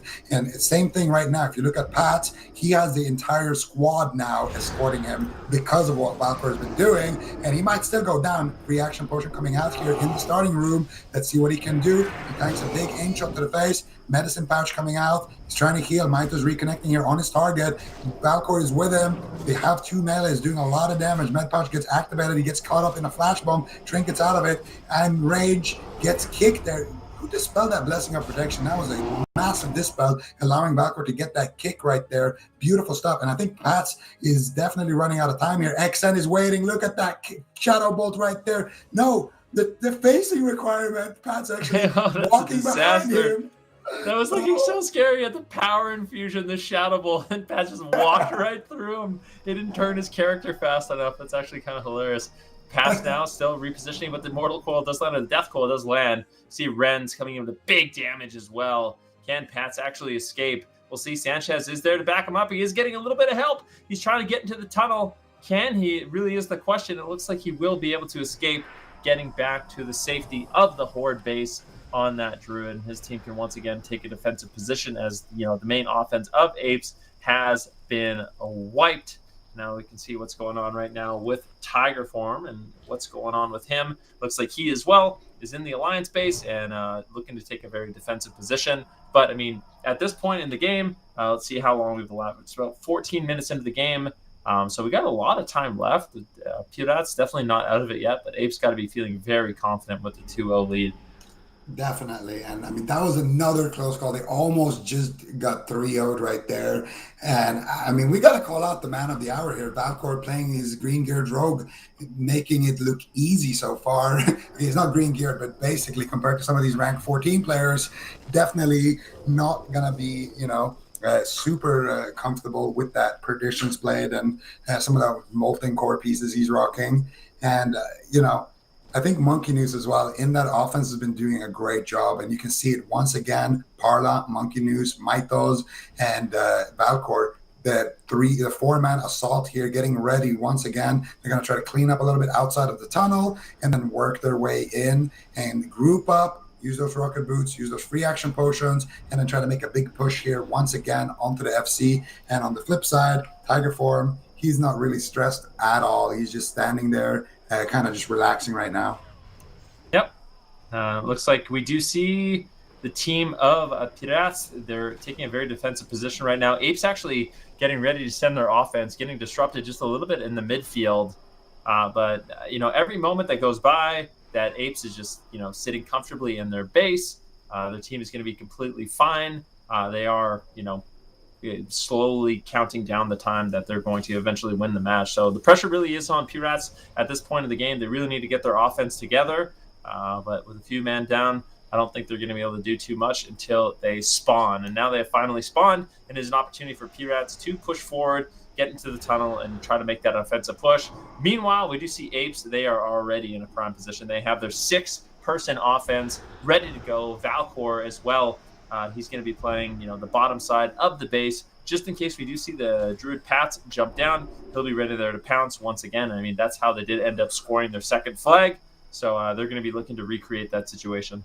Yeah, and you can see this offensive setup here. Perfect. You got the priest, you got the paladin, you got the rogue and the warlock. You got everything that you need, the warriors. And once again, all that they need to do is get the warriors and the warlock on top of the druid up top, by using, rocket boots, free action potions, things like that.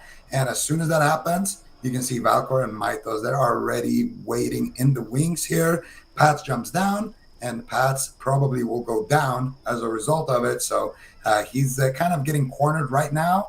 And it's going to be up to the defense here. Hunter and the mages on the opposite side here of Pirates need to do a great job kiting, slowing down that push as much as possible. But look, Pirates already jumping down, and Pats now going to have a big mighty Mythos in his face. Valkyr there already, gouging up one player, the healer. And now once again, Flash Bomb coming out, gets shifted there by Pats. Big damage coming out here. Valkyr gets caught up in the sheep, gets the trinkets out of it, doing big damage. Skull coming out as well. Valkyr vanishing, just using everything he can here to stick on his target. Flash Bomb finally connects, and Pats is going to get executed by Mythos. Monkey News going to return it back to the base, but there's a warrior in the base picking up the flag. Let's see what they can do here, Ben. Yeah, let's see what he's able to do. He's in the tunnel. And it looks like he actually will be able to escape. Tiger Form not really in the best position, but he's actually having to rotate back up as there's too many members of Apes in the tunnel.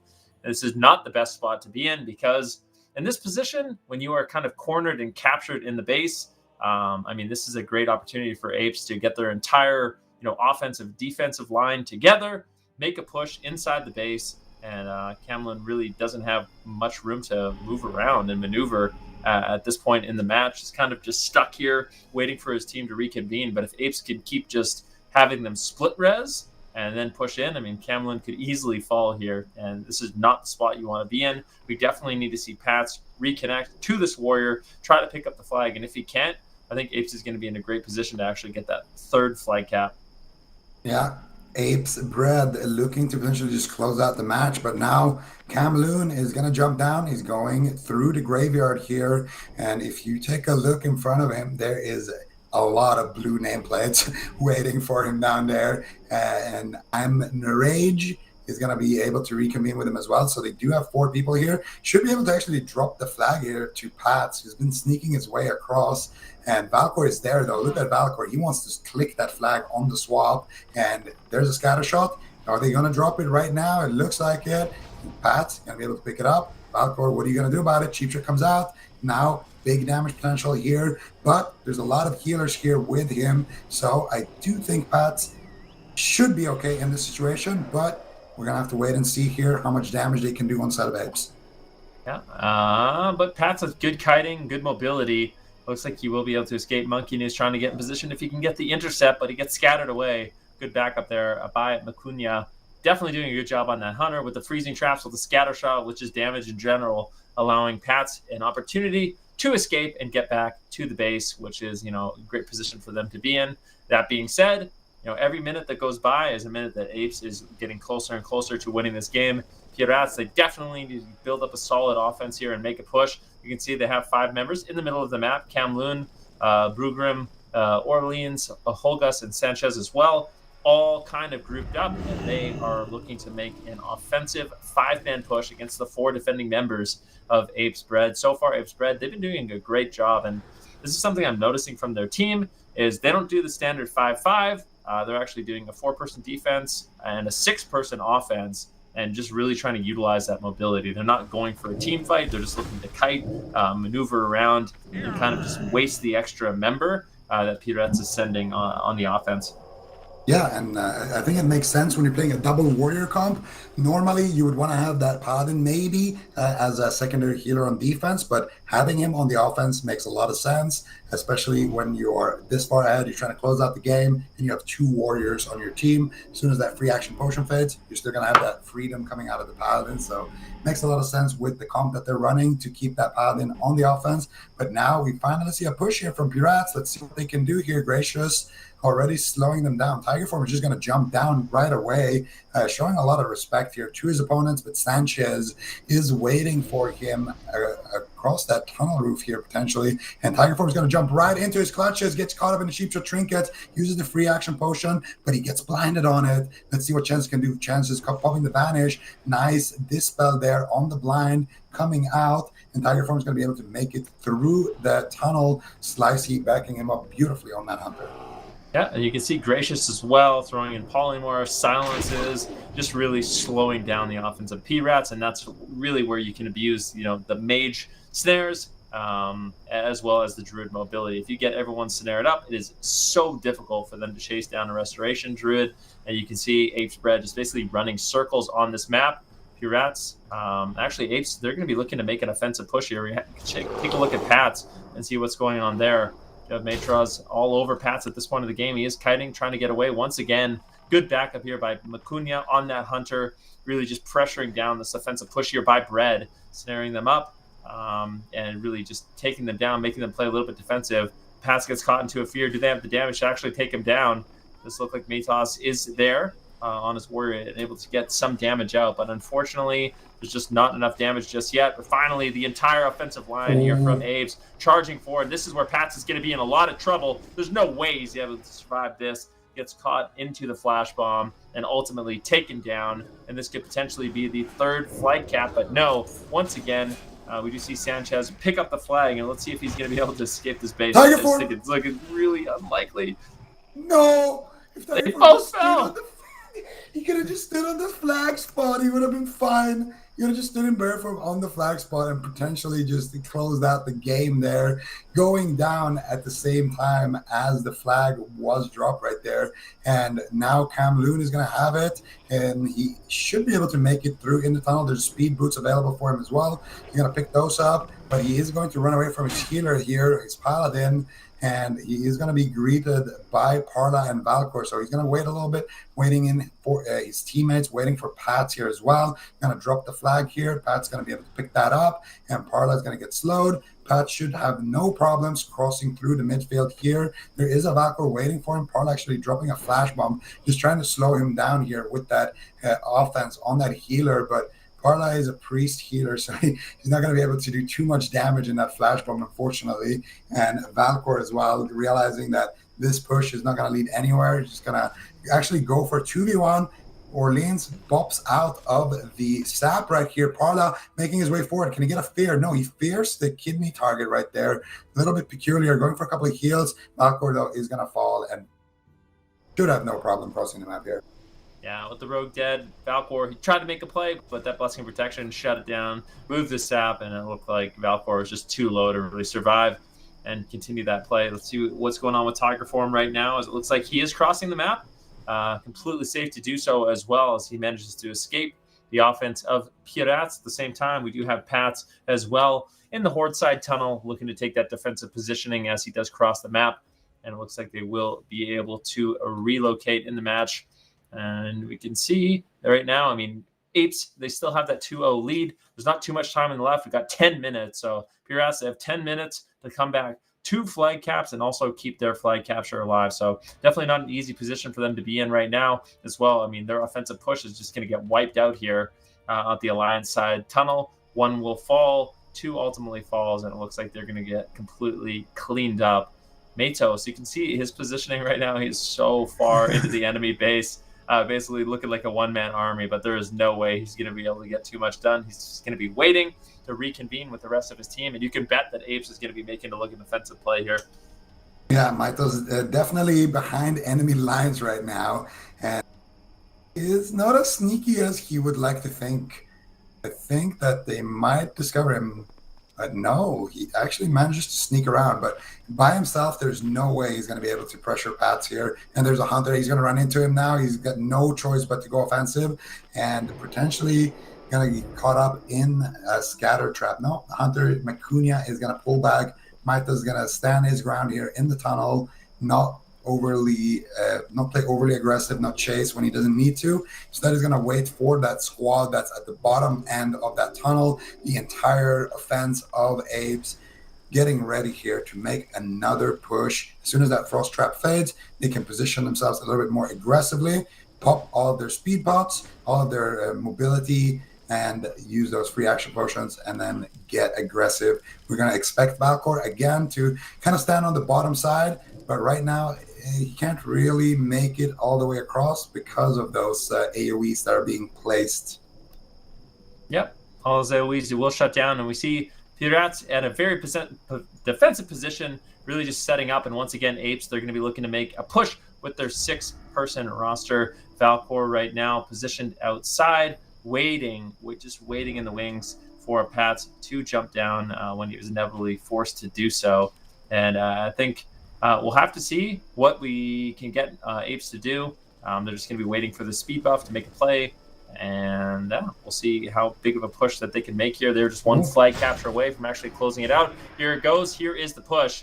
Matos moving forward. Monkey News in hot pursuit as well. Can they get on top of Pats? And you can see Pirates are actually adjusting their defense. They're not messing around at all. Immediately, they're just going to be looking to run and hide, but Valkor there to shut it down, manages to land a sap, gets the blind on the Pats as well. He's going to be completely stuck. And Valkor really trying to set up his team, gets the Vanish cheap shot onto I Am Enraged. Pats just getting targeted down by Mytos. It does look like the Death Coil lands. Will he be able to survive? He is so low. It's looking like he could ultimately fall, but he's getting big heals. The Mortal Strike effect reducing all of those heals, but the heals are just so big. Pats still barely survive. And at the same time, Tiger Form could fall. This push from Pirates, putting a lot of pressure on Apes right now. Pat's still not out of it yet, trying to jump over. Valcor trying to get there, gets the eviscerate. That's able it. to get the flag. Can they? They can't pick up the flag. Look at the position of it. They actually aren't able to pick it up just yet. So looks like they will be able to wipe, and that is going to be it. They grab the flag, Tiger form in position, and Apes will 3-0 Pirates. What an excellent game there. You could say Pirates got exterminated in that one by the Apes, Brad. And, they didn't even leave them any crumbs right there. So beautiful stuff there. Tiger form almost going down there at the end multiple times there on about 10%. Beautiful kiting back and forth. And in the end, it is going to be the Apes offense that wins that push. Tiger form barely able to cap the flag with like 10% HP left. Very close call there at the end. And they're going to advance further in our bracket. Yep, and I believe the next game we do have is going to be Noggin Fogger Dodgers versus Anti-Gnome. We have had a chance to check out some of these teams earlier, just logging back in. I got disconnected. So this is going to be another round 3 game, and I think that we'll actually finish out the round of 3 in the upper bracket, and then we set ourselves up at this point. I mean, in the upper bracket, still in the round of 4, we're going to see Stuck on Dead, just to sort of talk about some of the matchups we have coming up a little bit later on. I'm not sure we'll get to them today, but this weekend for sure. We have Stuck on Dadma in the upper bracket, and they're going to be playing up against Apes Bread. And then we have Apes as well as one of those top 4 teams at the moment in the upper bracket. And the winner of this next match will be going up against Apes. Are you seeing what I'm seeing right now? There's a good chance that we're gonna get Apes versus Apes upper bracket final, which basically it would guarantee that one of the Ape squads is gonna be making it to the finals already. So that's pretty exciting for them. Noggin Fogger Dodgers versus Anti-Gnome gonna be our next matchup, and we should get into that game very, very shortly for you guys. And I mean, it's gonna be exciting. See, we saw Anti-Gnome. They had that really close game against the Russians. I'm not convinced really about that. I mean, they earned their victory, of course, but I'm not convinced that they can beat the Noggin Fogger Dodgers based on that performance. And on the side of Apes, they beat Weeby Gaming, one of the absolute favorites in this tournament. So I feel like if it comes down to it, I think Noggin Fogger Dodgers would make a little bit better matchup there. Yeah, Anti-Gnome, they're the team that plays Triple Mage, I believe, which is kind of an unorthodox composition. But we did see, what was the Mage's name? He had such a great performance on their team, really kept them in it for such a long time. Catastrophe? I think it was Catastrophe, yeah. But we'll see if he can have another nice performance. I think that's the team I'm thinking of on Anti-Gnome. But yeah, we'll see. We are going to be jumping into the game very, very shortly, and we can take a look at the team's compositions as well as which side of the maps they're going to be playing, as I think both of these teams are actually Horde players. We can look, and it does look like it. It does look like both these teams are going to be playing Horde. Once again, the triple mage, it is Catastro, the mage we were talking about, basically cosplaying a druid in these matchups. I'm pretty sure their team had him picking up the flag and holding on to it even longer than Musha. Yeah, definitely. Catastro and Musho, the deadly duo, but they are going to go up against I Tank You Heal, which actually, this guy has a Thunder Fury. He's not wearing it right now, I hope, but I do remember playing against him and kind of being surprised seeing that Thunder Fury legendary proc happen. So hopefully he flexes it at some point, maybe when he equips his shield. Would be cool to see at some point, but they are a pretty scary team as well. They got the Zekiai mage here as well on this roster, who did a pretty good job there in the dueling tournament a couple of days ago.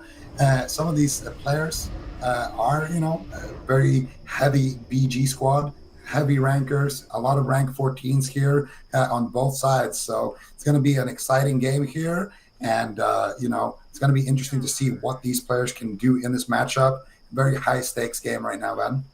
Definitely still in that upper bracket. So even losing this, these teams will have an opportunity in the lower bracket. But just keep in mind, thoughts on the line. Both these teams playing Horde races, but we do have the Noggin Fogger Dodgers. They will be playing on the Alliance side of the map.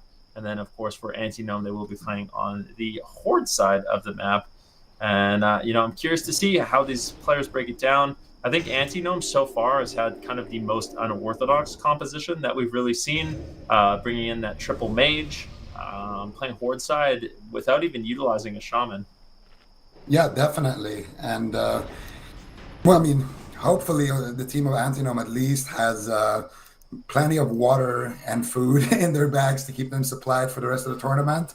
And I we're actually need gonna to craft see. some water soon. Yeah, I'm gonna need some too. Actually, let me have a sip right now. Yeah. There we go. Refreshments. Courtesy. Which Cheers. which maid made that for us? ZQI. Yeah, ZKI, is he Thank the you. water boy? We appreciate that. Keeping us Yep. hydrated here as we get into game here, Van. We're going to see ZKI actually trying to go for a cheeky play. They're trying to steal that berserking from the other side, but unable to do so. But I Yep. like it. Getting a little bit fancy here right off the get-go. A little bit fancy, a little bit unorthodox plays. See, Voxy is going to be defending the horde side base at Rogue. You can see FN as well defending, and that is basically, it looks to be the main job of the Rogue, at least in the early stages of the match.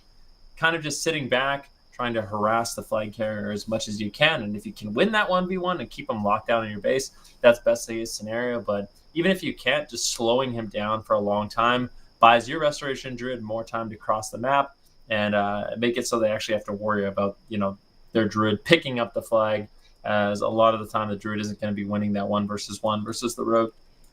Yeah, we're going to see what ends up happening with that. And I'm excited to see how these two kind of compositions here play out as well. I know this Rogue FN, I have had the pleasure of playing against him, and I think he can do a great job locking down some of these teams, some of these players. You can see Catastro now in position, getting ready to pick up the flag. From the roof, he's going to come soaring down, pick up the flag, presumably use a Skull of Impending Doom and a free action potion, and then try to give it over to Musho. And he gets immediately stabbed. Viper Sting comes out. He takes a big hit here. Cupid going to see if he can find him with that damage, but he is going to make it over to Musho. Once again, Catastro with the big opener here for his team. Musho now should have no problem just going through the gauntlet of players here, making his way down the ramp, making his way through the Berserker Hut, and FWD Horde has the other flag, and he's actually already basically in the base here. So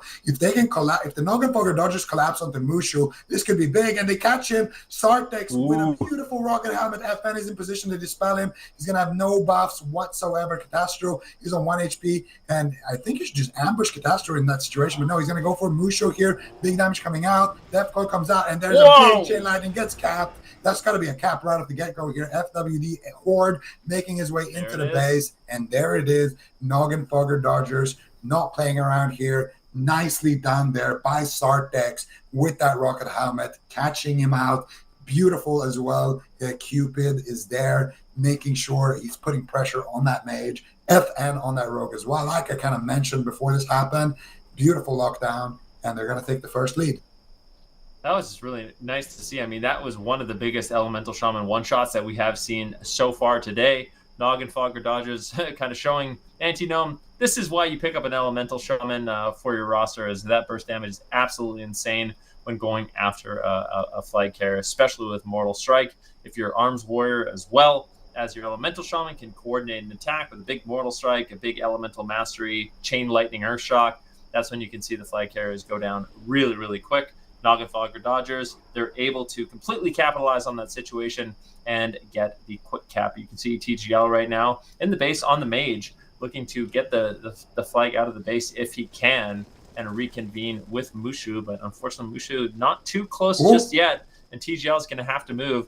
Cupid's going to be chasing him down, but in the midfield, TGL might be able to make the hero play, gets the improved counterspell, Frost Nova, Grenade, and it looks like he will be able to get back to his team and drop off the flag.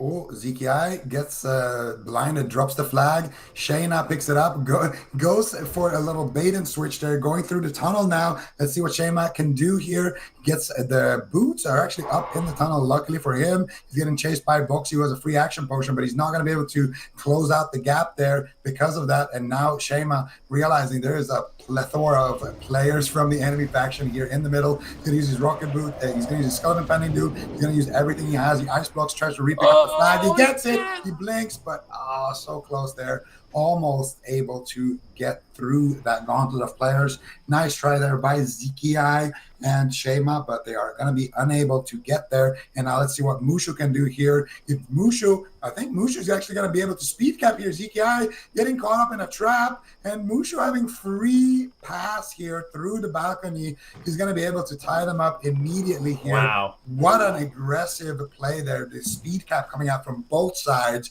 and Anti-Gnome going to go ahead and tie us up 1-1. Yeah, and that can be one of the risky things. If you decide to use, a mage to pick up the flag and he's not able to really get out of the base, you're not able to reconnect with your druid. It's just such a squishy target, and you can end up wasting a lot of time. And that's exactly what we saw.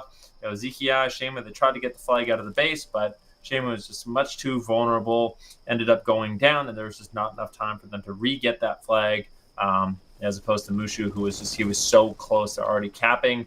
And they're able to tie up the game 1-1 at this point. And I think we're only 5 or 6 minutes into the match, 8 minutes into the match. This has definitely been a really, really quick one for both these teams. Yeah, both teams going out guns blazing. And you can kind of criticize Noggenfolger Dodgers for going for a swift cap there instead of kind of trying to maybe have their druid go out and escorting him with multiple members. But they went for an aggressive line of play. It didn't work out, but it could have, and it would have been a quick 2-0 lead. That's how they like to play the game, then you got to respect it. And let's see here what Mushu can get done. Right now, his deadly duo of Catastro is in no condition to help him, in no shape really to fight. So he's going to have to do with TGL here. And TGL looking to pick up the flag here for his team. Let's see what he can do here. TGL, is he going to go through the tunnel maybe? Let's see. He's going through. He gets Rocket Hound. FN is just there and ready to make sure that TGL doesn't get anywhere. And look at that big aim shot coming through from the Hunter. But beautiful swap there. Musho is there and ready to pick it up. And now he gets blinded. Did he abolish it? No, but the Hunter breaks it. FWD is ready to cap it. If Vix can connect on him, if ZKI can connect on him, it could be big here. Deathcore coming out. Musho still looking fine in this situation, but I thank you heal connecting onto him with a flash bomb. Big damage coming out with the Shaman Chain Lightning, and flash bomb is lasting for a couple more seconds. If they can interrupt a single heal, it could be massive. ZK actually dropping the flag. Musho, what is going on? Where's the flag? He Musho dropped the flag for Catastro. Catastro tried to make the hero play once again, but they picked it up and they completely obliterated them. That's so unfortunate. I just saw Catastro charging in from left field, blinked on top, and then the flag was just gone. So, I mean, I know those type of plays work out sometimes, but if your opponents are looking out for it, it can definitely backfire. And now we're in a position where neither one of these teams, actually, it is going to be the Noggenfolger Dodgers. They do get the second cap, and they're going to be up in this match. Now, Anti-Gnome, they have to go back to the drawing board. It was super unfortunate what just happened, but they still have plenty of time to bring it back. Yeah, I mean, this has been a very explosive game so far. Already 10 minutes have elapsed, and we've seen 3 flags being captured. So both of these teams definitely not afraid to just have somebody other than the Druid pick up the flag and try to go for a quick maneuver to kind of escort it halfway through and then pass it over to their Druids. And it's been working out pretty well for them so far. FW Horde now in the tunnel, looking to make his way up and potentially pick up another flag here for his team, but he's going to get feared out. And I Tank You Heal is just going to try to clean out the base here, see what they can do. I'm actually a little bit surprised to see FW Horde not going further up in that tunnel, but maybe he wanted to reposition and go through the ramp. I'm not sure there. Maybe he thought he had the flag. I really don't know what was going on there, but it looks fine still for Noggenfolger Dodgers. Just going to go ahead and go through the balcony now. and he has plenty of members of his team there waiting in the flag room, so they should be able to escort it out in the early stages at least. So now we're going to take a look at Mushu, though. Mushu is actually crossing the map. He's completely through. If the entire team of Antinome can collapse here onto FWD Horde, then this is going to be a 2-2 situation here. FWD Horde breaking out of the blind here. ZKI very low on HP, but he catches a couple of heals. S-Devil looking to potentially DC FWD Horde. Vix now going to connect here with the charge. Does he have an intimidating shot? Does he have anything to potentially make sure that his team can connect onto this Druid? It doesn't look like it, but look at all the members here from Antinome getting baited hard here by the Druid. They all thought he was going to go ramp, but he just went graveyard. Trig Shady chasing him down, but I don't think he's going to be quick enough unless he has a rocket helm here. Flash bomb coming through, and he shifts it actually FWD Horde with the hero play, but he gets caught up in a Psychic Scream instead. And now once again he's going to charge back, and he should be able to make it across. I gotta say, beautiful back and forth kiting so far from this Druid, but they are slowly catching him. Catastro is there on top of him. Can he make it? He gets speared. Nice slows here coming out of these mages here on the side of Noggenfogger Dodgers. Cupid as well, doing a great job slowing everybody down, dropping the Viper Stings. FWD Horde, after a lot of sticky situations, is going to make it across. Yep, and he will be getting to a very defensive position. In the meantime, Mushu as well is just sitting in the Horde side base, his team reconvening with him, and we're going to go back to kind of a standard defender as well as attack formation for both of these rosters. Right now, Noggenfogger Dodgers, they are up 2-1, so it is up to Antinome to make sure they are making an offensive play. They are getting that flag capture, but Noggenfogger Dodgers, they are not going to make it easy. Let's see what they are able to get done here. See FTW Horde reconvening with his team. S-Devil going to be taken down. The Noggenfogger Dodgers are just more than willing to play solid defense at this point, clean up the offensive Antinome, and now once they get fully buffed up, they drink the full, everything kind of resets. That's when they can make the decision to make that offensive play and really put some pressure onto the enemy flag here, Mushu. Yeah, and we're going to see for the first time, actually, both flags are kind of, in a situation where it's going to be on the roof and you have a defense and an offense being set up. So this is the first time we usually this happens at 0-0, but with how explosive this game has been so far, we are going to see it at 2-1. And if Antinome drops this flag, then they're going to outright lose the game. But we see a little bit of a skirmish happening here in the middle. You can see the Noggenfogger Dodgers trying to clean out their base, and there's only 2 members here of Antinome in their base, so they can just leave them there and go ahead and push the issue here themselves.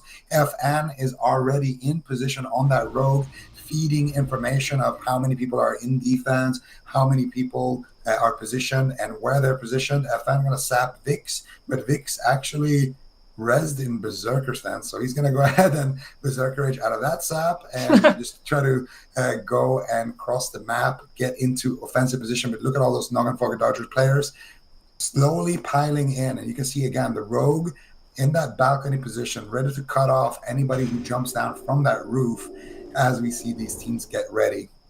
Yep, Noggenfogger Dodgers, they are in a better position. Some of the offensive end members like TGL, they got wiped, and now they have to reconvene. So there's a moment here for Noggenfogger Dodgers where they have a moment to actually make this push. They have a 5-man offense right now. FN playing the bottom side of the flag room, ready for Musho to actually jump down. And the rest of his team is getting ready to push up. We'll see. Shervzy is going to be looking to slow them down, throws in a flare. This Hunter is going to be looking to, shut down any kind of rogue play. And I think that's more so than anything the reason why we see these rogues kind of sitting, kind of waiting, because they can't really make a push outside of stealth in that type of position.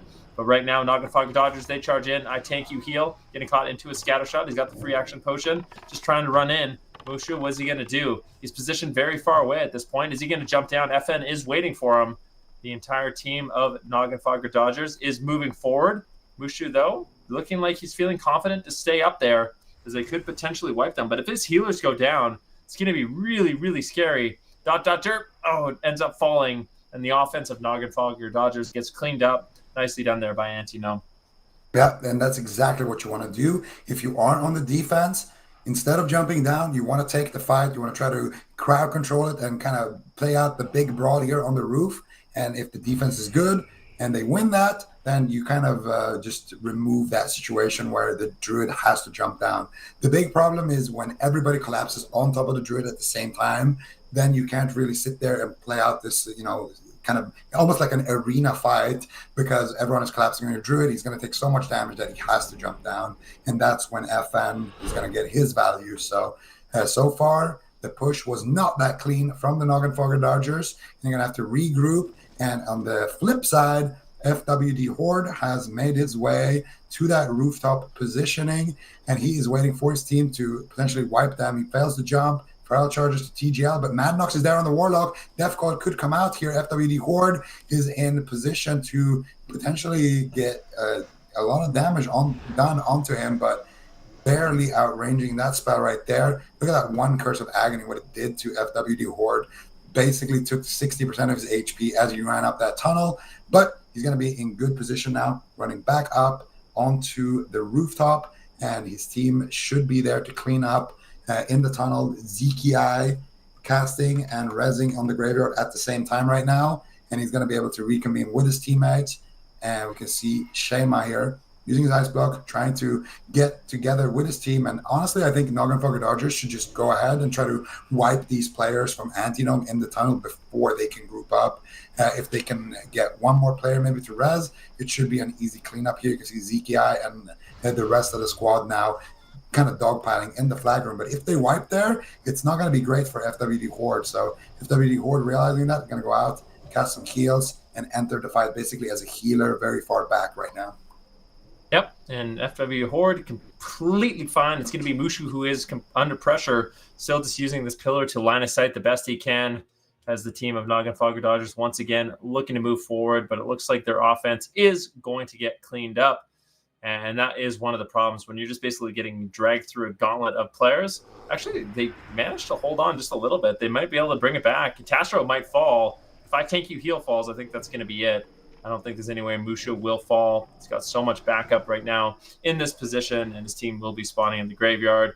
And that's the thing. If Mushu doesn't jump, then FN is basically just a sitting duck at the bottom side of the map. Does manage to find a sap onto Juicy 6, or Jugi 6 is not going to be able to really help out his Druid, but I don't think he really needs the help at this point in the match. And FW Horde is looking like he could potentially be the one in contention right now, as we do see the team of Antinome set up an offense, but once again, it's getting wiped out, and both these Druids should be completely fine for a reset from the graveyard. Yeah, FW Horde though gets caught up in a flash bomb, but do they have the damage? Vix doesn't have a way to make it to his target. He flash bombed him to just survive here, I think. I think Vix is going for a little first aid play here, trying to stay in, and Madnox is just gonna... Okay, so he goes for the Death Coil. Does he have any heals, though? He is getting a couple of heals. Vix is actually back in the fight here as well. FWD Horde going to use his Skull of Impending Doom for the movement speed. Jump down the roof. Oh, big Shadow Bolt. But it gets resisted. And if it crit instead, he would have just died right there. But instead, FWD Horde is going to take that resist and run with it to the rooftop here, to be specific. No, he's going to go back into the flag room. His team is wiping the offense here of the Antinomes, and now they're going to go back into the starting area. Vix, though, charging back onto his target. Vix is doing a lot of work here for his team. He kills one player, but everybody is rezzing here. I don't think Vix can do much about this one. He gets a fear, but not going to happen, Vix. Nice try, though. It is a nice try. He liked those plays. He was looking to make a montage with that play. Get the triple fear, take down the flag carrier by himself with his rank 14 weapon, but unfortunately, too much backup, too much experience will shut down that warrior. And now it looks like FTW Horde as well, or is FWD Horde, as well as Mushu looking completely fine, sitting in their base with their team. Their health is absolutely fine, and we still have Noggenfogger Dodgers. They are up 2-1 in the match. So for Antinome, they really, at some point in the game, I mean, we're at 20 minutes, so there's still 15 minutes left. But at some point in the game, Antinome might have to actually make, a little bit of a risk with their offense. At what point of the game do we really think they're going to do that? I mean, so far it seems like they can continue to make the plays they're making, and if it just goes a little bit more in their favor, maybe they actually can get that second cap. With 5 minutes left of the match, they might need to consider making even more of an offensive push. Yeah, well, I think right now you just keep committing to, a 5 or a 6-man offense. Keep doing what you're doing. And if you can secure a flag cap, then you're going to tie it up and you're going to be in a prime position because you got the last cap and you're going to be able to win that way. But as time goes on, I think you're going to get more and more desperate on the side of Antinome if you cannot get that 2-2. And then you're going to have to kind of invest more people in your offense. So to answer your question, I think right now you can afford to do a couple of more pushes like this. And if it doesn't work out by maybe the 29 or 30-minute mark, then maybe you send out 7 people or even 8 people in that offense.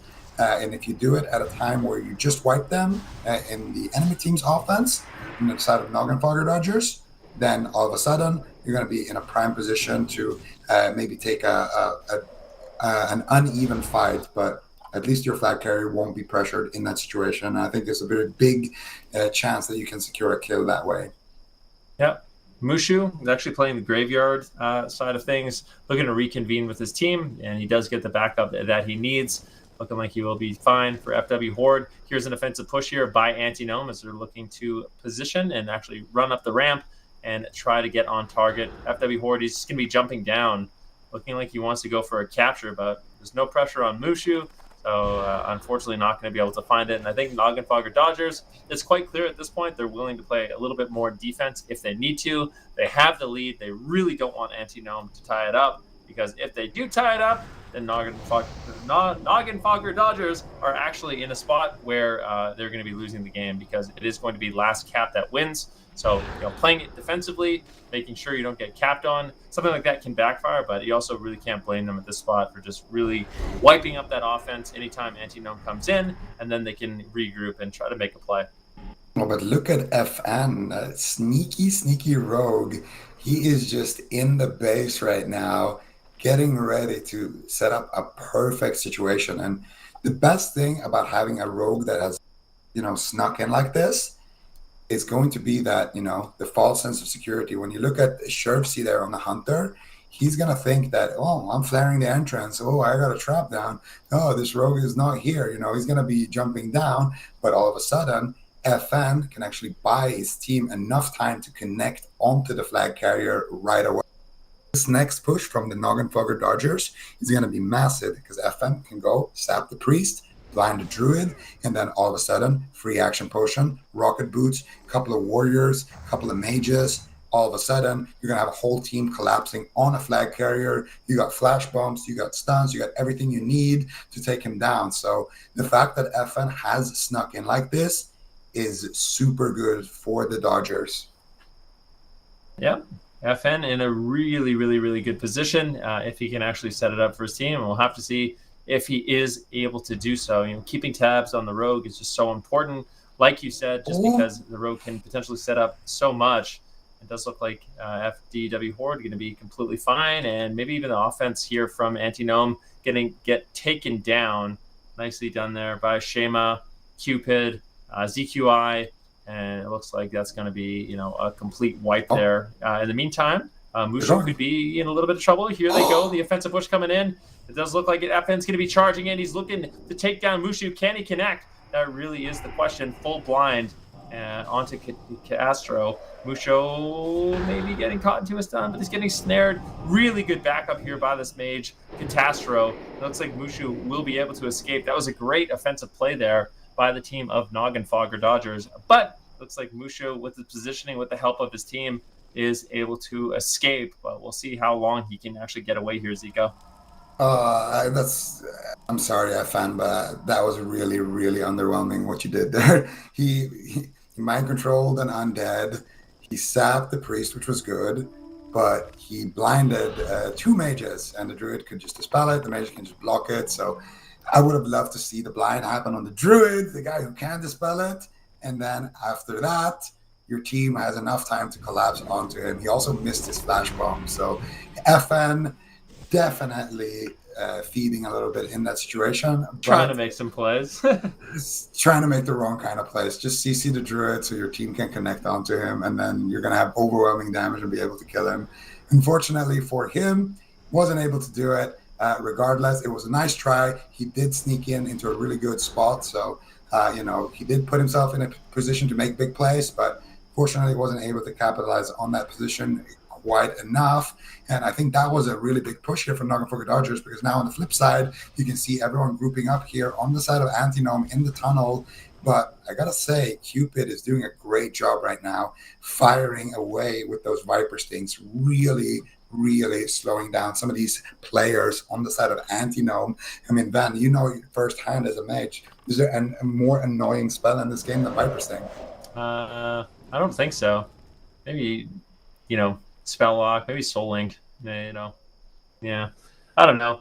I would say in Classic WoW, Viper Sting is definitely up there as one of the most annoying spells. And I mean, if you see a player like Cupid just throw out Vipers on the entire enemy team, that just really slows their offense, right? All of a sudden, they have to wait and drink. If they don't have full mana, they're not going to be feeling nearly as confident to make those plays. So it's looking good so far. You can see Castro trying to move forward and actually try to set up and actually peel for his team. He gets silenced and potentially taken down using the ice block to avoid just a little bit of damage, as Mushu is on the run. He's got the free action potion, but once again, the defensive Antinome, all those snares, all those roots from the the three mages that they have in the match, allows Mushu more than enough time to kite around on that druid using the various jumps as well as the free action potion to escape. Yeah, and the team of Antinome right now, they're like, wait, where's the FC right now? They ran up all the way up, and they're looking for him, but they can't find him. And Voxy didn't see him because FWD Horde did such an early jump that he kind of just took them by surprise. He's got backup by his mage, but he could get clotheslined in the tunnel. There is a TGL waiting for him alongside with a priest. So Voxy as well could be making his way there. Pretty scary situation, but I think FWD Horde is going to make it. Oh, yeah, with that speed boost, he should be able to make it all the way to the tunnel. Nice flare there from Cupid as well. I got to say, Cupid, he's been doing a great job. Honestly, it's just living up to his name, man. I wish he fires one of his arrows on me at some point, but right now he's doing a great job just firing away here on the side of Antinome. TGL is going to take another big aim shot to the face and get sent to the graveyard, but now big push here onto Mushu, caught up in a flash bomb into the blind here. They have him kind of isolated in the tunnel. FN going on a one-man mission, gets caught up in the freezing trap into a shatter effect, vanishes actually. If he can catch Mushu here, he could potentially solo him. Mushu needs to be careful, needs to sit in bear form. He gets flash bomb. Sartix is there to potentially back him up. Here's the Alisham on Jinzi. Bzzz, going for a big chain lightning. Earth Shock, Mushu coming out of the flash bomb. Nature swiftly comes out. The silence is a little bit too late right there, but they could still have enough damage. Doesn't matter. With that damage. No, they pick it up. Look at Catastrophe once again. Can he escape? Catastrophe is running with the Skull of Impending Doom, but his mana's burnt down. His health is burnt down, and there's no way he is getting out of that one. And the FWD Horde can get on top, which he is. That is going to be a 3-1 game, 29 minutes in. Extremely well done by both these teams, but you can tell Naganfoga Dodgers looking really, really great in that one. Yeah, FN definitely redeeming himself at the end there for some of the plays he made earlier. Definitely nice stuff there in the tunnel in a 1 versus 3 situation, and putting himself up against that mage, hunter, and druid, getting the blind, getting the flash bomb this time, and able to allow his team to close that gap and take down the flag carrier and secure the win. So nice stuff there by the Naganfoga Dodgers and by FN, and they are going to advance. Yeah, they will be advancing, and we can take a look at the next game, which I think is actually going to be a lower bracket game. So this is going to be an elimination one.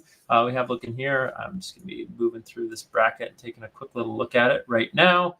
But yeah, this next matchup will be Lopanade Lasha versus Last in Sleep. Are you familiar with either of these teams, Zico? Yes, Last in Sleep is the Russians that barely lost to the Antinome squad. And Lopanade Lasha, I think, is a squad that we haven't seen just yet.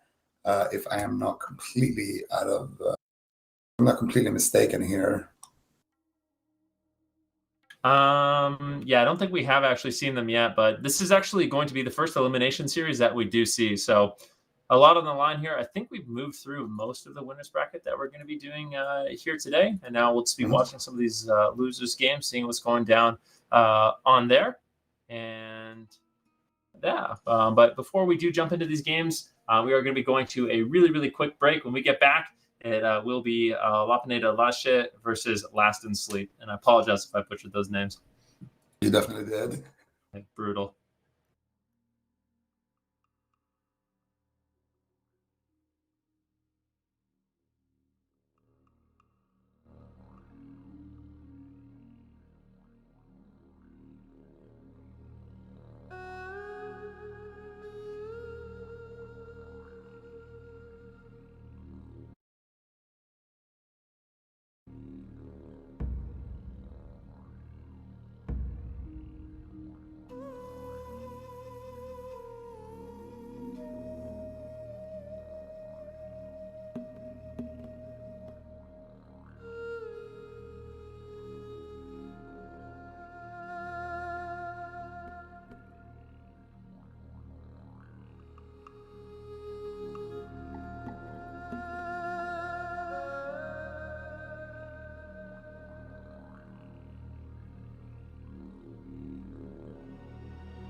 Welcome back, ladies and gentlemen, to the World of Warcraft Classic Summer Bowl in Europe. We are marching along this bracket quite nicely. We do have a lower bracket game here, Zico. These two teams, I'm not going to pronounce their name because I don't want to go through that. Don't go through that again. This always happens when I showcast for the European teams. I always manage to mess it up and feel bad, but yeah, we have another lower bracket game. This is actually going to be the first elimination match that we do see here today. Yeah, and let's take a look at that composition. You love to see it. 1 mage, 2 mages, 3 mages, and how many warlocks? 2 warlocks as well. What do we have? 2 priests. What is that? A 7-cloth squad right now that we're seeing here, looking pretty solid. in this match. Is it looking solid? I definitely some red flags for me. No rogue either. They'll have a lot of damage though. Yeah, I personally, the more clothies, the better. You know, it's summer. You should be wearing light clothes, so it makes sense if you ask me. But they are in the loser bracket, so maybe it hasn't been working out for them too well with that comp. Yeah, but they're still not out of it yet. No, we'll definitely have to see. We've seen this Russian team play a little bit earlier on today as well. Last in Sleep. They actually had a really close game. I would even argue they were winning the game until they lost it, which I guess sometimes happen. But yeah, they had a really strong performance early on. To me, just from what I've seen so far, I would say they probably are the favorites just compositionally as well, but we'll see what they're able to do. You can see big damage coming out very early on. Nicholas Mage popping Arcane Power, getting out some huge burst, but it looks like this team, Last in Sleep, they're just going to be charging in, and it looks like they might actually be able to win this fight. In the midfield, both these warriors are actually getting pressured down. They get healed up as well, and this is actually one of the biggest midfield skirmishes we've seen so far. Yeah, definitely just a full-out bloodbath here outside of this Alliance tunnel. And so far, I haven't seen a single death on the side of Last in Sleep, and it's not looking too good here on the side of LL. We're going to see Dead Is My Name now, looking to potentially pick up the flag. There's a rogue here looking to potentially intervene here. Let's see what he can do. No free action potion here from Dead Is My Name, and no Skull of Impending Doom. So he's going to get Rocket Helmet in the base in bear form. Rogue's going to take his sweet time here and wait for his teammates to get here. You can see the Druid flag carrier on the Russian side. He's already making his way across, and if he can make it all the way there, he's going to be able to potentially... Oh, nice Rocket Helm there by That Is My Name. He trinkets the Sheep Shot into a Rocket Helm, and I got to say, big mistake there from the Rogue, not just using the blind. He's going to allow That Is My Name to escape potentially here, but there is members from Last in Sleep potentially going to collide onto him. He's going straight into them on that ramp. There's a Warlock waiting. Oh, no. Rocket Helm coming through, and there's big... Look at that Shadow Ball being casted right now. Curse of Elements, Fear. Here we go. Shadow Ball. Big, yeah, this guy is dead, I'm pretty sure. Gets spell locked. The whole team is there. He might actually live. There's no way he's going to get the heal. He's actually going to live. I can't believe they didn't actually take him down with that setup. I would say that was a big positional error by Dead Is My Name, but he manages to potentially escape here. Still trying to get away. Big NS heal, free action potion, bear form.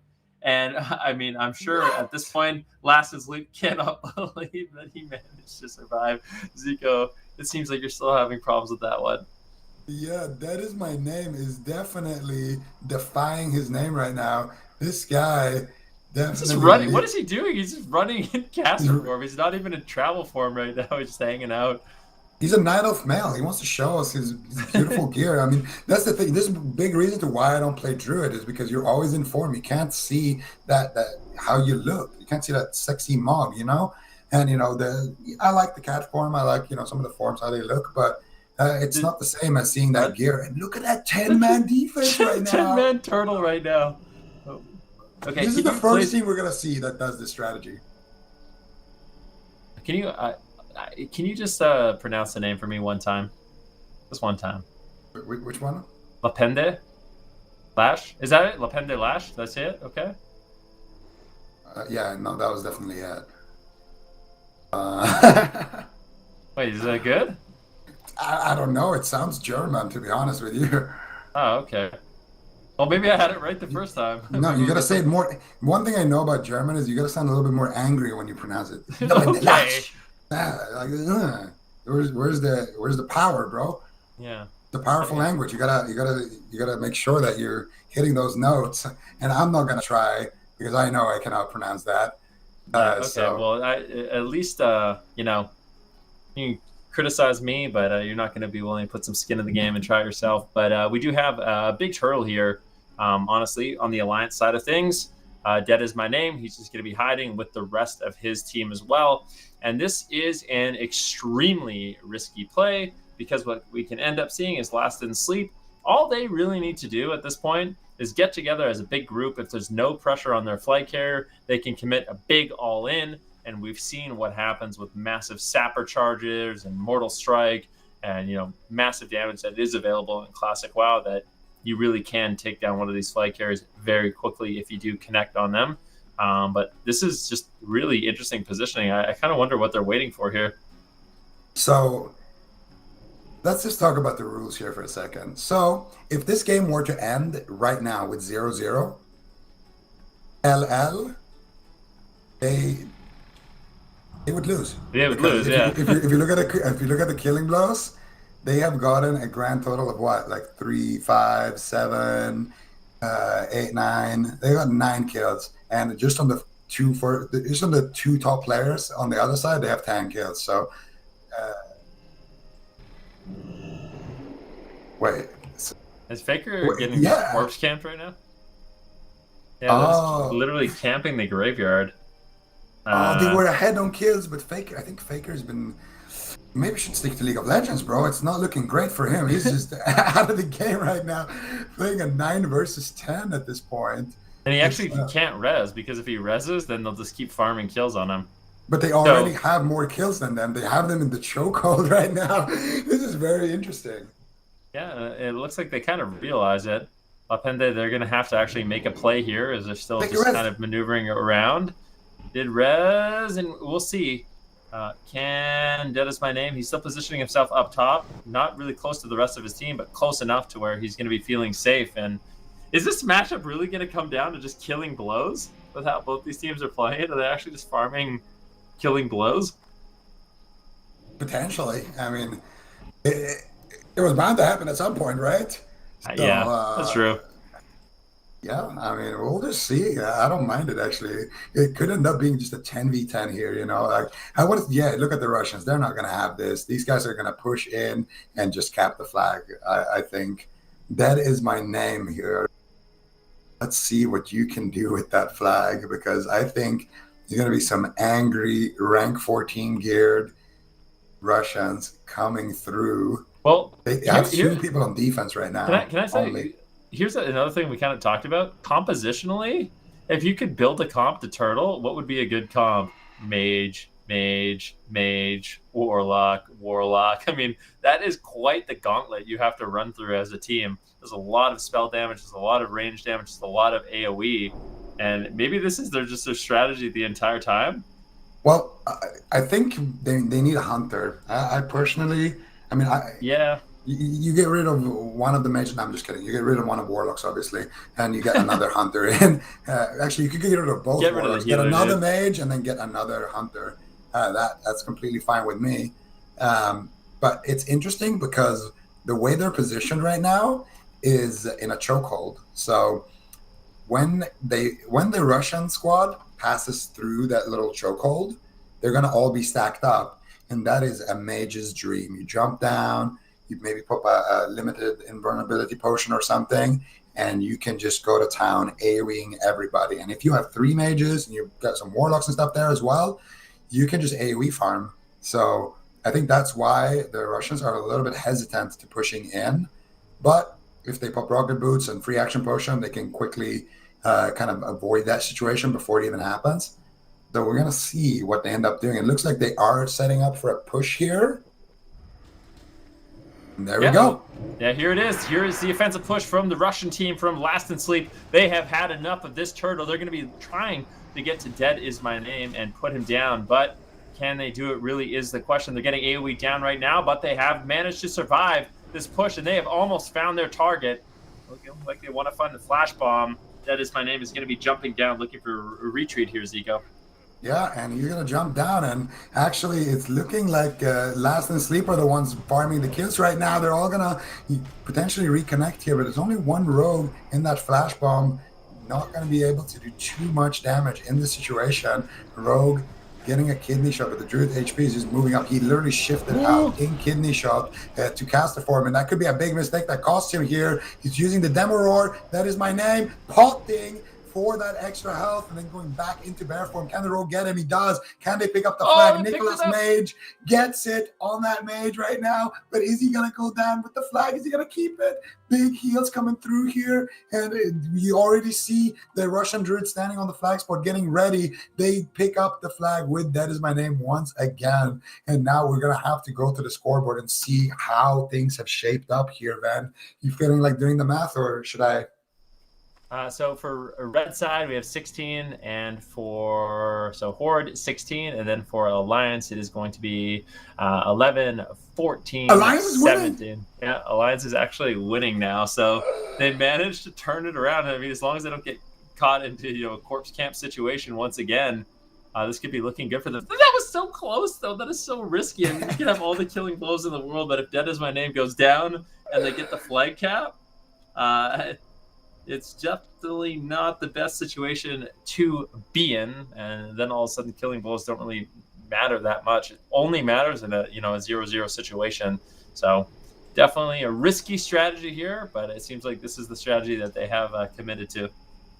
Yeah, I mean, this is fantastic.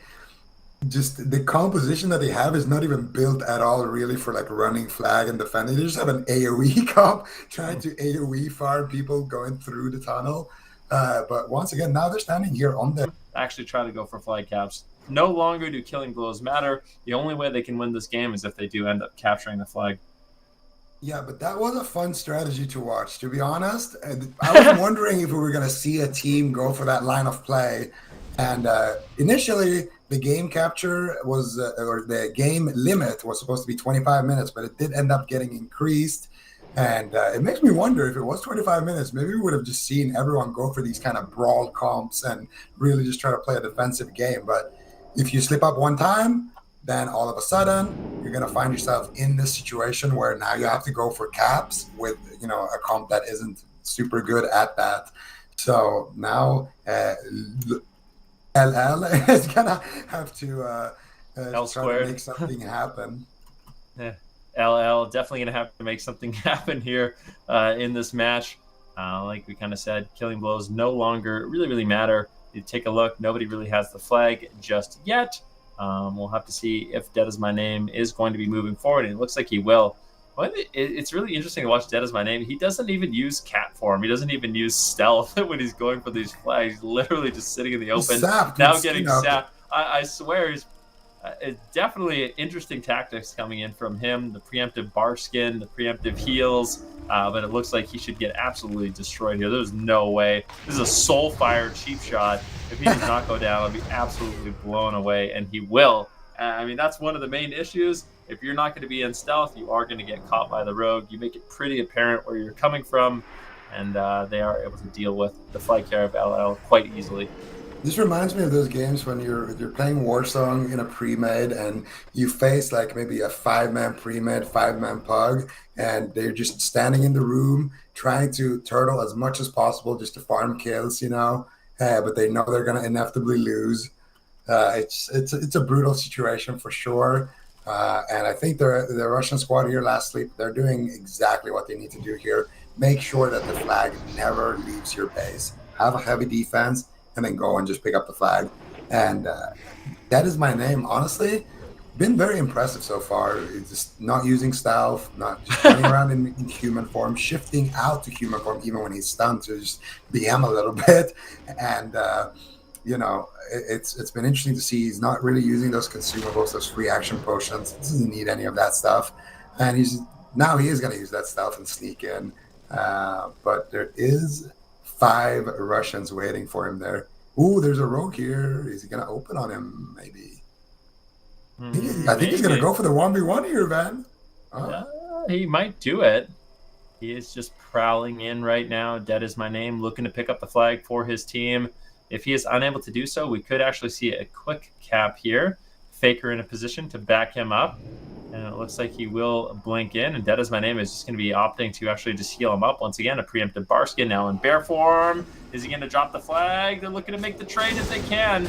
Will they just take down the rogue first? He vanishes out. And it's a bit of a 2v1 situation right now. NS heal coming in from Dead Is My Name. Flag actually gets dropped. and it looks like they might be able to escape. Still just wanding down this road. He does get mangled and mauled by Dead Is My Name. But now, I mean, the defense has not ended just yet. Fear is on to Dead Is My Name. Faker ultimately falls. And it looks like the defense of Last in Sleep is going to be more than enough for them to clean up LL's, flag pickup attempts. Yeah, and That Is My Name is going to go back to the graveyard at the end of that flashpoint. But wait, what happened with the flag here? Okay, they do swap it over here. I thought for a second while we were watching that go down that maybe they lost it, but they are going to go ahead and pick it up now. And it looks like this druid is on the wrong side of the map. A lot of people there in the middle. I'm not sure what he's going to do here. Actually, he's going to cap it. Or? No, he's not. He just picked it up and just ran in a circle off to the top side. I got so confused. Yeah, me too. Which side is he on? Looking like it is going to be a quick cap just a few seconds after he grabs that flag. No, but I definitely feel you, man. Alliance on a Horde side, Horde on the Alliance side. Yeah. It's been quite the day here, but this is an interesting match. Once again, Dead Is My Name. He's going to be trying to move forward, but he gets caught into fiery potions and bark skins. Is he going to be able to escape? And no, gets shadow burn there and ultimately falls. And I mean, this game, I have to say, the strategy was interesting coming in from LL, but they're looking like they're getting outclassed in this one. Definitely. I think this Russian squad here, they are a rank 14 team. They were so close to beating Antinome, which we just watched having a really nice game as well against the Noggenfogger Dodgers. So definitely I would say they are a cut above. And right now there is an entire enemy team in their flag room trying to get the flag, and the Russian druid is just taking his time, basically taking a page out of Storm's book here, just sitting back, letting his team clean up what's going on. That Is My Name is trying to be sneaky again, trying to sneak through the tunnel. He got naded out. What? How did he even get caught there? What happened? Well, it was the paranoia from the fellow the warlock, giving him stealth detection and allowing them to see him.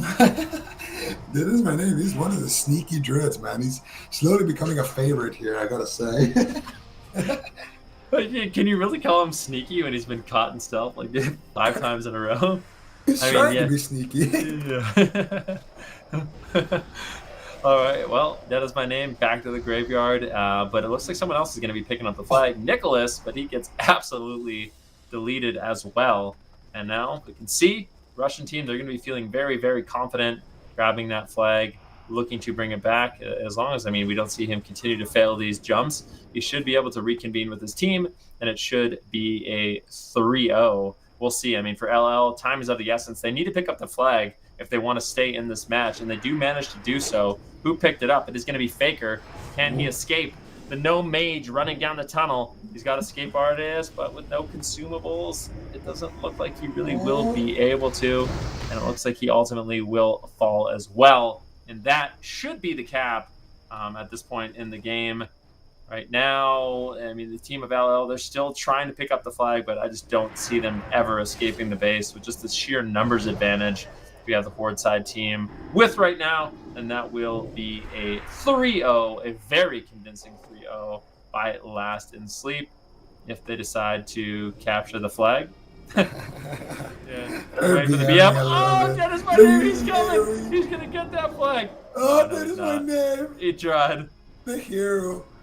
A little bit of BM right now. I don't think they were super happy with the turtle tactics coming in from LL. Maybe a little bit of revenge here. They're gonna take their time a little bit here before they take the win, and you love to see it, honestly. Faker as well there with some big moves there, trying to get that flag out of the room, and I don't know if they're even gonna cap this right now. They're just kind of relaxing here. They're BMing pretty hard. Yep. But yeah. It's one of those games where it just seemed like LL, maybe they kind of knew that they weren't going to be winning like a straight up, Warsong Gulch match. They had to kind of try to use some of the rules to their advantage. Ended up not working out. A plan like that can definitely backfire, but definitely well fought by them. Unfortunately for them, though, this is an elimination series, so we will not be seeing any more from LL. That is my name. Unfortunately, yeah, we're not going to be seeing too much from him. Yeah, they're just kind of just chilling back right now. They're actually allowing them all to wait. What's going on? Look in the tunnel, dude.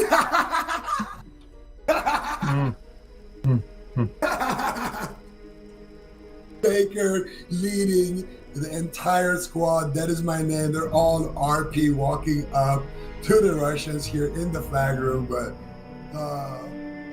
they're gonna go ahead and leave or cap the flag, sorry, and win the game there. Last and sleep, after messing around a little bit, having some fun of their own, gonna take that convincing 3-0.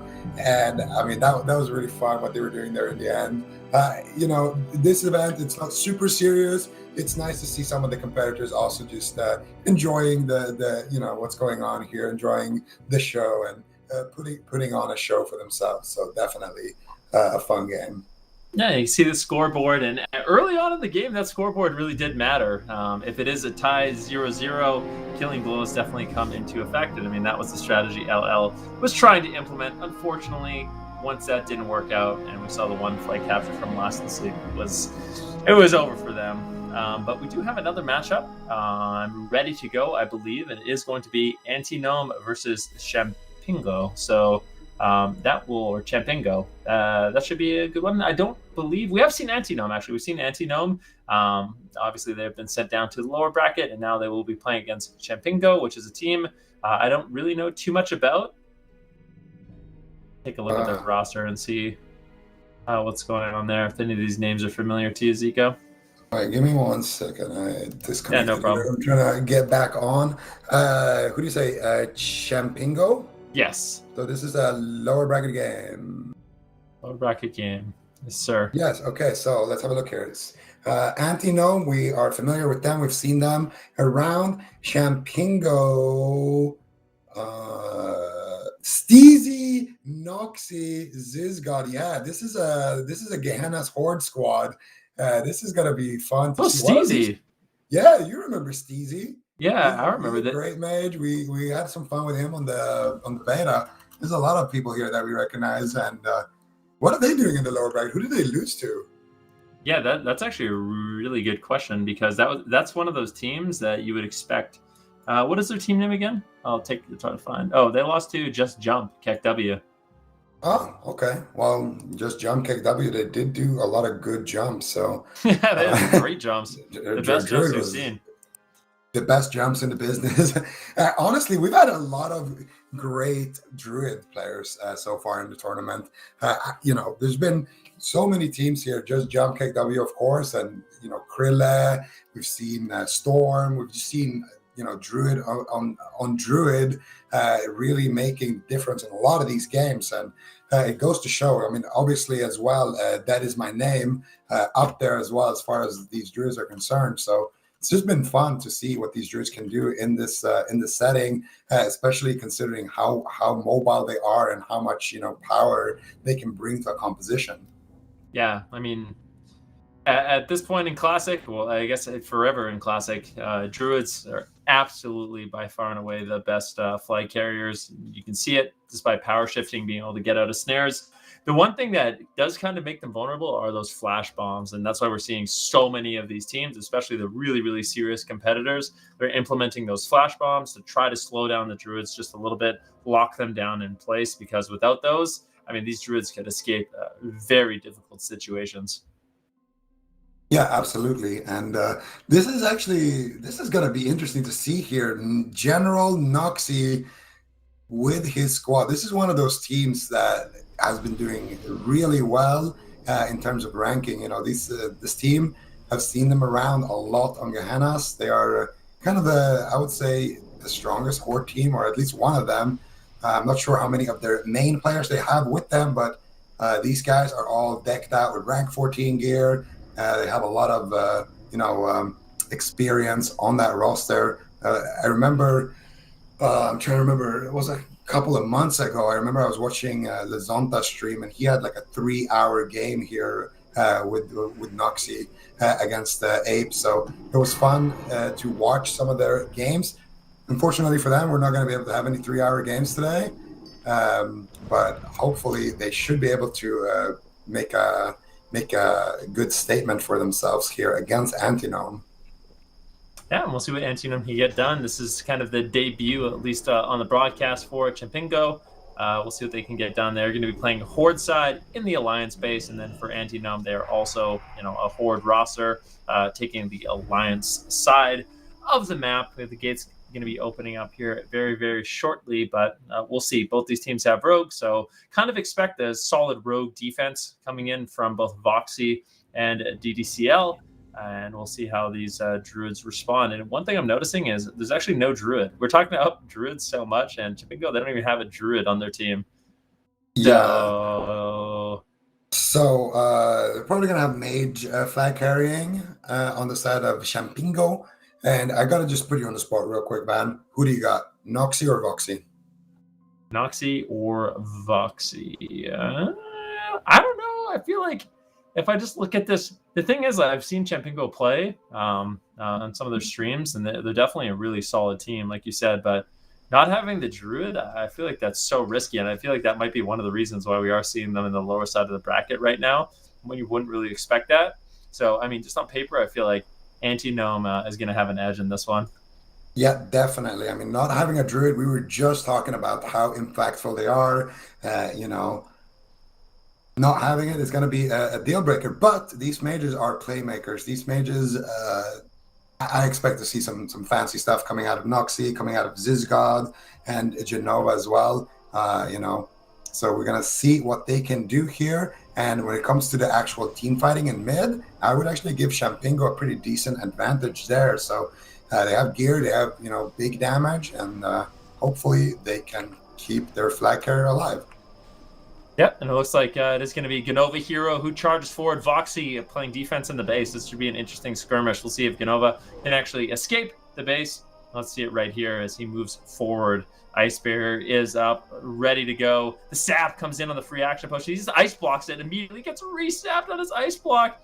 And it does get the Skull of Impending Doom. Nice plays there. Mage definitely able to get some work done. It goes for the ice block. Pick up the flag once again. Oh. Beautiful plays coming in from Genova. But, I mean, he basically expended every single one of his defensive options in order to make that happen. But he does escape. And now if he can reconnect to his team, which it looks like he's going to be able to, it looks like he should be able to cross the map.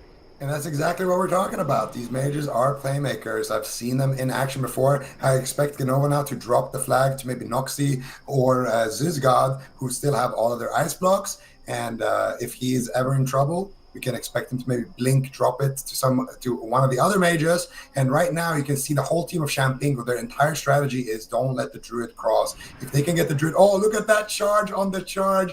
Genova Hero here. Beautiful stuff here, but he's going to get clothesline. He just trinket out of that piercing howl, and the next time the warrior connects, he's going to have a blink in a couple of seconds, and that is going to be enough for him to get away here. Beautiful plays so far out of him. If they can reach Musho, doesn't look like it. Musho is already just long gone in his own tunnel, basically chilling.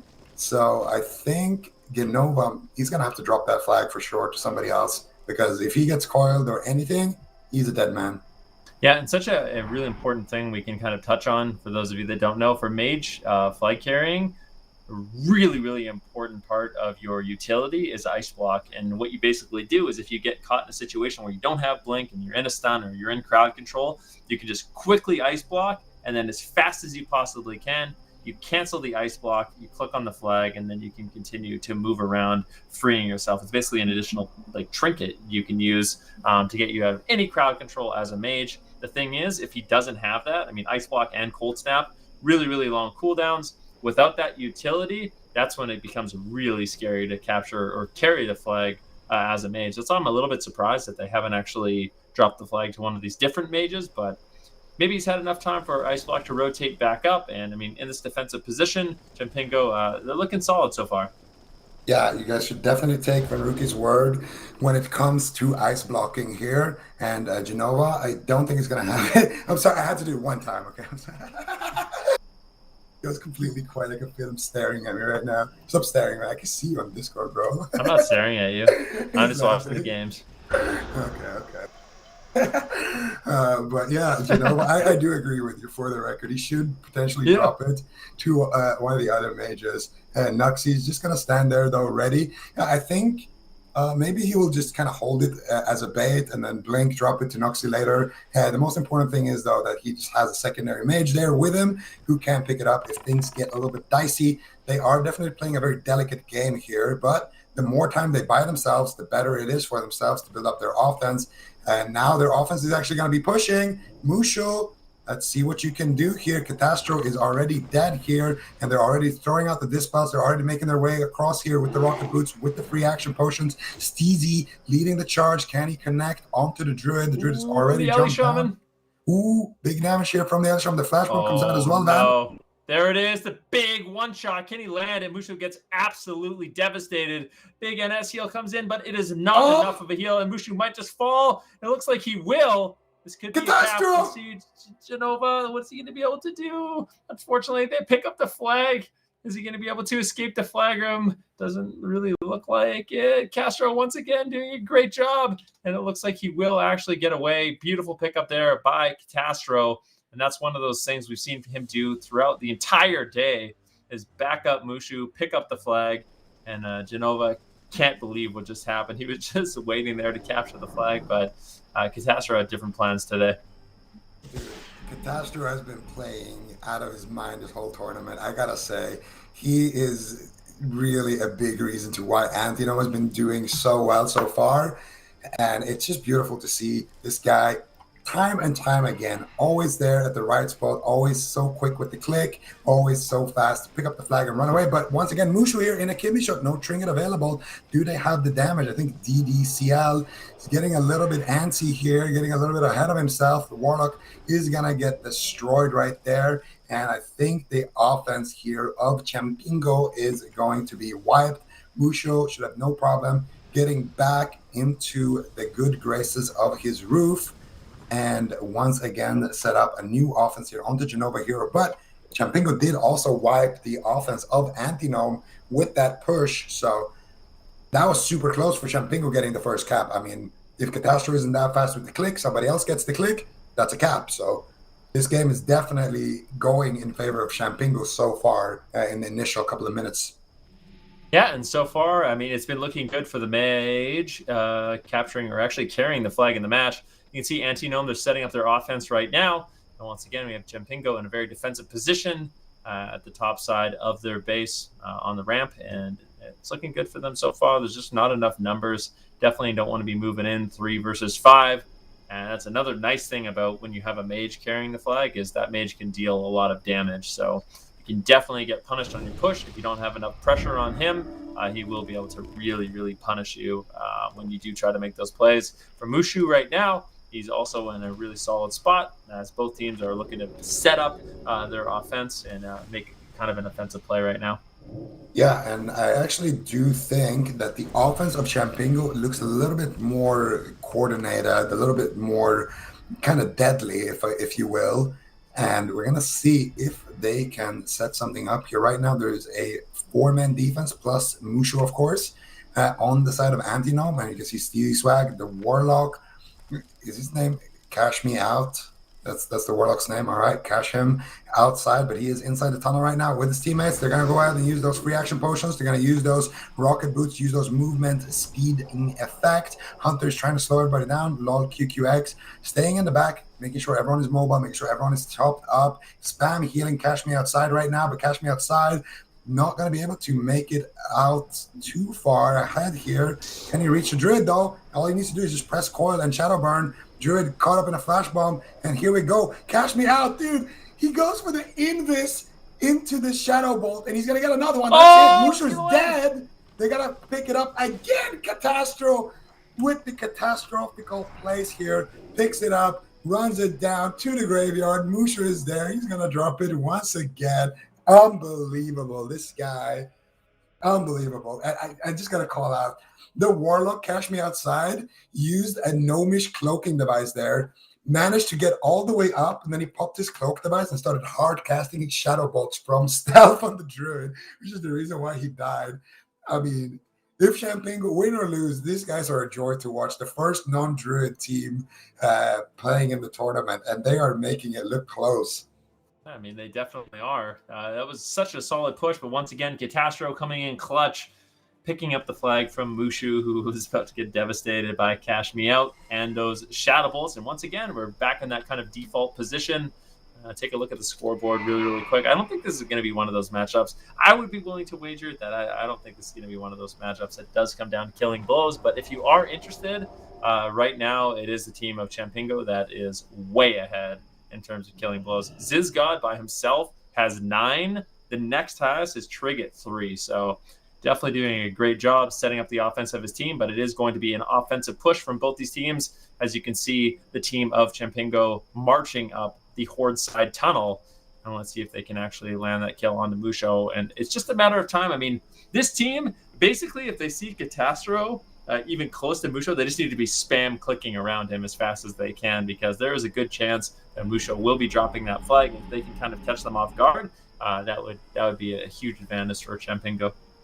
Yeah, and it's kind of interesting. Zizgod right now by himself is tied on killing blows with the entire squad of anti-gnomes. So in terms of offense, in terms of damage, definitely looks like Champingo are ahead. But once again, offensive push coming through here. Cash Me Outside gets caught up in a polymorph trying to make his way across. But those reaction potions are on cooldown. Finally coming off cooldown. I'm going to pop them right now and look to close the gap here onto Musho. Musho might be waiting a little bit too long here. If they can connect onto him, he could get destroyed immediately. That Destro Warlock gonna jump down now, realizing the danger that he is in. But here we go.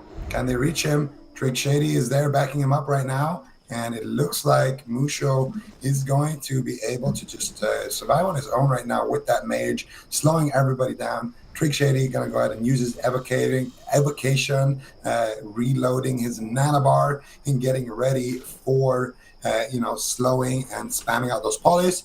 There's an Elish Shaman though. If the Elish Shaman or the Warlock can ever connect on this Druid, he could get erased. Oh, there's a rogue here. Musho just jumped across here into the Elish Shaman. This is dangerous territory. Musho could be making a mistake here, almost getting open on by that rogue. And you can see they're all trying to chase him down here on the graveyard, but Musho is running circles around everybody right now. And he's just going to sit down and drink and be completely fine. On the side of Genova, Genova is just sitting alone right now with a shaman by his side. I'm actually really, is it a priest? Yeah, it is a priest. So they have a 2-man defense on the side of Champingo. 2-man defense. Yeah, definitely a bit of risky plays. I mean, so far, Champingo's defense has consisted of a lot of offense, I want to say. So basically what they try to do is with their 3 mages, they try to just isolate a target and explode it. We have Pompyro mages able to put out a ton of damage, and anytime we see Anti-Gnome make an offensive push, they just try to go all in with big Pyroblast, Blast Wave, Goblin Sapper charges, all the good stuff to just put out as much damage and try to just wipe that offense before they can even really start developing any sort of lead. But right now you can see Champingo, they have a huge offensive push ready to go.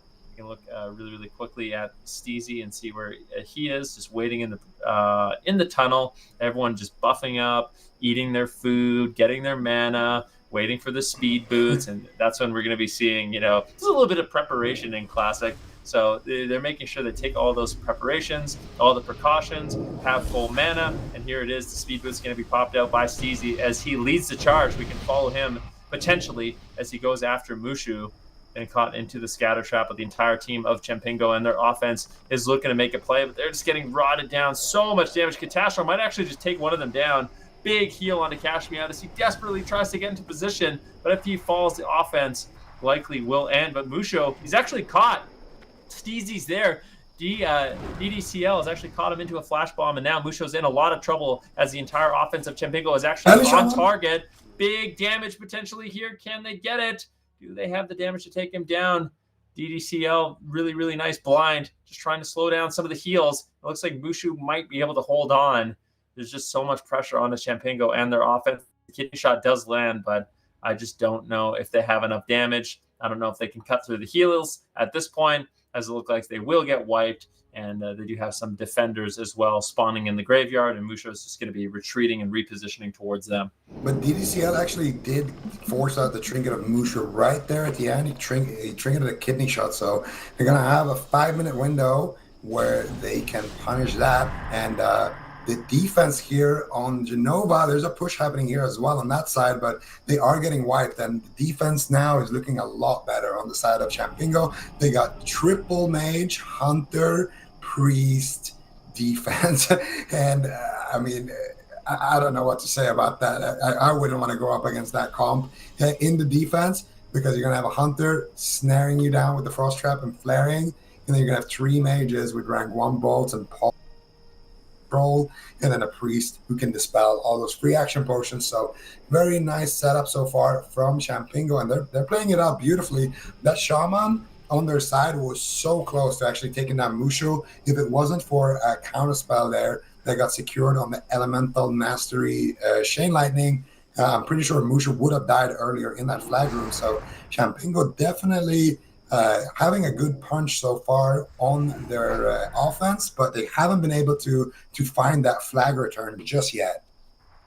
Definitely not. But that's one thing I kind of mentioned about Champingo, is that offense is just so strong. This is actually something I exclusively remember from this team and the stream watching them, is they just did such a good job just making sure they isolate a target and nuke it down. So just watch for that during this next push from Anti-Gnome. Which target are they going to pick? How are they going to utilize these 3 mages to really just try to shut it down as fast as they can, with the arcane power, with the Palm Pyro, and that's something we're likely going to be seeing here very, very quickly. Yeah, and we're going to see another offensive push here potentially happening. Let's see what they can get done. They're connecting onto Musho, but the Warlock is downstairs. They're trying to force Musho to jump down, but Musho is super low right now. Catches a big heal, catches a shield right now by his priest, and he is by the skin of his teeth going to survive.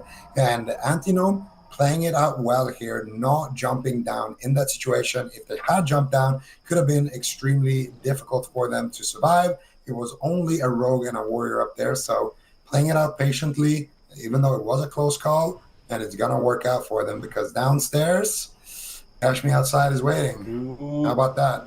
Here comes the push from Anti-Gnome. They're trying to get on top of this mage.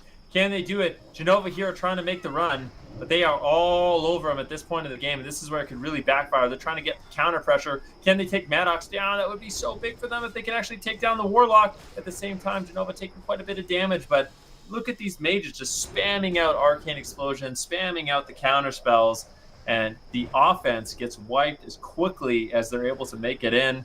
And that's just, I mean, that's the power of having that mage as a defender, 3 mages as a defender. You can kind of group everybody up and then literally AoE farm them like they're trash in Zul'Farrak. And I mean, that's what we've been seeing over and over and over again. And I feel like Anti-Gnome, they kind of have to go back to the drawing board, because it doesn't seem like this is really working too well. And if we look at killing blows, I mean, we're almost 20 minutes into the match, and it is a landslide. It is not even close. Alliance side, Champingo, Zizgod especially, he's got 17 killing blows, which is, I think, as much as everyone else on Anti-Gnome combined.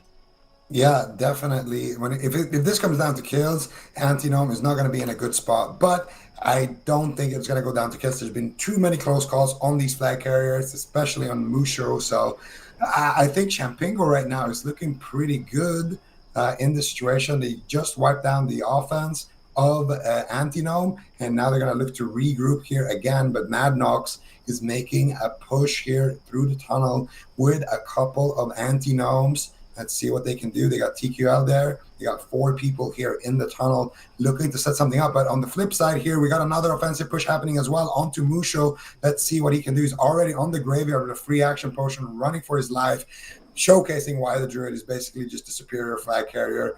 Let's see if anybody can reach him. It doesn't look like it just yet.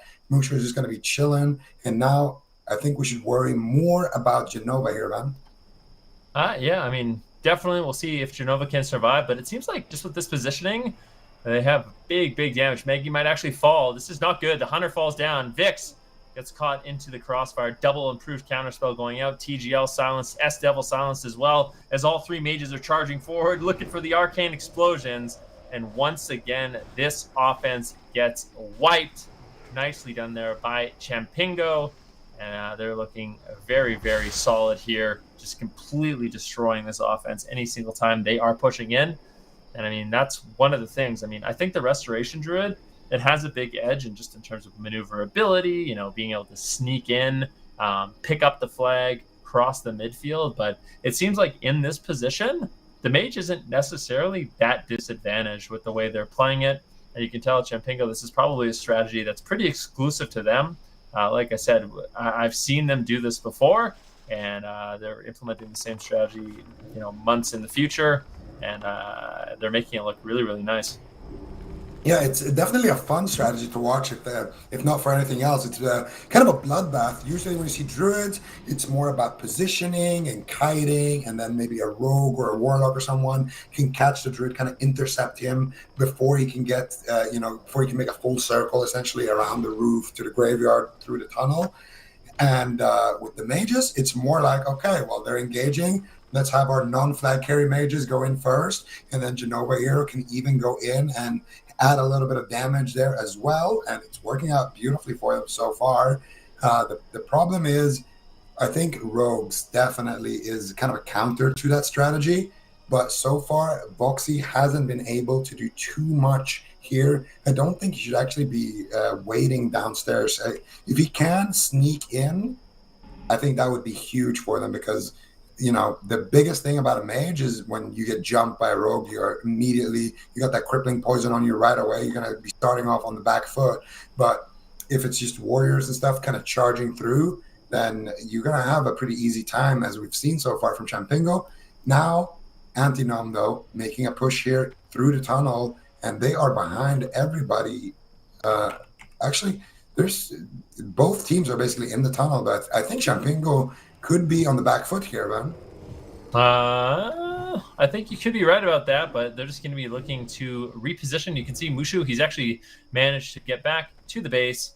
Voxy lends a sap onto Liam, and it appears that Champingo, they're going to be coming back. They're actually just going into a completely defensive formation at this point. Maybe they feel like with how far ahead they are in killing blows, it's to their advantage to just try to stall it out. We got 12 minutes left on the match, and it looks like Champingo, with the way they're repositioning, it looks like they want to do that, but no. I mean, Steezy, LLL, QQX, he's actually going to be moving forward as well, and it looks like the offense of Champingo, they are regrouping, and they're going to be looking to make a play. Yeah, and they still have, 3 people here in that offense, so let's see what they can do. And I think it's a pretty intelligent thing. Send more people back, force more people on Antinome to be sent in offense. That way you're going to deal with less defense as well. And at the same time, you're going to have pressure on the map. You're also going to have somebody who can repick if Genova dies. And now we see a big push here onto Genova, but they're just wiping everybody here, it seems. Double Palm Pyro onto Vix. He gets deleted out of the match. And now we'll see what they can get done. Voxy as well. He's in there. He's trying to take him down. But it just looks like, once again, it is going to be wipe city here. Champingo, I think they're going to be able to hold on, and just the sheer damage, the AoE damage, the control from, improved counterspell. I have to say they're doing a great job coordinating those silences as well. You get the silences on the healer, and then just put out a ton of burst damage with all your cooldowns. Makes it difficult for them to really have a solid response and get those heals out, especially when they're running through a gauntlet. Mushu right now is caught into a blind, and he could be in some trouble here. Yeah, let's see. I think the only time he goes down here is if Steezy has a recklessness. I don't think Mushu is going to be in too much trouble here. I think Champingo is just kind of sending in a couple of basically little cannon fodder here to have some kind of presence on the offense, just so they don't find themselves in a situation where Antinome is sending in everybody. But it is a risky strategy here. Like, sure, you're owning on kills, but 25 minutes only have elapsed. You still got to defend for another 10 minutes potentially.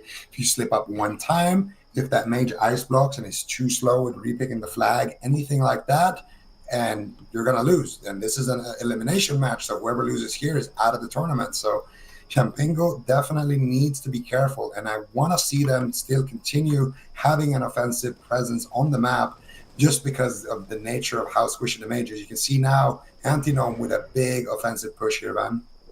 Yeah, Antinome, they have grouped up on the Horde side graveyard, and they're going to be looking to move in potentially here if they can.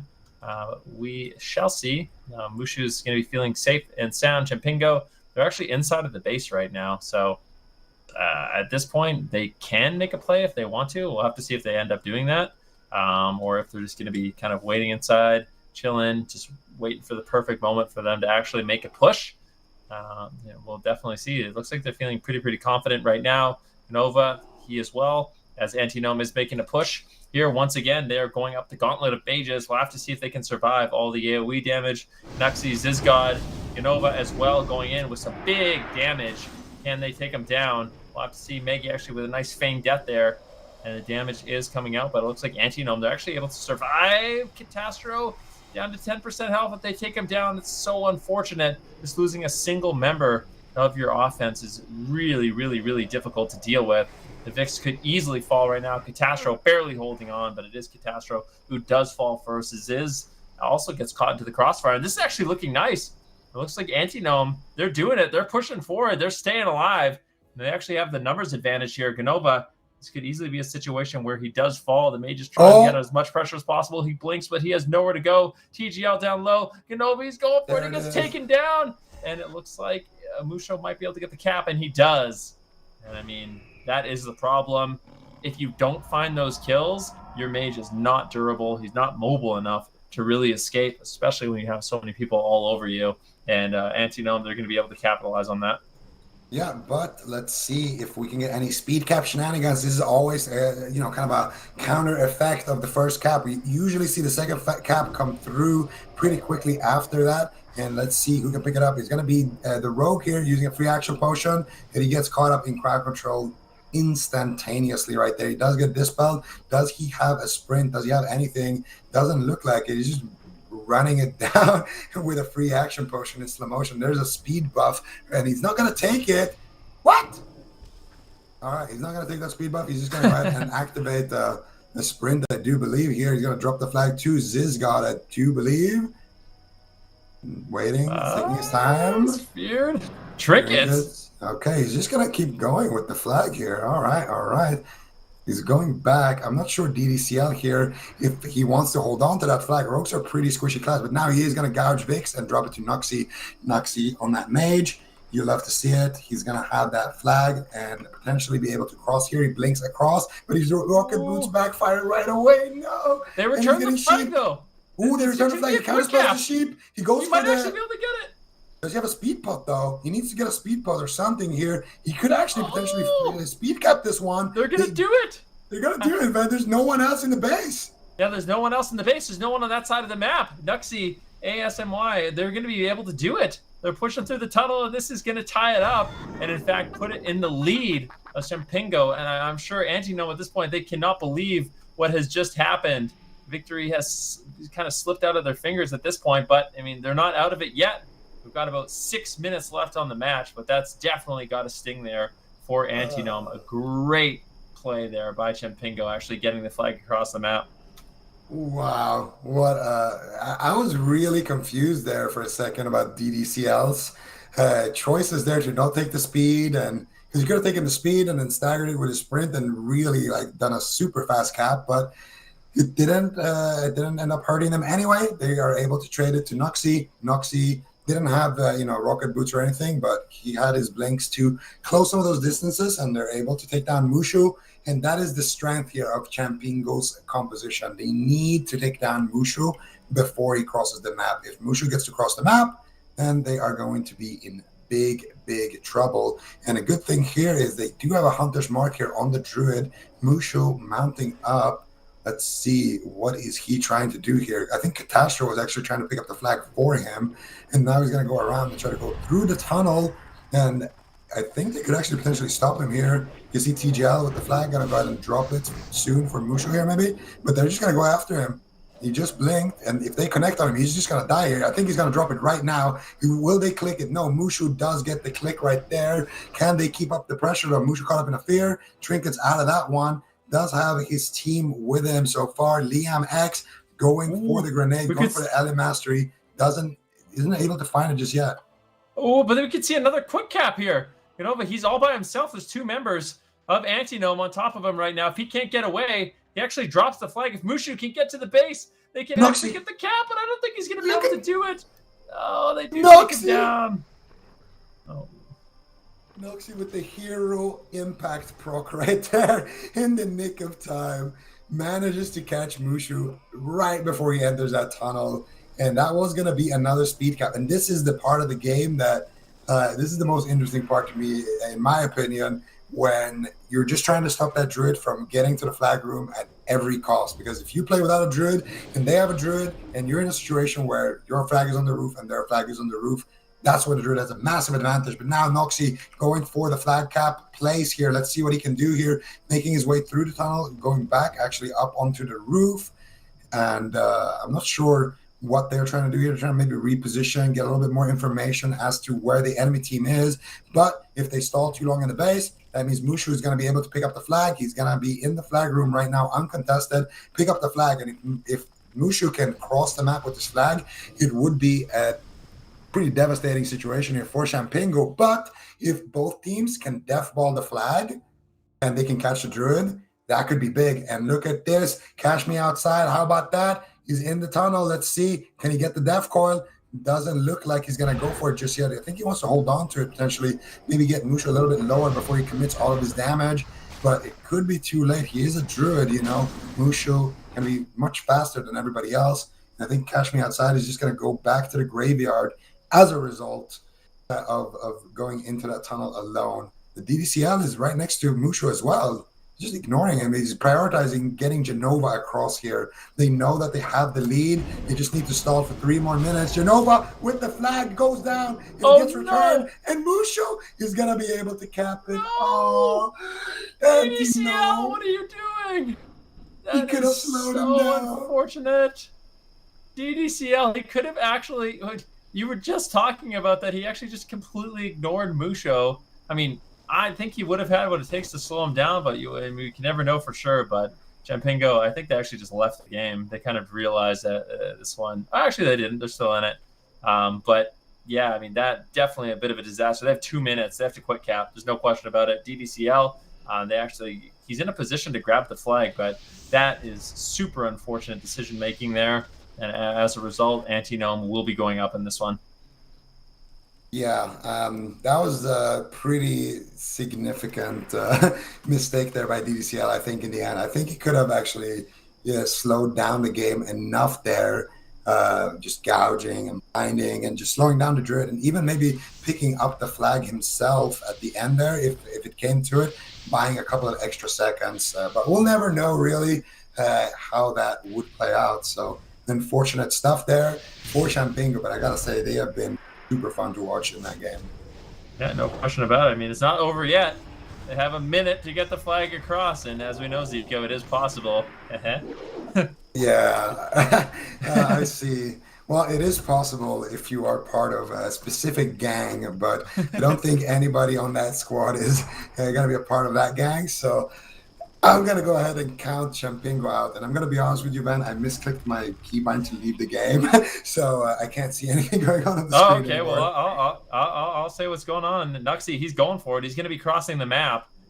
This is looking like it could be okay, but Mushu with the flag, he is looking solid. He has the flag, but he can't escape the base just yet. But if he gets out of the base, I feel like there's almost no way they can, get the flag into their base and also take down Mushu. But it is possible. We're at 34 minutes. I'm going to be checking to see when we are at 35 right now. Antinome in the lead. There's just a few moments left in the game. Can they actually capture the flag? Nuxie actually in a decent position.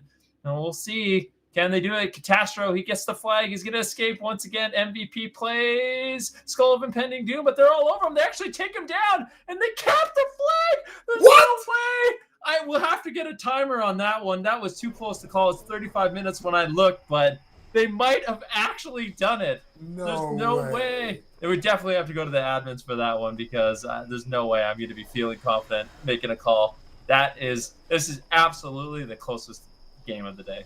No question about it. We're going to have to go to VAR review on that one, but what an amazing game, man. Dude. It's awesome to watch this game. Yep. I mean, I know you didn't get a chance to see those last moments, but basically we saw the handoff onto Nuxie from DDCL. Oh, we actually do have a little bit of time left, apparently. So, yeah, we do have some time left. There is an opportunity here. I was wrong on that one. Admin's have informed me we have a little bit over a minute left in the match. And that does mean that Anti-Gnome, they have a situation here where they might be able to do it. Genova, once again, he does have the flag, but such a close game. I'm just going to talk about the few moments that happened for that fourth flag capture, the second flag capture for Champingo. Just really nicely done there by Nuxie, crossing the map. And honestly, the defenders keeping Musho in place, making sure Catastro wasn't able to escape with the flag. They really set their team up for success. Just amazing. What a story. We were both kind of counting on. We're like, yeah, they don't have too much time left. I don't think it's gonna work out for them. But hero play after hero play, and they find themselves in a situation where they can actually take out Anti-Gnome. And for Anti-Gnome, what a weird situation. They beat the Russians, basically tying up a game like that, and now karma just comes swiftly and hits them right back in their face. But in the disguise of Noxy, the Bulgarian hero. And Genova right now, he's got the flag. He's trying to kite it around. He is the only one with the flag right now. And I just don't think there is enough time. And I have been informed by production that Champingo has just won I think this is probably my favorite one of the day for multiple reasons. Champingo, they're not even using a druid. First of all, they don't have a druid on their team. They're playing a mage flag carrier, a 3-mage defense, and with an unbelievable quick cap, they managed to come back in the series and actually knock Anti-Gnome out of the tournament. Wow. Speechless at this point. I mean, you want to cheer for the underdog, and I think at this point, any team without a druid it's safe to say that they are the underdog, and just. I can't believe they were able to do that. We are going to get ready for our next game now, though, and turn our attention towards that. It's going to be Just Jump KW versus Last and Sleep, and that is going to be the final game of the day. We will have plenty of more games tomorrow, though, after that one. So, anything you want to mention about that previous game, Van? Anything that you feel like you need to get off your chest? The mage composition, the triple mage. What's going through your head right now? I really like mages. Big fan, especially those undead mages. They're looking good. Yep. Not only are they doing a great job, they're also looking good while they're doing it. And hopefully they made a bunch of water for their team and were able to make a decent amount of profit from that.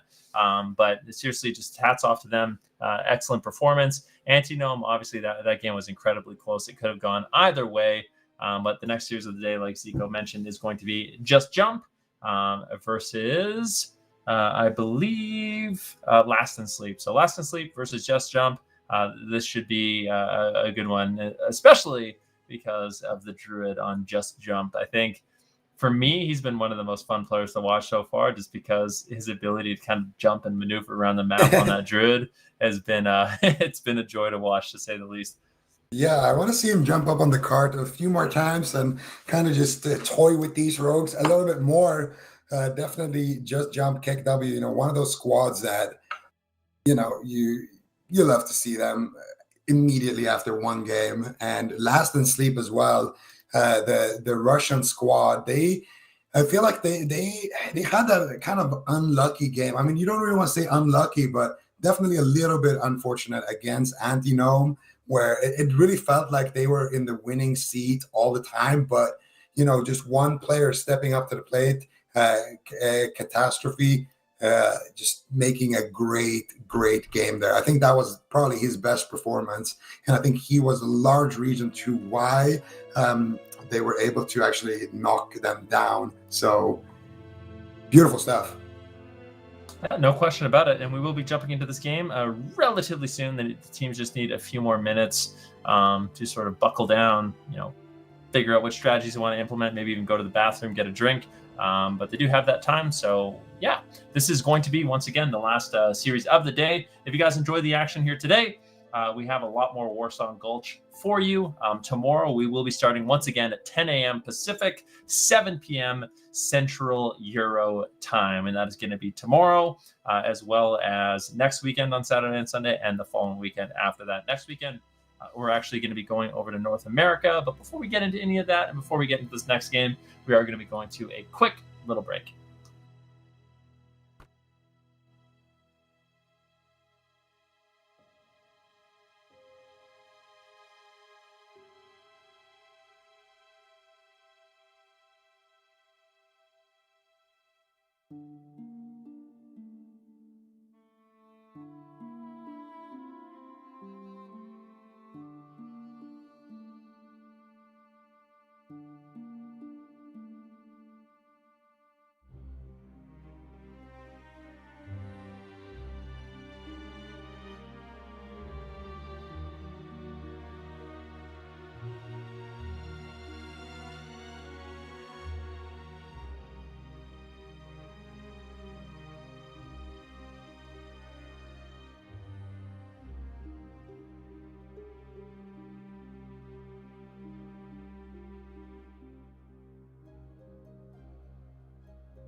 Welcome back, ladies and gentlemen. We have one more series here today in the lower bracket before we conclude the stream for today of the World of Warcraft Classic Summer Bowl in Europe.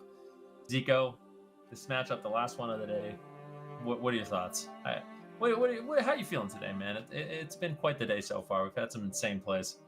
I feel ecstatic right now. You know, I got to watch on the stream what ended up happening in those final seconds. Great last game. We've had a lot of great games so far today. A lot of teams, you know, kind of dominating, a lot of close matches. I mean, you don't really get a closer match than we just had. And obviously covering the first official Classic tournament with my baking brother, Mr. Van. It's been great. You couldn't really ask for a better day, Zico. You got to be honest. It is great to see. It could have been a little bit better if we went on a walk together, you know, with the voice chat, you know, like we usually do. But it's okay. We'll say that for tomorrow. We'll do that tomorrow for sure. Okay, we can talk about the teams, talk about the games before we actually shoutcast the action. But yeah, I mean, you know what's really cool about this tournament is, and something I'm really looking forward to is as we get into like, you know, the round 5, the round 6, the semifinals, the grand finals. I think that's when we're going to see a lot of these teams because I have to say, just, you know, playing a lot of Classic and, you know, being involved in the scene a little bit, there's a lot of pride from a lot of these players, you know, that are diehard Classic fans that have been putting years and years and years, you know, into PvP preparation and learning the ins and outs of Warsong Gulch. There is so much bragging rights for all of these teams. And I think any one of these teams that is able to walk away, you know, with the first official Warsong Gulch tournament, a victory with that, that would definitely give them the right to brag. Yeah, absolutely. I mean, that's the big thing here. This is the first tournament, so winning this, you can officially call yourself the current classic champion in your region. Of course, we are running this for Europe, and we're gonna run next weekend for North America, and then the weekend after that, we're gonna have the finals for Europe and then the finals for North America as well. So we're gonna be crowning 2 champions 2 weekends from now. And you know, so far, EU's had some solid teams here. A lot of them could make the finals. We could see an all apes finals. We could see kind of, you know, we could see Wavy Gaming come through as well. I feel like there's been a lot of teams here that we can't really count them out yet, and it's early to say, but I think there's some teams starting to pull ahead. Yeah, and just taking a look at the map position, it does look like both of these teams are going to be playing Horde. So once again, it is a Horde versus Horde matchup, and that's kind of evened out. I mean, at the beginning of the day, I said that I thought most of these teams, or actually most of the teams, were in fact Alliance, but it seems like as we're seeing more of these rosters, there are a lot more Horde teams than anticipated, and it looks actually relatively even.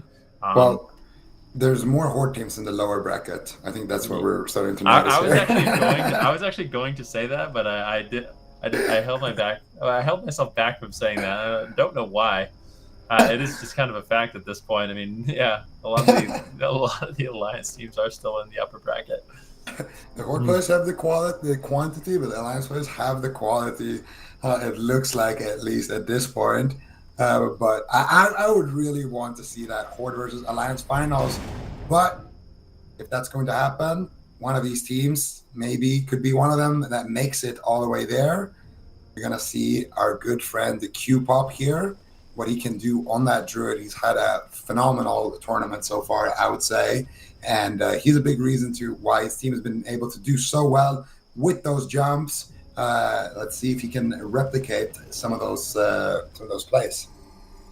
Yeah, we'll have to see. Following Q-Pop is definitely what I'm going to be doing, just to see.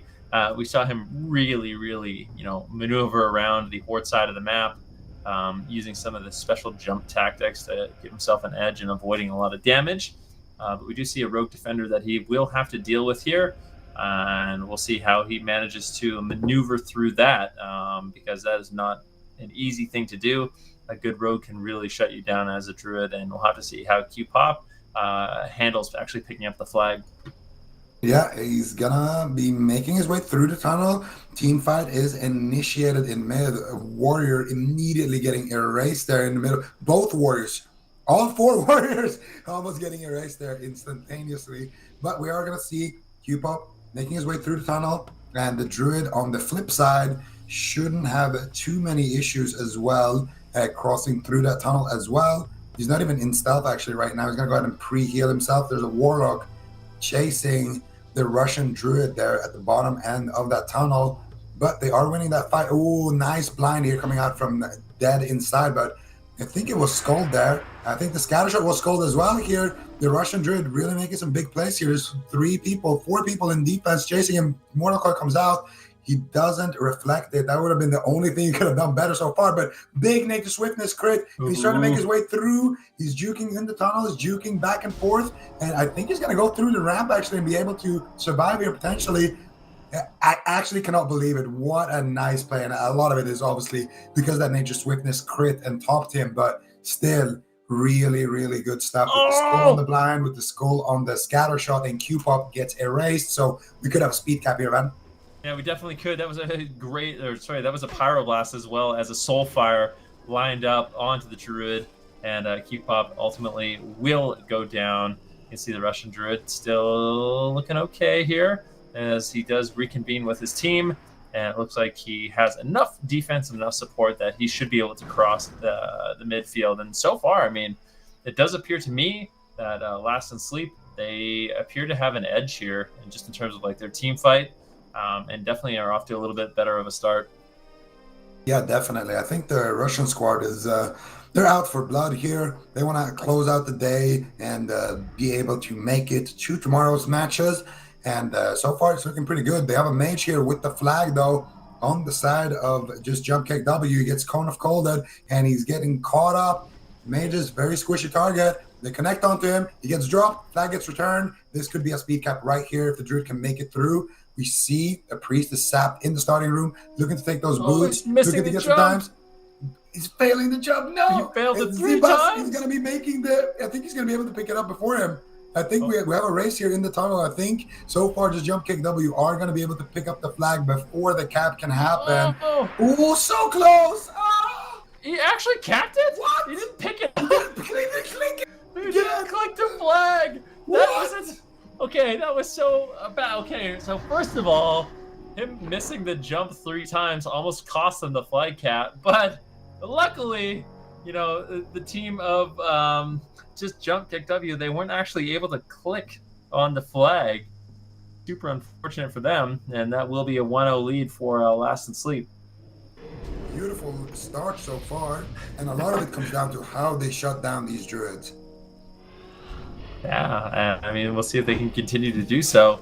Q-Pop right now, he has the flag. Let's see if he can actually make it out of the base. He's been struggling so far. There's been a really solid defense here for Last in Sleep, and I mean, that defense is still really, really solid. Luckily, getting a little bit of help from his mage, Brew his own, but it looks like Q-Pop. Oh, he holds on. I actually couldn't even see his health.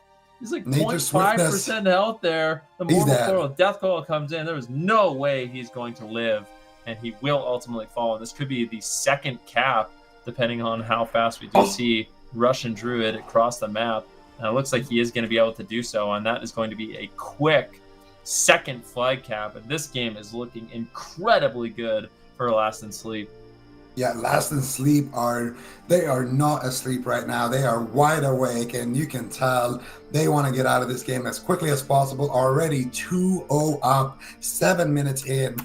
One of the fastest games of the day here, potentially, if they can close it out here. And a lot of it is just how they're shutting down Q-Pop here. Q-Pop, every time he tries to make it through, there's a Warlock there making his life difficult. There's a Rogue there making his life difficult. And it's very nice to see how they've been adapting throughout the day here, man. Yeah, there's no question about it. Their team is looking really, really solid, and obviously their tournament lives are on the line, and that is not a great thing for just jump kick W, because this game is looking extremely one-sided, but we have seen turnarounds in the past, and there's definitely an opportunity here. Barazone, as the mage, going to be looking to pick up the flag, but he gets gouged on his blink. Worst case scenario, but the Skull of Impending Doom allows him to free and break out of that gouge. Really nicely done there. Turns that sticky situation around, but I don't know if he is going to be able to completely escape at this point. Still being chased down. He's got the free action potion. Q-Pop is there. Is he going to drop the flag and pick it up? He does. They go for it. Their risky drop, and Q-Pop picks up the flag, but he is not out of the woods yet as well. The pressure coming in from the team Last in Sleep is just so immense. Yeah, Q-Pop has been able to manage his way across, though, so far. There's a mage blinking, but he gets Tidal Charm right there. Warrior looking to intercept him, maybe charge him. He's going to drop combat in a second, I do believe, and there it is. Beautiful charge here coming out of this Warlord Slayer here on the Russian squad, but Q-Pop is going to go ahead and root him up. Nice dispel there on the root by the priest, and there's the Sapper charges coming through. He's going to get dropped. Flag's going to get returned, but a Death Coil here on the Russian Druid, and the flag gets counter-returned there. Beautiful counterplay there by just jump kick W, just returning the flag right there, kick W, and now we're back at a situation where both flags are in the base. Yeah, both flags in the base, and both teams are going to be looking to pick up that flag. But right now, Last in Sleep, they're going to be feeling very confident, being up 2-0 in the match, as well as just winning on killing blows overall. So let's see how this one goes. We'll have to see. Right now, they have the Russian Rogue. He's going to be going back and playing a solid defense, and he really has been doing a great job so far in this tournament and in this specific match, making it exceptionally difficult for just jump kick W to actually get the flag out of the base and cross the map, making them utilize a lot of their defense to do so, and then they don't have that defense when they are in the midfield. Yeah, I gotta say, this Russian Rogue has been one of the most impressive rogues so far in this tournament. Been having so much impact in his games. There's been obviously some others as well, but definitely a big time player for his team. And once again, he's on that balcony waiting for Q-Pop. But Q-Pop is in the middle of the map right now, just chilling in a fear. Look at this Warlock just making his life miserable, and he gets spell locked into a big combo there with the Shadow Bolt, but no crits on the Shadow Bolt or the Shadow Burn. Q-Pop is just going to go ahead and duck around the corner, line of sight, go ahead and drink, but he's pretty much cornered on that roof with people surrounding him from all over Russia. Not sure what he can do to get out of that situation. He's going to need to wait for his teammates maybe to come and help him. But somebody who doesn't fail the jump here, going to be able to make it up there. Mage going to be forcing him to jump down, but he's gonna jump back up. He's like, well, can you make the jump twice? But it looks like Q-Pop actually can make the jump. This is the one thing you're known for, Q-Pop. Come on, man. No, Q-Pop. No. Well, you were the chosen one. Yeah, no doubt, right? But the thing is, how many jumps did he make? I mean, he made a lot. Just one. We put a lot of pressure on him. Maybe the nerves are starting to get there. But I still have to say, he's been one of the most impressive druids with his jumping specifically today. So good on you, Q-Pop. Unfortunately, not going to, really matter too much. Can't get the flag across once again, but he will be mounting up in the midfield right now, getting into stealth. But you can see a lot of players not going to make it super easy for him. They're going to be looking for him, channeling out a Blizzard, and able to find him. But look at the defense right now here, Zico.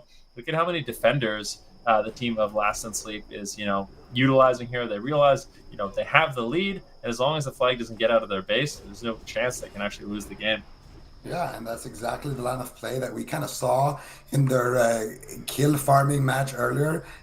These Russians, they're not afraid to just sit back and play to their win condition when they are ahead, but they're also not afraid to kind of get aggressive and take opportunities if they see them. Q-Pop, once again, this poor druid getting harassed by the water. Look at him trying to get a heal off. Shadow Burn coming through. He's on 1%. He's back on the graveyard. I mean, look at Q-Pop so far. This game, I'm pretty sure he's leading the death count here in the match. 5 deaths, actually. The mage only one with more deaths on the map. So definitely not the best game so far for him. Speaking of mages, the Russian mage here is going to be able to pick up the flag. He is in that connector right now. Dead inside, catches him with the free action potion, gets the ambushes, gets the backstabs, big damage. He's looking to drop the flag here. Can he get the polymorph? Can he get the return? Nice return there by Dead inside, but he gets caught up in the polymorph. The second Russian mage now looking to pick it up and potentially take it through the tunnel. No, instead it's going to get picked up by the druid, and I would actually like to see the druid try to drop it here to the mage maybe, but no. Nice nature swiftness, nice PS coming through, beautiful net there by the mage, and a lot of big heals coming through as well from this Russian priest, and they are going to be able to sneak through despite a very close call there, man. I actually can't believe he's alive. I can't tell if he got a little bit lucky with the NS coming up at the perfect moment, or if he was actually waiting for Mortal Strike to fall to implement that NS, because if he was just waiting, definitely a risky play, but was able to get some big heals on himself. And now, as a result, it's looking like he's going to be able to cross the map. I mean, we still have a really, really solid defense here from the team of Last and Sleep. So if no one can get the flag out, I mean, Barazoni's trying right now, Q-Pop as well, but it's looking like this could be the third and final cap of the game. We'll have to see right now what they can do. Barazoni's trying so hard to get away. He's up top on the map. He jumps down. He's going to be met with a rogue. He needs to blink. He needs to get away, but he gets caught into the cheap shot. He does have the blink. The Frost Armor might be enough of a snare. Q-Pop's there. He gets the flag. The handoff. Barazoni does it. He gets the flag out of the base. Now it's going to be up to Q-Pop. He's caught into a fear, though. He is still not out of it yet. A beautiful jump. Nails it. First try. And another one. Q-Pop is known for over and over again. And once you get Q-Pop into his base, he's going to be feeling a lot more confident to actually stay alive with the flag, as he can utilize all those jumps he's been doing such a great job with today. Yeah, definitely doing some good jumps there. And, it's hard to do in those pressure situations, but I think the big hero here has got to be Barazone, picking up the flag when it's looking very dire for his team, making his way around that rooftop, buying some time for himself, getting through down to the connector, blinking to his druid and giving him the handoff, passing over that flag. So nice teamwork there between the mage and the druid, and I think the mage is going to go back on defense now and get in position here to help his druid in that defensive aspect of the game. And for the first time in this game, I think we are going to see kind of a standard defense, offense setup coming through from both of these teams, presumably when they start rezzing here. Yep, Q-Pop in a very solid position right now. Going to be looking to feel very, very safe, but not too safe, as we do see the enemy team actually move forward. Last in sleep, they're marching up the tunnel, and it would be a 2 versus 3 right now. So definitely they don't have the numbers edge. If we do look for the Russian Druid, let's see where he's positioned right now. It's looking like he's in a very prime position, but enemy forces have gathered, and they're going to be looking to make a charge and take down this Druid and put a point on the board if they can. But there's a lot of people defending right now. I think they have 7 defenders for the team of Last in Sleep. Definitely don't want to throw away their advantage, but it can backfire if you end up playing too defensive. Absolutely. And that's the thing. You always in Warzone want to have some kind of offensive pressure, but here we go. Offensive push coming through. Let's see what Just Jump KW can do. A lot of people are pushing through. Free action potions. Dispels are being spammed by everybody here. And Blast Wave coming through. Mage is trying to slow everybody down. They actually are wiping some of that Just Jump offense here. But look at that Shaman, Dr. Fuzzy Totem, looking to potentially get a big Chain Lightning, but he is going to get sent. Yeah. I appreciate your optimism, but he's rooted and snared. The Druid's just literally out of 10 line of sight. It's like, no way. I'm trying to make it exciting, okay? I'm trying to be a WWE caster right now. I feel like Dr. Fuzzy Totem, he's definitely not been able to land those elemental shaman bursts just yet. And I mean, it's not only his fault, obviously. It's a team effort. A lot of these pushes, having them coordinated and doing it with the right kind of setup, it's a team effort for sure. And that's the beauty of Warzone Gulch, It is a 10v10 game. Dead inside is just waiting downstairs for the Druid to jump down. And now I do think it's going to be Q-Pop here potentially, who could be under heavy fire, but I don't really see that many people on their side of the map here. So I think Q-Pop is pretty safe. They have 3 members making it through the tunnel, but most of the team from Last in Sleep are just sitting on defense, and I don't think it's a bad idea, honestly. You should play to win, and right now you're up 2-0. Why send 6-7 people on offense and risk it when you can have some kind of offensive presence, but majority of your team is just sitting back and just waiting to win, basically. Yeah, 6-man defense, looking solid so far, and it doesn't look like the team of Just Jump is going to be willing to make a push. They're going to be waiting actually for Barazone, who is crossing the map. He's low on health. He's low on mana, so he's going to have to get there, and then he's going to have to drink. But they're actually pulling the trigger with this offensive push early, and I don't know if I agree with this. I feel like they should have waited for Barazone, but they're not going to. They're going to be charging up Dr. Fuzzy Totem once again. If he can just get in the line of sight for one moment, he can absolutely destroy this flag carrier. And Dead Inside is waiting in the wings as well. If this Druid jumps down, he will get caught into a stun, and that is a great opportunity for them to actually take them down. Conjure pushing forward, Fuzzy Totem silenced into a full sheep, and it looks like the offense coming in from the team of Just Jump will get dispatched. And once again, Last in Sleep, they're going to be looking very healthy here on defense. Yeah, and you can see Dr. Fuzzy Totem now gonna get slain at the back end of that polymorph. They didn't actually wait for him. You see, he just instantly rezzed there. So this is a mistake from the side of Last in Sleep.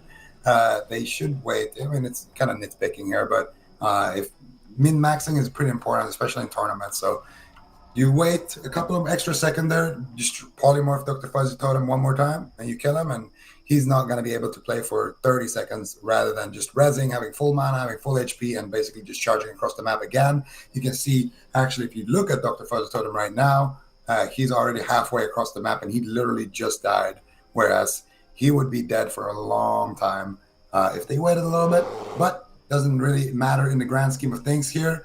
You can see Q-Pop now getting connected on here by a single warrior. You got to love it. You got to love the confidence here on this warrior. He's just going in, charging in against how many is that? Like 7 players. He's like, yeah, I'm going to get this Druid. And let's see, did they actually wait for the rest timer here? I think they actually, nope. Do you see the warrior rest as well? Come on, guys. These little things actually can win you a game. I don't know if it's going to matter too much in this specific game, but definitely something to pay attention to. I mean, in classic Warsong, getting every single one of those little advantages certainly adds up.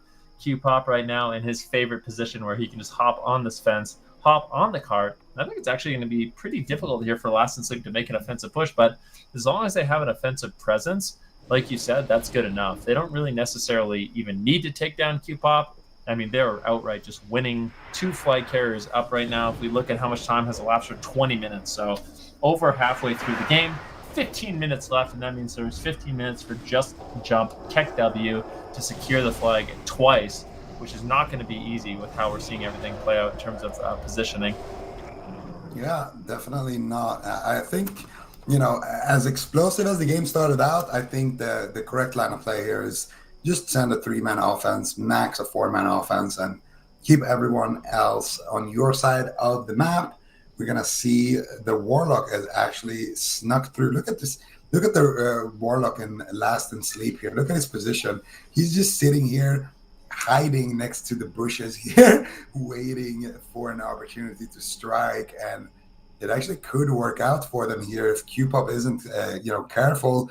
If the Warlock reaching him or the Rogue reaching him is by far the absolutely worst case scenario for Q-Pop.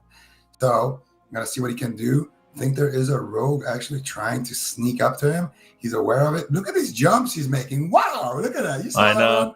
Oh, he gets jumped into a cheap shot, though. He gets clotheslined and taken down, potentially.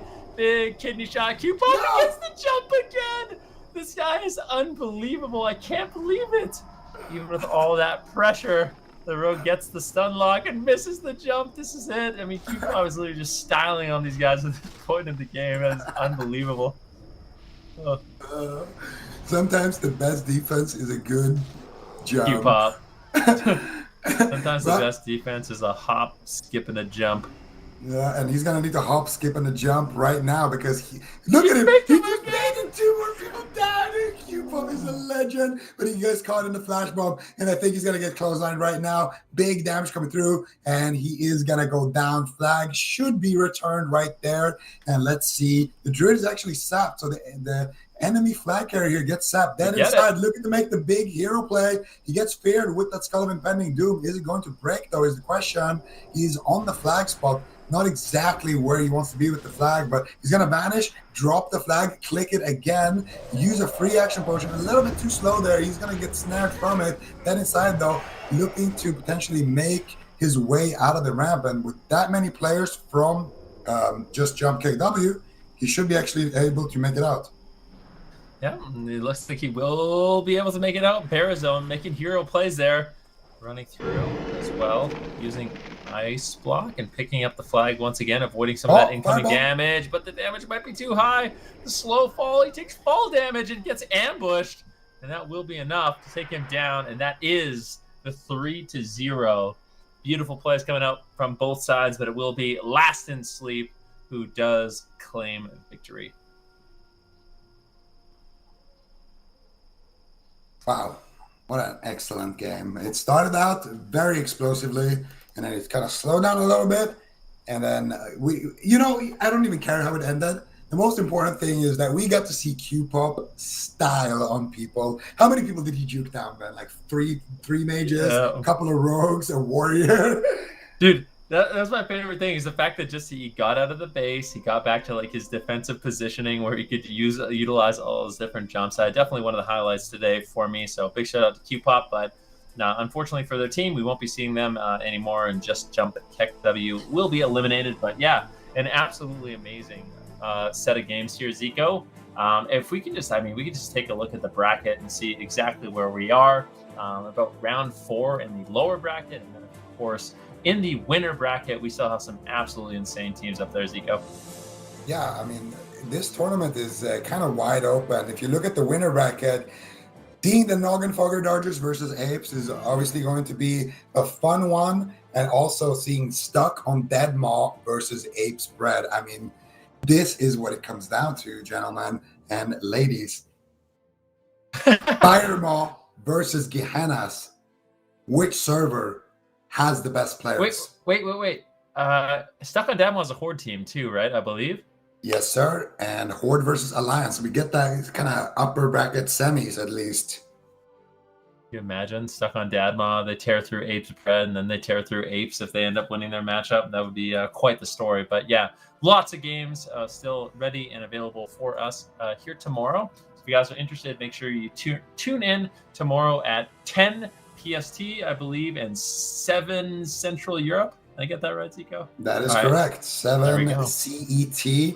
That's 19 for us, Europeans. And that's going to be 1 p.m. Eastern time. Did I get that right then?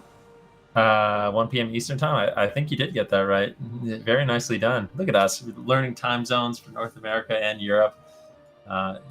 Excellently done. And I mean, I have to say, Zico, it's an absolute pleasure showcasing with you here today. Do you have any thoughts and feelings before we wrap this things up? Just the same, man. It's always a pleasure casting with you, and of course, it's been a pleasure to watch these games. Very high level stuff coming out. Some of the fun games as well. Big shout out to the German squad earlier that put on that AOE combo. It was fun to watch. The 2-2 game that we had. Barely got decided in the last couple of seconds. Just to the competitors, to the people watching, it's just been fun. Yeah, seriously. Thank you, all the teams and players that did sign up. Of course, we are not done. We will be marching more or further into this bracket tomorrow. So make sure you guys do tune in. And on behalf of Zico, myself, everyone else, big shout out to all the production and behind the scenes. Did a fantastic job. Thank you very much for watching. And I think that's going to do it for us here today. See you guys tomorrow.